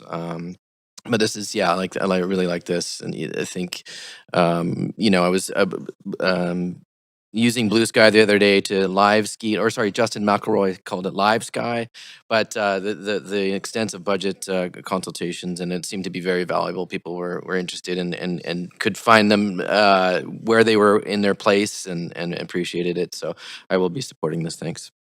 Thanks, Councillor Fry.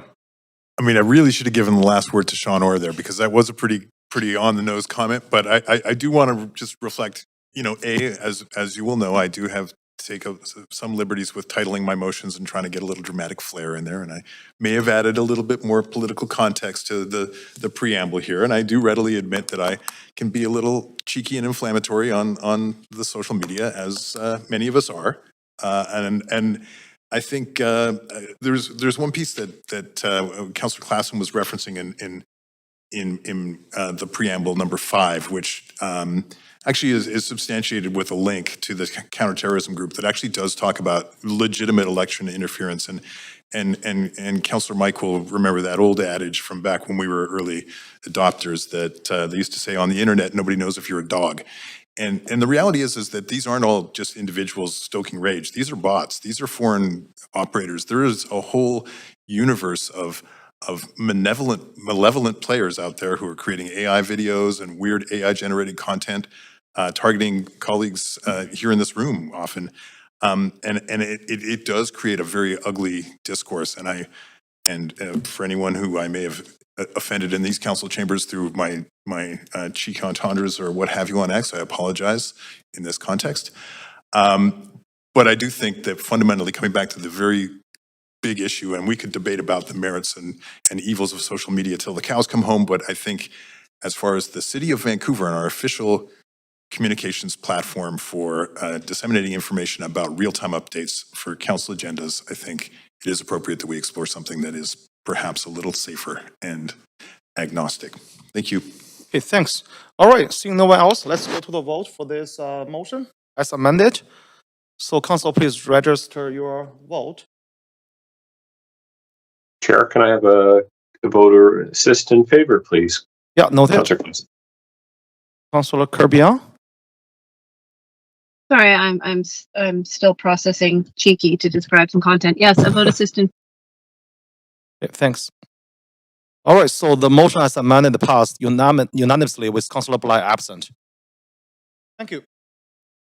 That completes motion 6 on the agenda. Motion 7, supporting a fare free transit route pilot in Vancouver, and it is moved and introduced by Councillor Orr.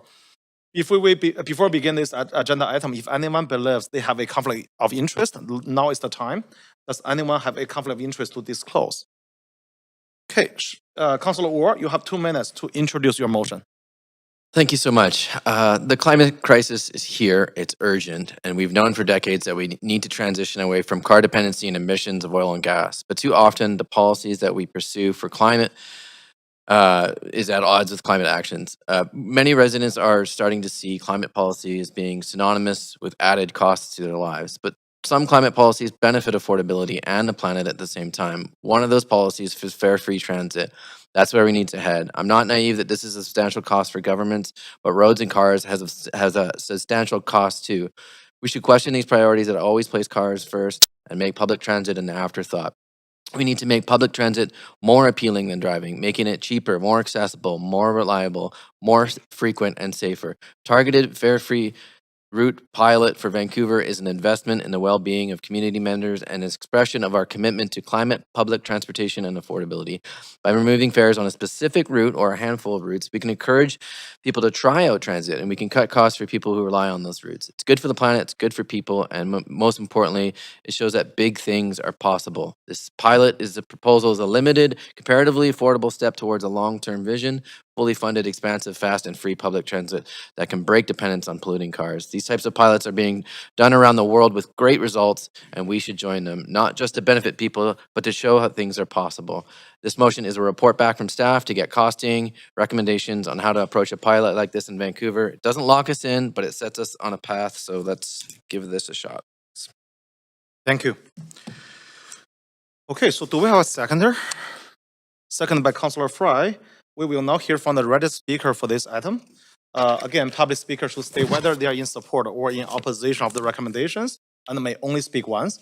I will also ask speakers if they are residents of Vancouver if it is not noted on the speakers list. Our first registered speaker is Nathan Davidovich. Nathan. Thank you, Mayor and councillors. My name is Nathan Davidovich, and I support Councillor Orr's motion.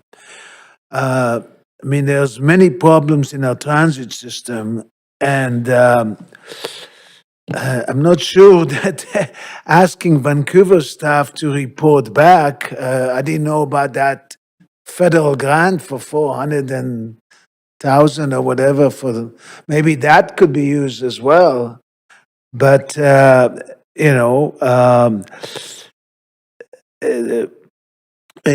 doubt that any of you or most of your staff have read the book Human Transit by Gerard Walker, the most famous transit consultant in the English world. He's been to Australia too. He consulted all the three TransLink. Chapter 11 on the book is named Can Fares Be Fair? And it gives you a whole bunch of information about the fare system and what's going on. The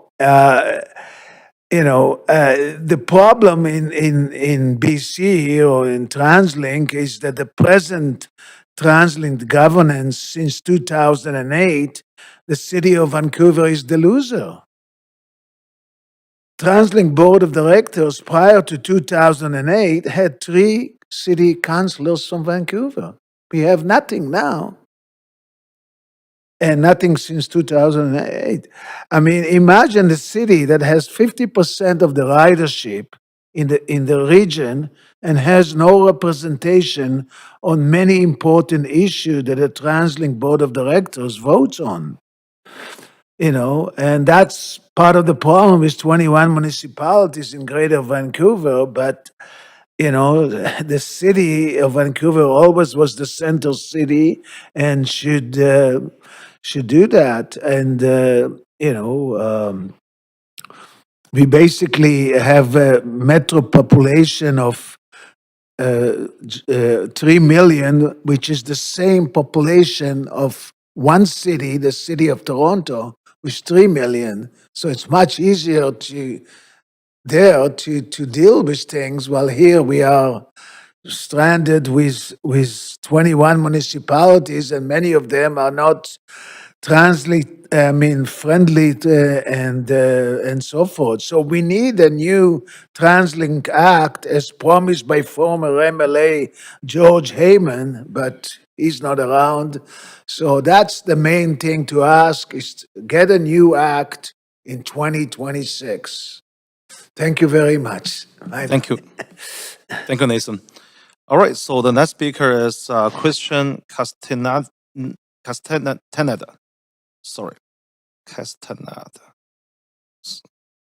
Yeah, Christian Castaneda. Oh, okay. Okay, we're gonna come back. Number 3 is Nate Stanley.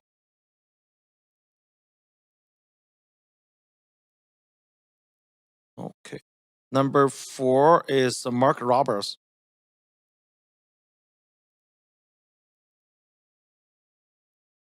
Mark Roberts? No. Number 5 is Brianna Himmerat.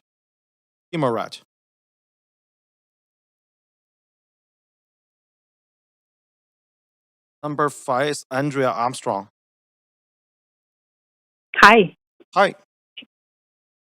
Hi. My name is Andrea. Can you hear me? Yes, we can. Please go ahead. Okay. Hi. I'm calling just to express my support for this motion for the city to implement a free fare transit pilot. I think that a free transit system would help to address the affordability crisis in the city. Although there's much that needs to really change in order to improve affordability for Vancouver's lower income residents, but I think this would be a really great step to encourage of the buses for commuters away from private vehicles in order to reduce traffic congestion and gas emissions. And yeah, I'll keep it short and simple. I think it's a great motion, and I hope that council will vote yes on this. Thanks. Thank you. Speaker number 7 is Mohammed Ahmed. Hi. Well, thank you so much, Council. My name is Mohammed Ahmed, and I come before you as a worker, a member of communities you have taken for granted. I'm here to speak the truth that your delays have made devastating. I support this motion, but let's be fair. We're not here to discuss a minor pilot. We're here to confront a profound betrayal. A betrayal that unfolded in real time for 3 long years. $685 million in poverty fares. A $600 million funding crisis that you have allowed to fester. And now, in election year, this motion finally appears. 3 years of transport poverty deepening. After 3 years of watching, number 20 route to be cut, and million Canadians, Vancouverites, struggle. 3 long years. Do not insult our intelligence by calling this timely leadership. This is a political ploy. You're all the same politicians in different colored jerseys, playing the same game with human lives at stake.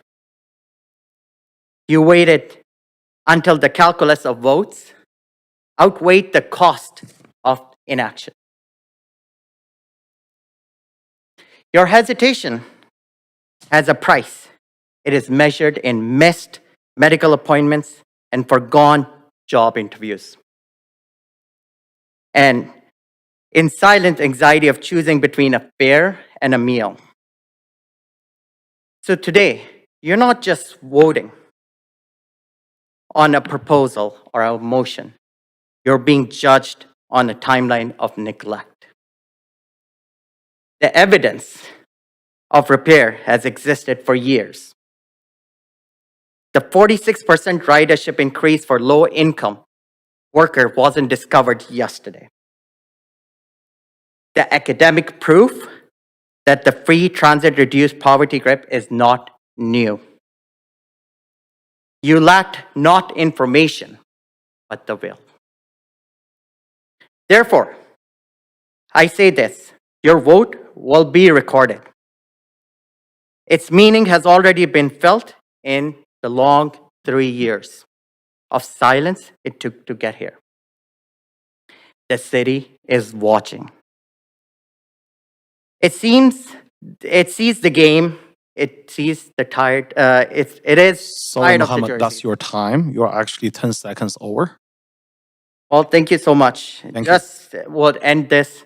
I can only hope for the sake of every person waiting at a bus stop that this Thank you, was Mohammed, not for a speaking colossal to waste of time. Thank you. Thank you. All right, speaker number 8 has withdrawn. Speaker number 9 is Ryan Edgingram. Why? No, okay. Speaker number 10 is Angela Carlin Thompson. Thompson.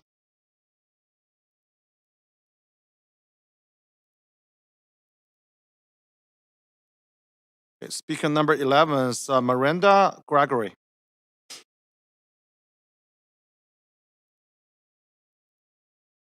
Okay, speaker 12 is Dr. Daviani Singh. I'm here. Yes, we can hear you. Please go ahead. Okay, thank you. Good evening, Mayor and Council. Thank you for hearing me today. And I'm Dr. Devyani Singh. I'm a climate scientist and a concerned resident of the city. I'm speaking in favor of the pilot program to explore a one-year fare-free pilot project on Vancouver bus routes, connecting the underserved and working-class neighborhoods. This is as much a social justice issue as a climate issue. By making transit fully funded and free to ride, we can tackle the climate crisis along with making life more affordable and our city less congested. This pilot will reduce citywide emissions and also reduce the cost for people who have a daily commute. Eliminating fares on buses helps reduce greenhouse gas emissions in several ways. First of all, reducing fares encourages people to ride public transport instead of driving. Even with less than 30% of its seats full, a typical bus emits a third less greenhouse gas emissions per passenger mile than the average single occupancy vehicle. Fewer cars on the road means a reduction in harmful pollutants, leading to a cleaner air and associated public health benefits. Decreased traffic congestion also means fewer vehicles contributing to traffic jams, which not only saves travel time, but also reduces the amount of time cars spend idling and emitting pollutants. Public transit is inherently more energy efficient than single occupancy vehicles due to shared mobility, where one full bus could remove up to 70 single occupancy vehicles from the road. The benefits are even more amplified when transit systems use electric buses powered by renewable energy sources, such as we do have in Vancouver. Eliminating fares also enables a bus to complete a trip in less time by reducing the time it takes for people to board and disembark for tapping cards. This reduces idling and cuts the time that a bus engine runs to complete a trip. This pilot would bring Vancouver into the conversation like many other cities around North America with actual data and real results to show. Fare-free services has worked in other cities, improving mobility, reducing car use, and making public transit simpler for everyone.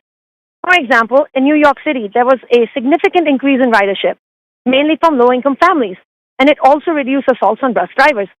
In BC, Penticton has gone above and beyond to make transit free for those below 25. There are many other cities in BC who have tried similar programs like Nelson, Powell River, and Victoria. So I wonder, why should Vancouver be left behind? We should continue to be climate leaders as we have been in the past.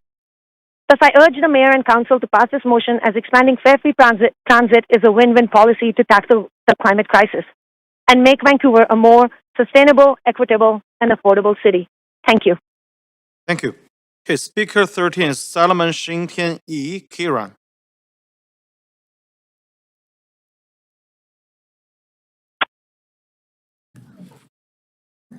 Yeah, please go ahead. All right. Hello, my name is Solomon E. Kieran. 我的中文名字是易行天. I am the VP External at the AMS, UBC Student Union. As a student leader, a commuter, a Vancouverite, and a transit activist, I'm here to speak enthusiastically in favor of making buses fast and free. I want to echo all of the other speakers that making these routes free will make transit more accessible for low-income riders, connect communities across the city, and reduce congestion and car dependence. I also want to echo that New York's trial of free buses has been very successful, and that this pilot project will be a great opportunity to see free buses work in Vancouver. What I'm really here to talk about is how this benefits all Vancouverites, even people who don't ride on these routes. I used to live at Main and East 41st, and as anyone who lives along 41st Avenue will tell you, the R4 is a nightmare during rush hour. Students from across the Lower Mainland, Vancouverites getting around for work, and even just people going grocery shopping all crowd onto the R4, and it's understandable why this is the case, as even though the much less crowded 41 takes the same route, the R4 is the faster option, so why take the slower bus? Well, by making the 41 free, people with shorter commutes along 41st Avenue will have more incentive to take the 41 instead. Now, if you're going to Victoria Drive to shop for groceries at a small Chinese store, or just going to a restaurant in Kerrisdale, you can take the accessible free bus. This gets people off the overcrowded R4, freeing up space for those long-distance commutes across the city, like people heading all the way to UBC or all the way to Joyce Collingwood. This phenomenon will be especially true by making the 9 fast and free. By making the 9 fast and free, more people taking shorter trips to work or for shopping along Broadway will be incentivized to take the 9 bus instead of the 99B line. The 99 is Canada's busiest bus, and ridership demand is only growing. But it's actually seen a reduction by about 20,000 annual service hours since 2022. Overcrowding is becoming worse, and pass-ups are becoming more common. With a fare-free 9 bus, we can ease overcrowding and congestion and give the 99B line a break. More people will take the free route, meaning commuters along the 99 will finally be able to get a seat. For years now, the top frustration of Vancouverites who take transit has been overcrowding. When a bus is overcrowded, it leads to more pass-ups and a less pleasant journey for everyone. This motion doesn't just make Vancouver's bus system more accessible for low-income commuters by creating fast and free buses. It doesn't just tackle the existential crisis of climate change. It makes Vancouver's whole transit system more usable and efficient for everyone. This motion is an affordable and immediate solution to this city's problem of overcrowded buses, and I, for one, can't wait to see this pilot program shorten lines, reduce overcrowding, and help me and my classmates finally get a seat in the morning. I hope everyone here votes in favor. Thank you very much. Okay, thank you, Solomon. Speaker 14 is Cassandra Boisvert.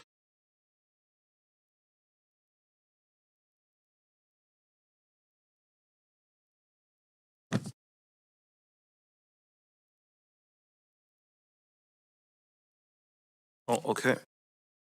Speaker 15 is Becca S.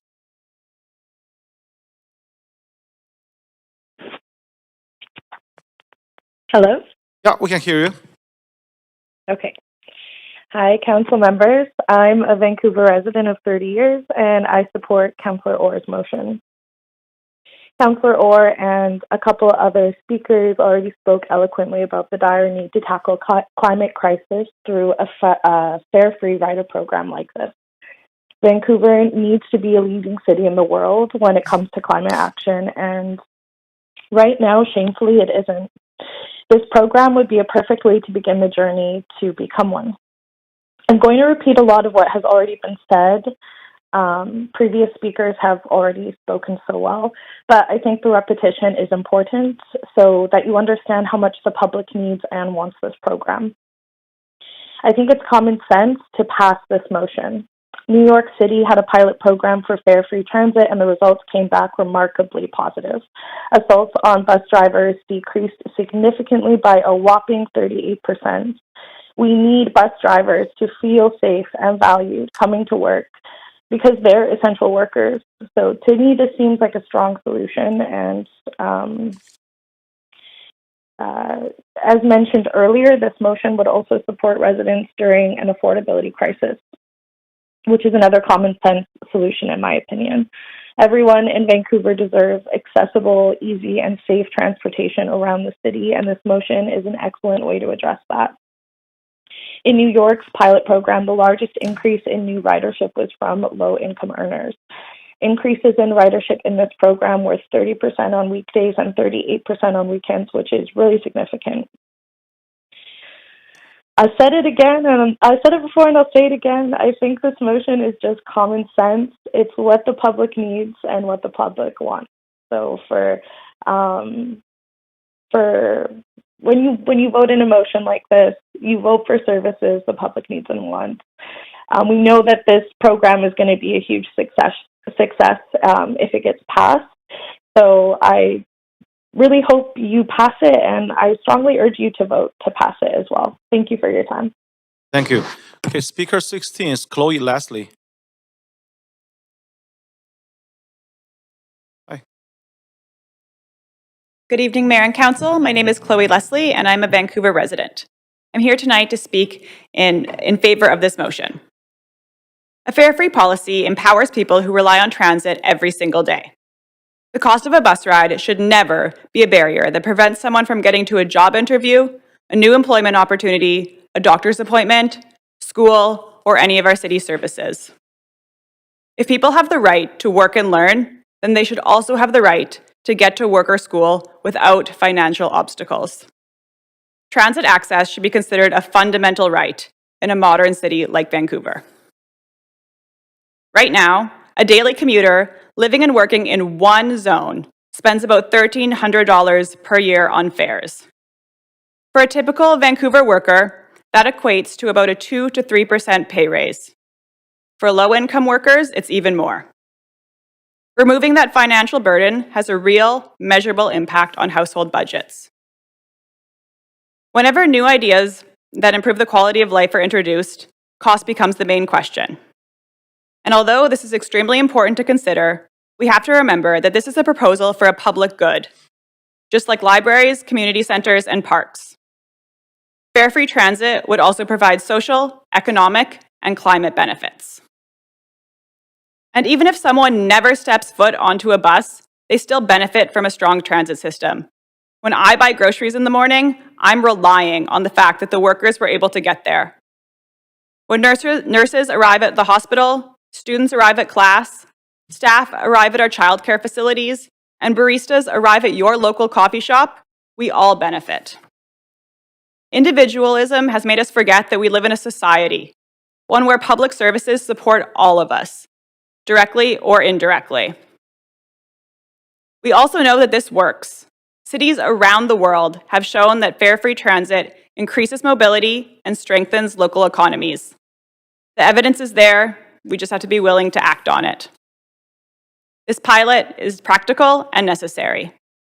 It would result in fewer cars on the road, healthier people, more mobility, and most importantly, a more equitable city. Thank you. Thank you. All right, speaker 17 is Anas Faroki.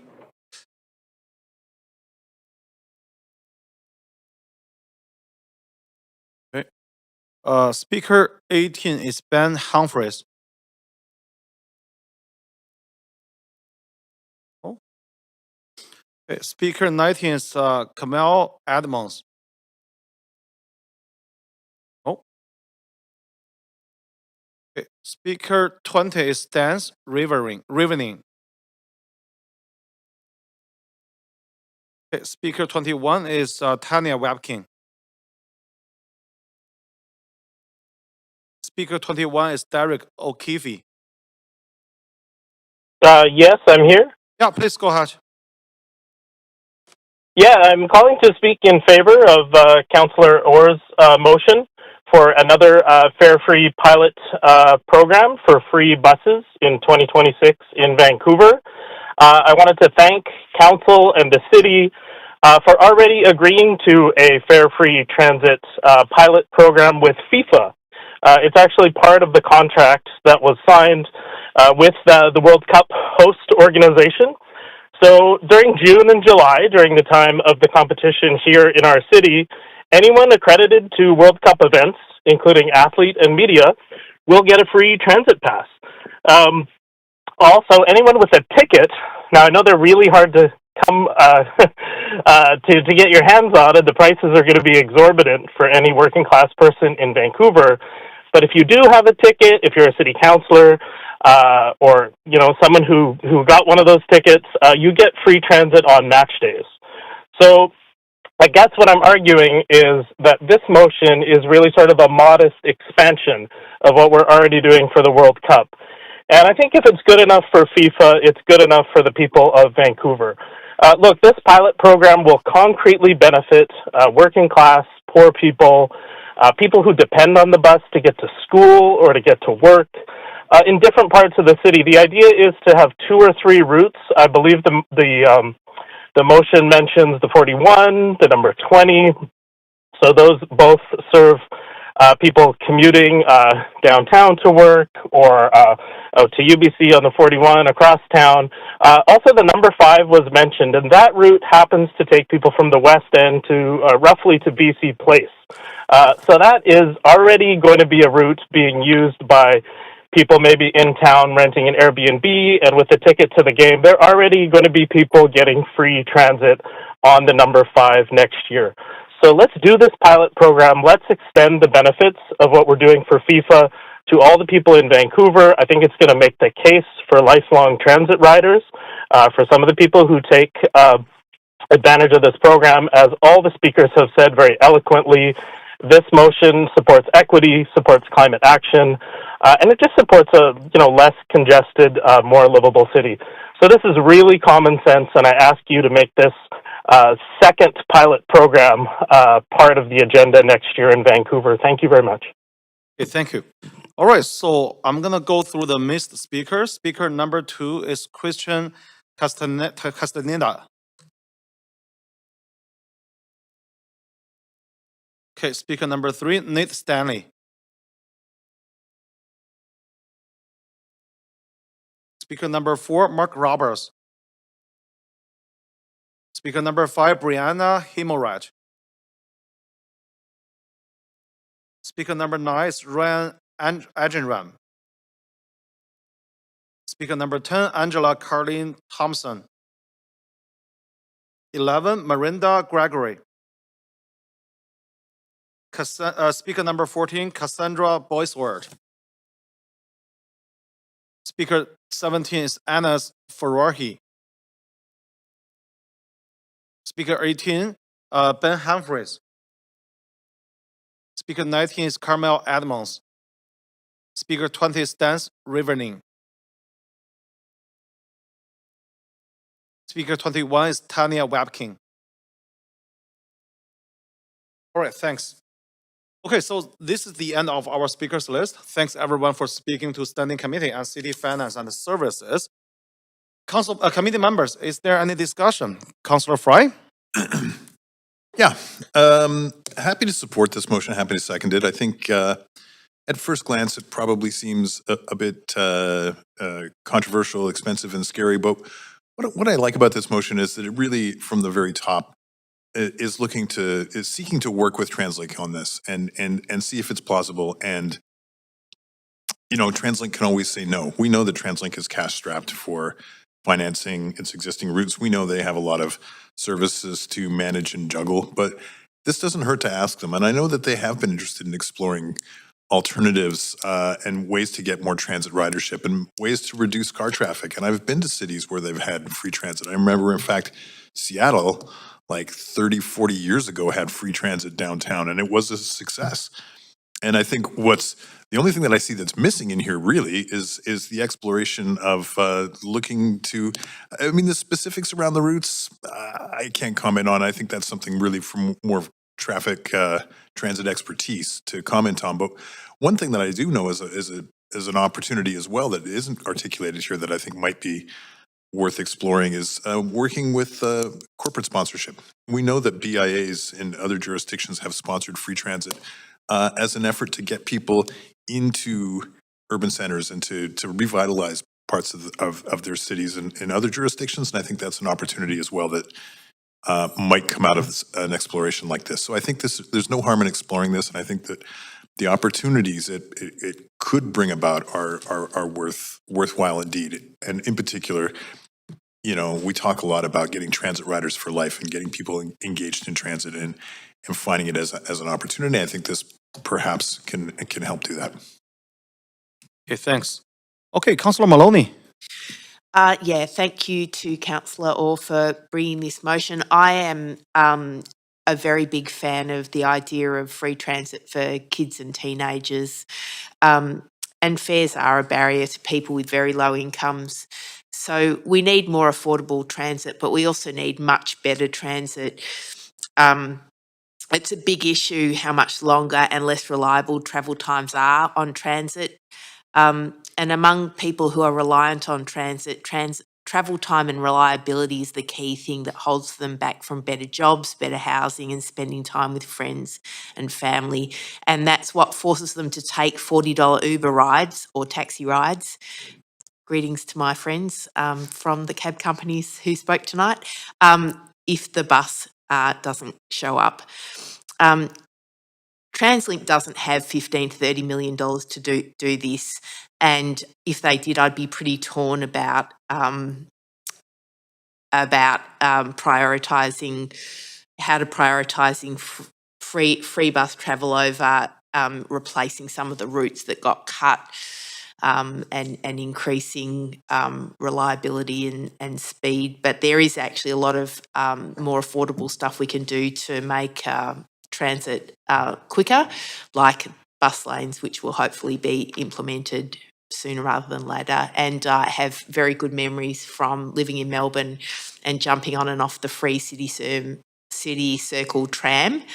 And that was certainly a big tourist draw. So I think that this is worth exploring, and I'd certainly like to hear what TransLink has to say about this, so I'll be voting in favour. Okay, thank you. All right, so, Councillor Kirby.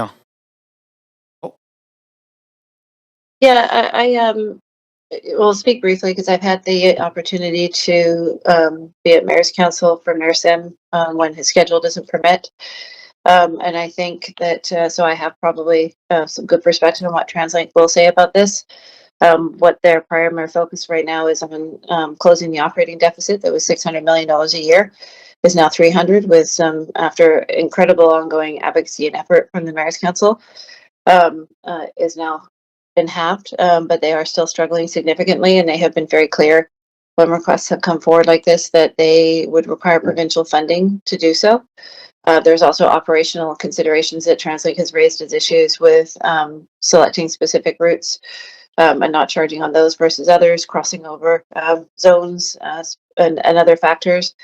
They are trying to sort of really put the effort into the value for the discounted cards, and so that there's transit that is affordable to people that do have financial challenges.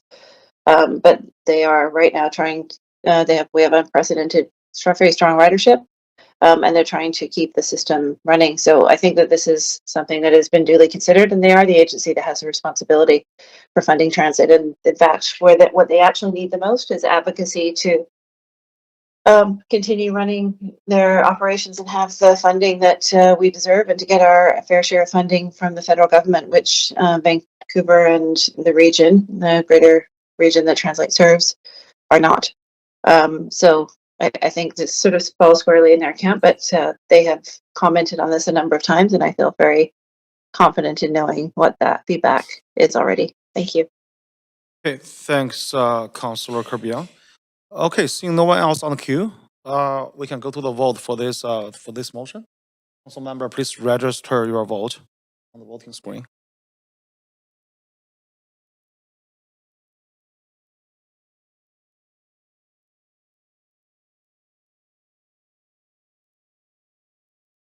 Councillor Dominado, you there? No? Okay. Okay, the motion did not pass with Councillor Joe Kirby, Montague, Claassen, Meissner, and Mayor Sim in opposition. Councillor Dominado and Councillor Bly absent. Thank you. That completes motion 7 on the agenda. Motion 8 is accessing motor vehicle speeding risk at Vancouver's most dangerous intersection. It is to be moved and introduced by Councillor Orr. Before we begin this agenda item, if anyone believes they have a conflict of interest, now is the time to declare it. Does anyone have a conflict of interest to disclose? Councillor Orr, you have 2 minutes to introduce your motion. Thanks. Around 15 people a year are killed in fatal road crashes, and that is 15 too many. Speed is the biggest factor in how dangerous a crash becomes. The city has the power to track speeds at the intersections where fatal crashes occur and make recommendations on improving infrastructure to prevent deadly crashes. We heard the other day in a briefing that the ideal is to have accurate, consistent citywide data that can be reliably tracked over time, but challenges include differences between ICBC data sets, which do not include injury severity and only include incidents involving insured parties, police data sets with differences around jurisdictions, hospital data sets that are not comparable across jurisdictions and have location bias and other things. We shouldn't wait for people to be heard again before we act to monitor and reduce danger. This motion gives the city a clear, practical way to identify high-risk locations and work to fix them before serious collisions take lives or injured people. By moderating the speed where deadly accidents occur, we can make informed decisions to save lives. Thank you. Thank you. Okay, do we have a seconder? Second by Councillor Fry. We will now hear from the registered speaker for this item. Public speakers should state whether they are in support or in opposition of the recommendations and may only speak once. I will also ask speakers if they are residents of Vancouver, if it is not noted on the speakers list. Okay, so our first registered speaker is Nathan Davidovich. Hey, Nathan.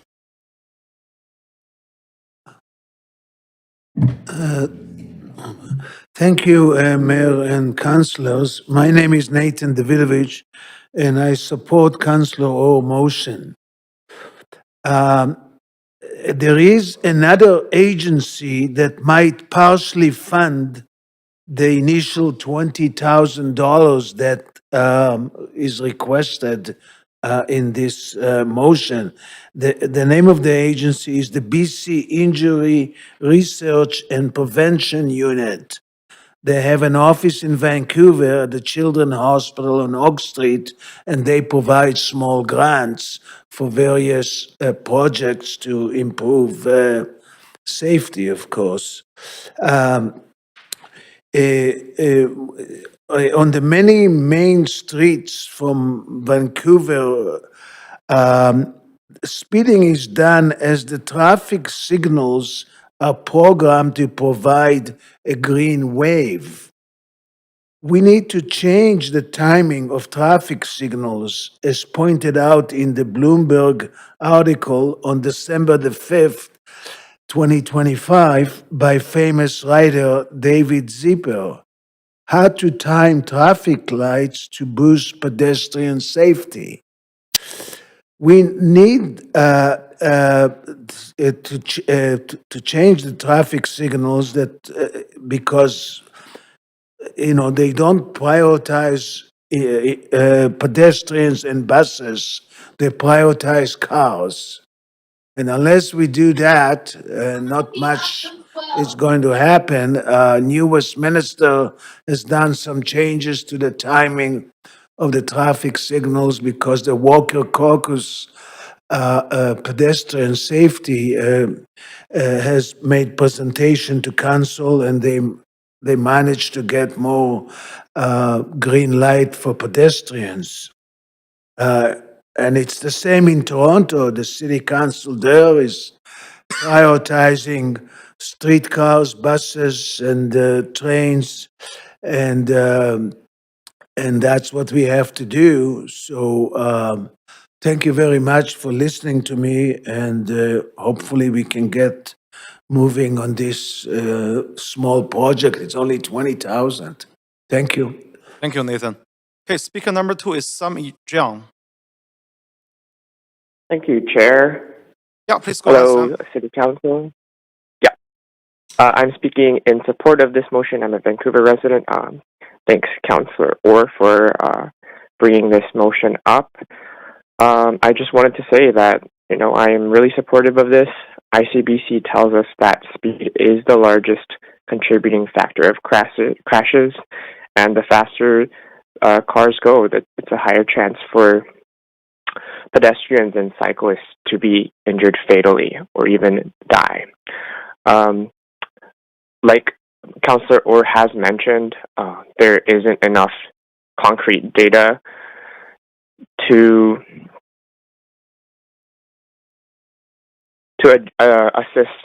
assess risk in the many intersections that the city of Vancouver has. And combined with Councillor Maloney's motion with street safety, I believe that this is a great step forward that the city can take in reducing fatal injuries on our roads. Thank you. Thank you. Okay, speaker number 3 is Hakon Koyoli.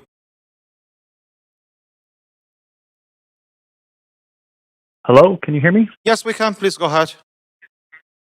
Wonderful, thank you. Yeah, I absolutely support this motion, and I urge council to adopt it. I work as an air ambulance pilot, and the reason that aviation is so safe, if you compare it to driving or to other forms of transportation, is because if something happens, we investigate it. We investigate it fully. We understand the entire system that where failures happen, where they contributed to a crash and to a fatality. And we know that speed on roads is the number one contributor. So this is the most basic type of investigation that can be done, where we collect this kind of data and make sure that it is used so that future tragedies are prevented. So it's a wonderful motion. It's great to see this brought forward from Councillor Orr, and I urge Council to adopt it. Thank you. Thank you. All right, so this is the end of our speakers list. Thank you everyone for speaking to the Standing Committee on City Finance and Services. Committee members, is there any discussion? Councillor Meissner. Yeah, thanks, Chair. I want to thank Councillor Orr for bringing this important traffic safety motion forward. As we were discussing earlier around Councillor Maloney's motion, this I think also has quite a good tie-in to the work that's underway with the consultant around the Vision Zero action plan. And as such, I have a referral amendment that I'm just sending in right now. Okay, let me move you to the amendment queue. Just in a minute, if you can move me to the amendment queue. Okay, so we need a seconder for this amendment. It's for a referral motion. For the referral motion, we need a seconder. Oh, seconded by Mayor Sim. Thank you. Please go ahead, Councillor Meissner. You should have that in your inbox now.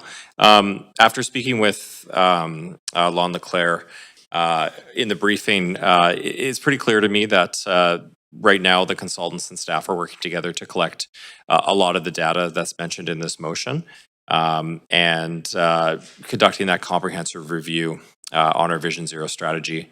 So I think it's the most effective approach to move this work forward. So it's simply referring the work suggested by Councillor Orr that's in the motion to staff for review and integration as appropriate into the excuse me, the ongoing federally funded consultancy work supporting the city's Vision Zero action plan.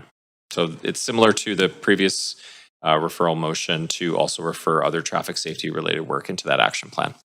Okay, thanks, Councillor. Councillor Maloney.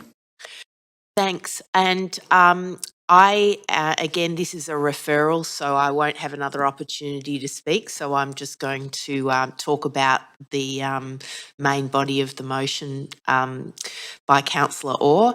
I think this is a really important motion because we do need to measure speeds where fatalities happen.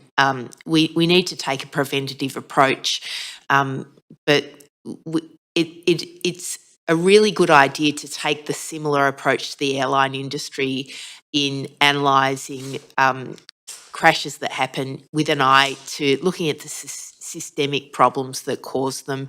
This will provide data that will help us to work out whether we need to reduce speed limits or implement other traffic calming, and it might also provide a good basis for communicating with the provincial government about where to locate speed cameras and red light cameras. So I think this is a very valuable motion, and I very much appreciate Councillor Orr for bringing it forward.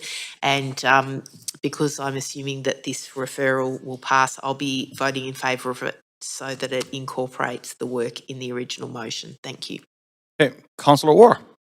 Yeah, thanks. I think similar to the previous motion that was referred, I think I'd rather just support this just to sort of get that going. I was at the same briefing, and I thought I heard that that staff kind of were looking to find more ways to look at data. So I interpreted that as if council directed that would be acceptable, and that this is a report back. So I thought it would be already going to that work, but I see that this is sort of more specific in terms of integrating it with that federally funded work that's going on. Hopefully not to take away from some of the stuff that's already happening in there, but just to add to it. So yeah, it's been a long day and some emotion, but yeah, just to support that, to at least get this on the radar, so to speak. Thanks. All right, thank you. All right, seeing no one else on the queue, so let's go to the vote for this referral motion. So council, please register your vote. Chair, could I get a vote assist in favor? It's Councilor Dominato, please. Noted. Thanks, Councilor Dominato. Okay, so the referral motion passed with Councilor Bly, unanimously with Councilor Bly absent. Thank you. That completes motion 8 on the agenda. Motion 9 on December 9th, 2025, at the request of Councilor Fry. Motion 9 affirming Vancouver's commitments as a sanctuary city was withdrawn from the agenda. All right, so the standing committee portion of the meeting is now complete. We will now convene in council with Mayor Sim as the chair to deal with recommendations and action from today's committee meetings. Over to you now, Mayor Sim. So just make sure we have 8 people here. We do, right? Perfect. Over to you, Mayor Sim. Okay, great. Thank you very much. We'll now convene in council to deal with the recommendations and actions from today's standing committee on city finance and services meeting. Clerk, can we please have a roll call? Yes, Mayor Simmons in the chair. Councillor Kirby-Young. Present. Councillor Dominato. Present. Councillor Bly has a leave of absence for civic business all day. Councillor Fry. Councillor Claassen. Present. Councillor Montague. Present. Councillor Meisner. Councillor Zhou. Present. Councillor Orr. Councillor Maloney. The meeting has quorum. Thank you very much. Okay, we need a motion to adopt the committee's recommendations for reports 1 through 8 and council member motions 1 through 8. Great. Second. Thank you very much. All those in favor say yay. Yay. Yay. All those opposed say nay. Great. The motion carries unanimously. Urgent business. Council, are there any items of urgent business? Councillor Joe, I can't advance you, but I see. Oh, I'll advance myself. Yeah, just quickly, I have submitted a leave of absence request for December 11th from 6 to 9 p.m. For personal matters. Great. Thank you very much. Anyone else? Yes, Mayor, it's Councilor Dominato. I also submitted a revised LOA for tomorrow, December 11th, from 3:30 to 6 p.m. for personal business. It previously was specific business, but and the clerks have that already. Point of information, Mayor. Sure. Yeah, I maybe we can check with the clerks on this. I was of the impression we were bare quorum for tomorrow.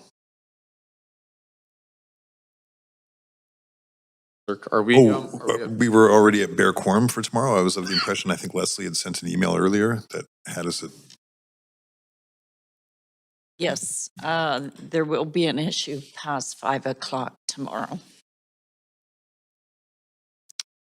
So in that situation, what do we do? The reserve is from 3 to 5. Mhm. So that would continue. If, in fact, all these LOAs are required, then you would have to select a new date, reserve date, which would be next week. Friday, right? Friday is the next reserve day.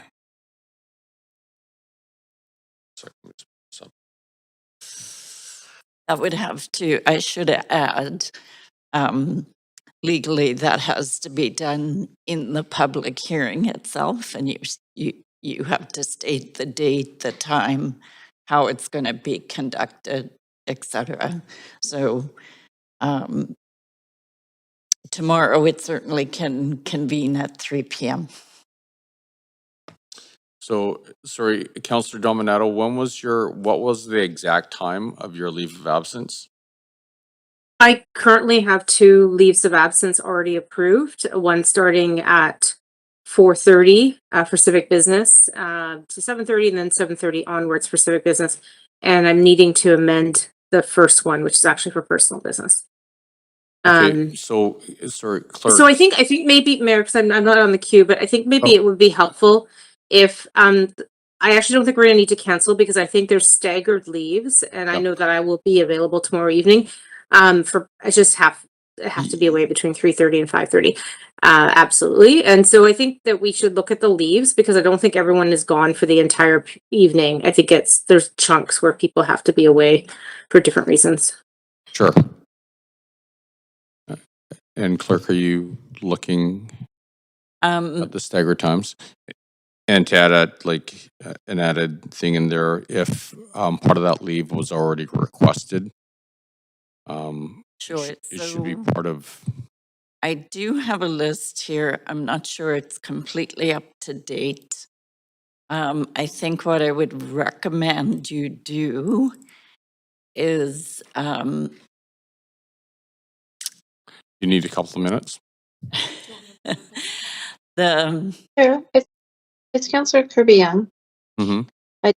I was on the queue for a point of information, a point of procedure also. I know Councillor Fry just jumped in. But it is 10 to 10. So if we take a break now, I just want to flag the time that this meeting will conclude at 10 o'clock if we are not back or if we don't move to extend to deal with. Yeah. But I also was here for a point of procedure. That's a great call. Can we get a motion to extend this meeting till we've finished the business of the meeting? Okay, moved. Second. Thank you. So Second. great. Any discussion? All in favor say yay. All those opposed say nay. Great. We've extended this meeting. And Thank you. I don't know if it's appropriate now or if you want to finish your point, Chair, but or Mayor, I was on the queue for a point of information about this also. And me too. Okay. Councillor Dominato, can we just put you on hold for as the clerks are going through this? Yeah, that's fine. And I don't have access to the press on, Awesome, so I'll great. just verbally Thank you. communicate. Sorry, Lenny, can you advance? Councillor Kirby Young? Yes, please.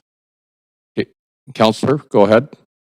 Yeah, I was just going to note, thank you, Mayor, that I also had a leave of absence approved from 5 to 8, and I don't think that it was reflected on there. So I was going to note that, which means that we would actually be potentially, even with the staggered times, without quorum, certainly for at least the majority of the hearing. So I just wonder if maybe this is something the clerks need to deal with overnight, and advise council tomorrow. If we reconvene at 3 and figure out what the plan is, or they deal with it administratively, I'm not sure if we have to deal with it now at 10 o'clock at night. Question? Yep. So, clerks, what would be the recommendation there? Yes, it is. Council's asking both questions. I can try to go through it tonight to advise you. Or I know the other deputy clerk had sent out a message to council via email, and we can certainly try to work it out tomorrow and see if there's if there's a spot where we're going to lose quorum. And if that's the case, see if we can gain a member. Quorum is going to be 6, of course. Okay. So maybe one question for you. Do we have quorum at 3 o'clock to even have that discussion? Yes, there is 1, 2, 3, 4, 5, 6. Sorry.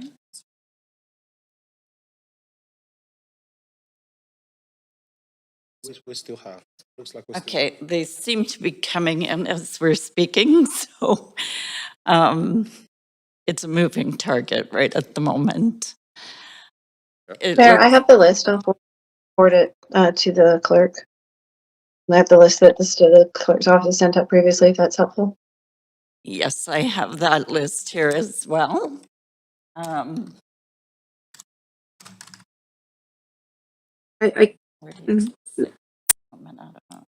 Eight of 5 is who? Maloney.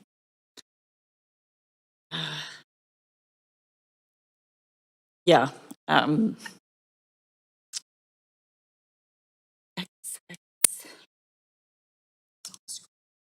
We do have an issue for quorum at 3 o'clock.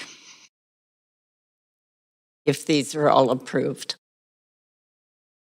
Okay, so Is Chair, can I ask a question, point of information? I can't get myself on the crest on, but Yeah. well, hold on a sec. Councillor Kirby Young, are you done for the time being? Fine, thank you. And I will note there is a queue. There's a couple Yeah, councillors that there have is been a queue, so we have. okay, can I be added to the queue, Chair? That's all. Yes. Thank you. Please, can we please add Councillor Dominato to the queue? Councillor Maloney? And sorry, Lenny, we're gonna have to advance, but Councillor we're gonna Maloney, yeah. take a minute off of Councillor Kirby Young's time. Okay. Thanks. Councillor Maloney? Yeah, I've submitted a leave of absence request for tomorrow from 3 o'clock till 5 o'clock, and it's something that I absolutely can't avoid. And also, I'm very much hoping to be back here by 5, but I'm not sure.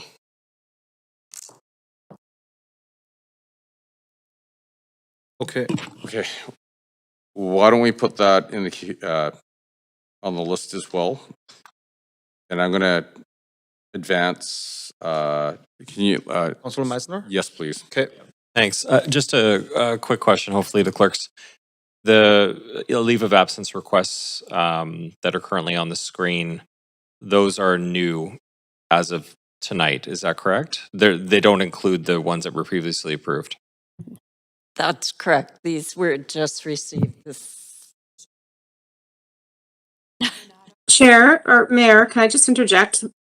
I have an existing leave, so I just want there not to be any confusion starting at 4:30, but I was looking for an extended one at the beginning at 3:30 because I do have a medical appointment at 4.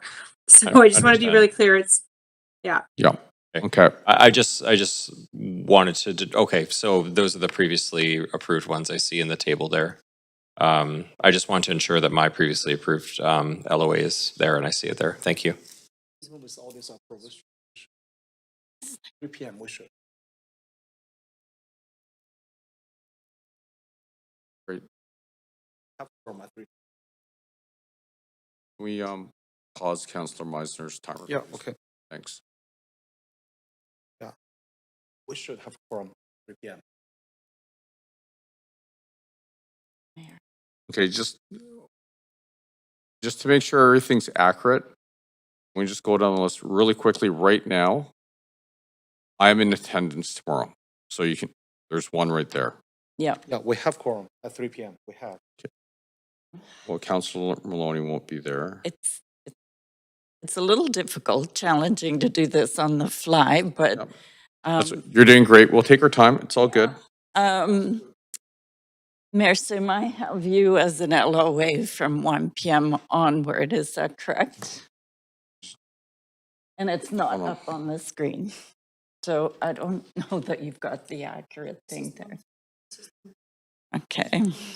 No, we're talking about Thursday, right? We're talking about tomorrow. Okay. So I'm here tomorrow. You're here. Okay. That's okay. Guys, we're gonna get through this. It's all good. Clerk will. Don't worry. We'll take our time. It's all good. 1, 2, 3, 4. 1, 2, 3, 4, Yes, you do have 5, quorum 6, until 5. 7, 8. All right. So just so we're clear, we have 8 people in this chamber at 3 o'clock tomorrow where we can make a decision, or we can figure out where we lose quorum. Second question I have for you: if we lose quorum for an hour, are we allowed to come back after that hour, or can we recess the meeting for an hour and then come back? Yes. Okay. So then at 3 o'clock, we will be in a position where we can figure out the rest of the day. At 3 o'clock, yes, you can. So it'll give you time to make sure we have everything, Set up. Yes. And set we up. can contact council again via email if that's required. Okay. Just I know this will add about another 2 minutes worth of work, but it'll probably get us 97% there. Can we, and council, can you just bear with me for 1 sec? Councillor Maloney, is that LOA accurate on the screen, 3 to 5 o'clock? Great, thank you. Councillor Kirby Young, leave of absence 5 p.m. to 8 p.m. Is that accurate? Yes. Great. Councillor Dominato, LOA from 3:30 to 6 and 6 p.m. Well, so pretty much 3:30 p.m. onwards. Is that accurate? Yes, and I could probably, but anyways, for now, yes. Okay, Yes. thank you. Councillor Bly, well, she's not here all day. Fine. Councillor Orr, you're available all day. Thank you very much. Councillor Fry, 6 p.m. onwards. Councillor Montague, you're available all day. We'll be here with bells on. Awesome. And then Councillors Klassen and Meisner, 5 p.m. onwards. You have an LOA. Yeah, it'll be probably 5 to 8 or something like that. Okay, can we please put 5 to 8 in brackets, please? For Councillor Klassen. Councillor Joe, 6 to 9. That's correct. Okay.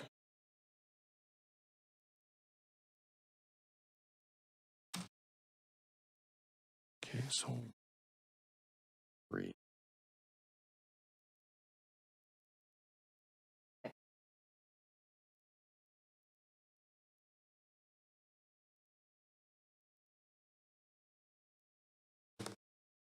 Great.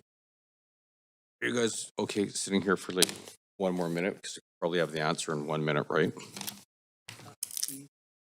Pardon?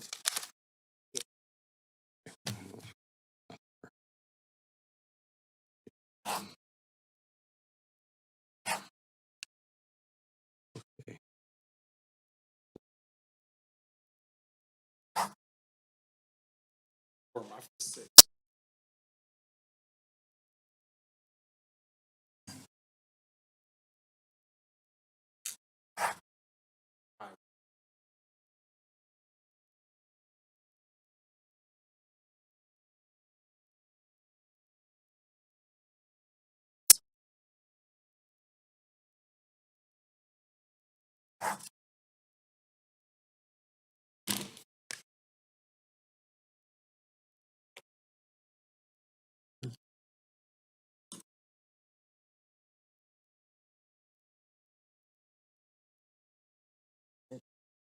Yes.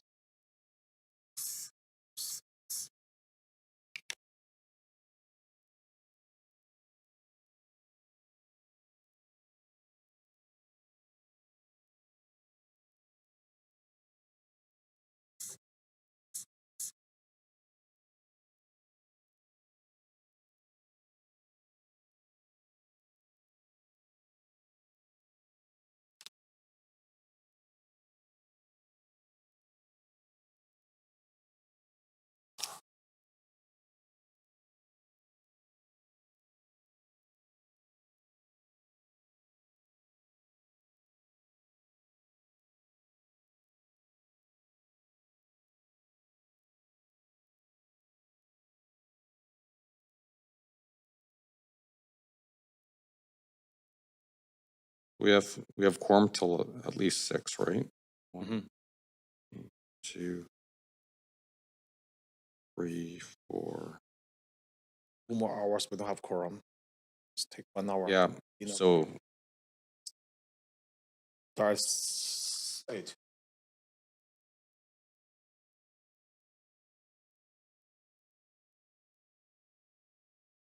yeah. So we don't have quorum till 8. So Lenny, you're right. Sorry, Councillor Joe, you're right. So we have a 3-hour gap, 5 to 8. Take 1 hour dinner break, and then just 2 hours.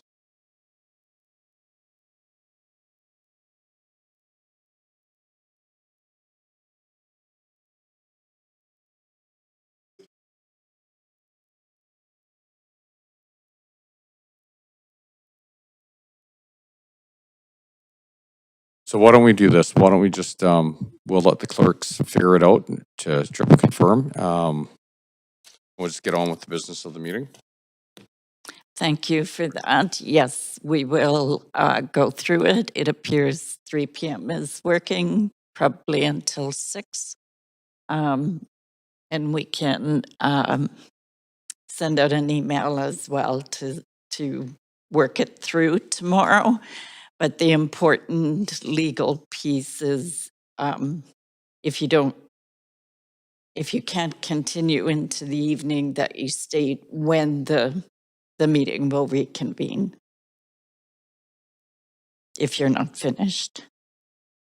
Sorry, can you say that again? So tomorrow, if you're unable to finish, you will need to be very clear in stating when you would reconvene, how it will be conducted so that the public are aware of that, because it's a quasi-judicial meeting. Okay. Thank you very much. And do we have to make sure like any of those leaves that were brought up just now are voted on? I believe that's what the request was, yes. Okay. It was coming forward as an urgent motion. Okay. So I believe the first one was Councillor Dominato's leave. Is that correct? I'm going off of memory now. It's been a long day. I'll see it put back up. Oh, Yeah, they're at the top of the.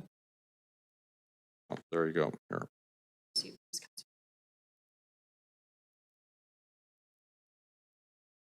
And sorry, what was it? Was it Councillor Dominato first, or was it Councillor Joe first, or Councillor? I think. Okay. It was Councillor. Okay, great. So basically, so Councillor Joe, you had to leave. I think yours was approved, wasn't it? Was it approved or not? Oh, not yet. No. Okay. So the first one on the floor is Councillor Joe LOA request for December the 11th from 6 to 9 p.m. for personal reasons. Do you have a seconder? Councillor Meisner. I think we've had all the discussions already. So we're just going to put it to a vote. All in favor say yay. Yay. All those opposed say nay. Great. The motion carries. Thank you very much. Okay, the second one on the floor is Councillor Dominato's LOA for December the 11th from 3:30 to 6 p.m. Is that accurate, Councillor Dominato? Like, was part of that already approved? Yes, the 4:30 was already 4:30 on to Yep, 7:30 so was already can we- approved. can we This is please- a revision to make it for personal business. Okay, so can we just for ease, can we just put 3:30 to 4:30 p.m. for personal reasons? It would And be then- till 6. And then do you want us to reclass? You know, it doesn't matter. Okay, 3:30 to 6 p.m. for personal reasons. Yeah, Great. it's just it's adding the hour, reclassifying the yeah. other leave. Cool. Sorry. Can we get a seconder? Second. Great, thank you, Councillor Joe. Any discussion? All in favor say yay. Yay. All opposed Yay. say nay. Great, that carries. Third one is Councillor Maloney's LOA for December 11th from 3 to 5 p.m. for personal reasons. Second. Great, thank you, Councillor Joe. All in favor say yay. Okay. All opposed say nay. Great, the motion carries. Thank you very much. Okay, Council, are there any other items for urgent business? Motion to adjourn. Oh, not yet. Sorry, guys. Bylaws. We have 10 bylaws on the agenda for enactment. Okay, before we begin the item, if anyone believes they have a conflict, please declare it. Seeing no one's hands up, would someone like to move the motion to adopt bylaws 1 through 10? Councillor Meisner, Moved. thank So you. moved. Seconded by Councillor Fry. Council, any discussion? All those in favor say yay. Yay. Yay. All those Yay. opposed say nay. Great, the motion carries unanimously. The approved bylaws can be found on the city's website. Can we get a motion to adjourn? Councillor Fry, Motion to thank you. adjourn. Seconded by Councillor Montague. Great. All those in favor say yay. Yay. All those Yay. opposed say nay. Great. This the motion carries unanimously, and this meeting is adjourned. Thank you. Thanks, everyone. Thanks, everyone. Night.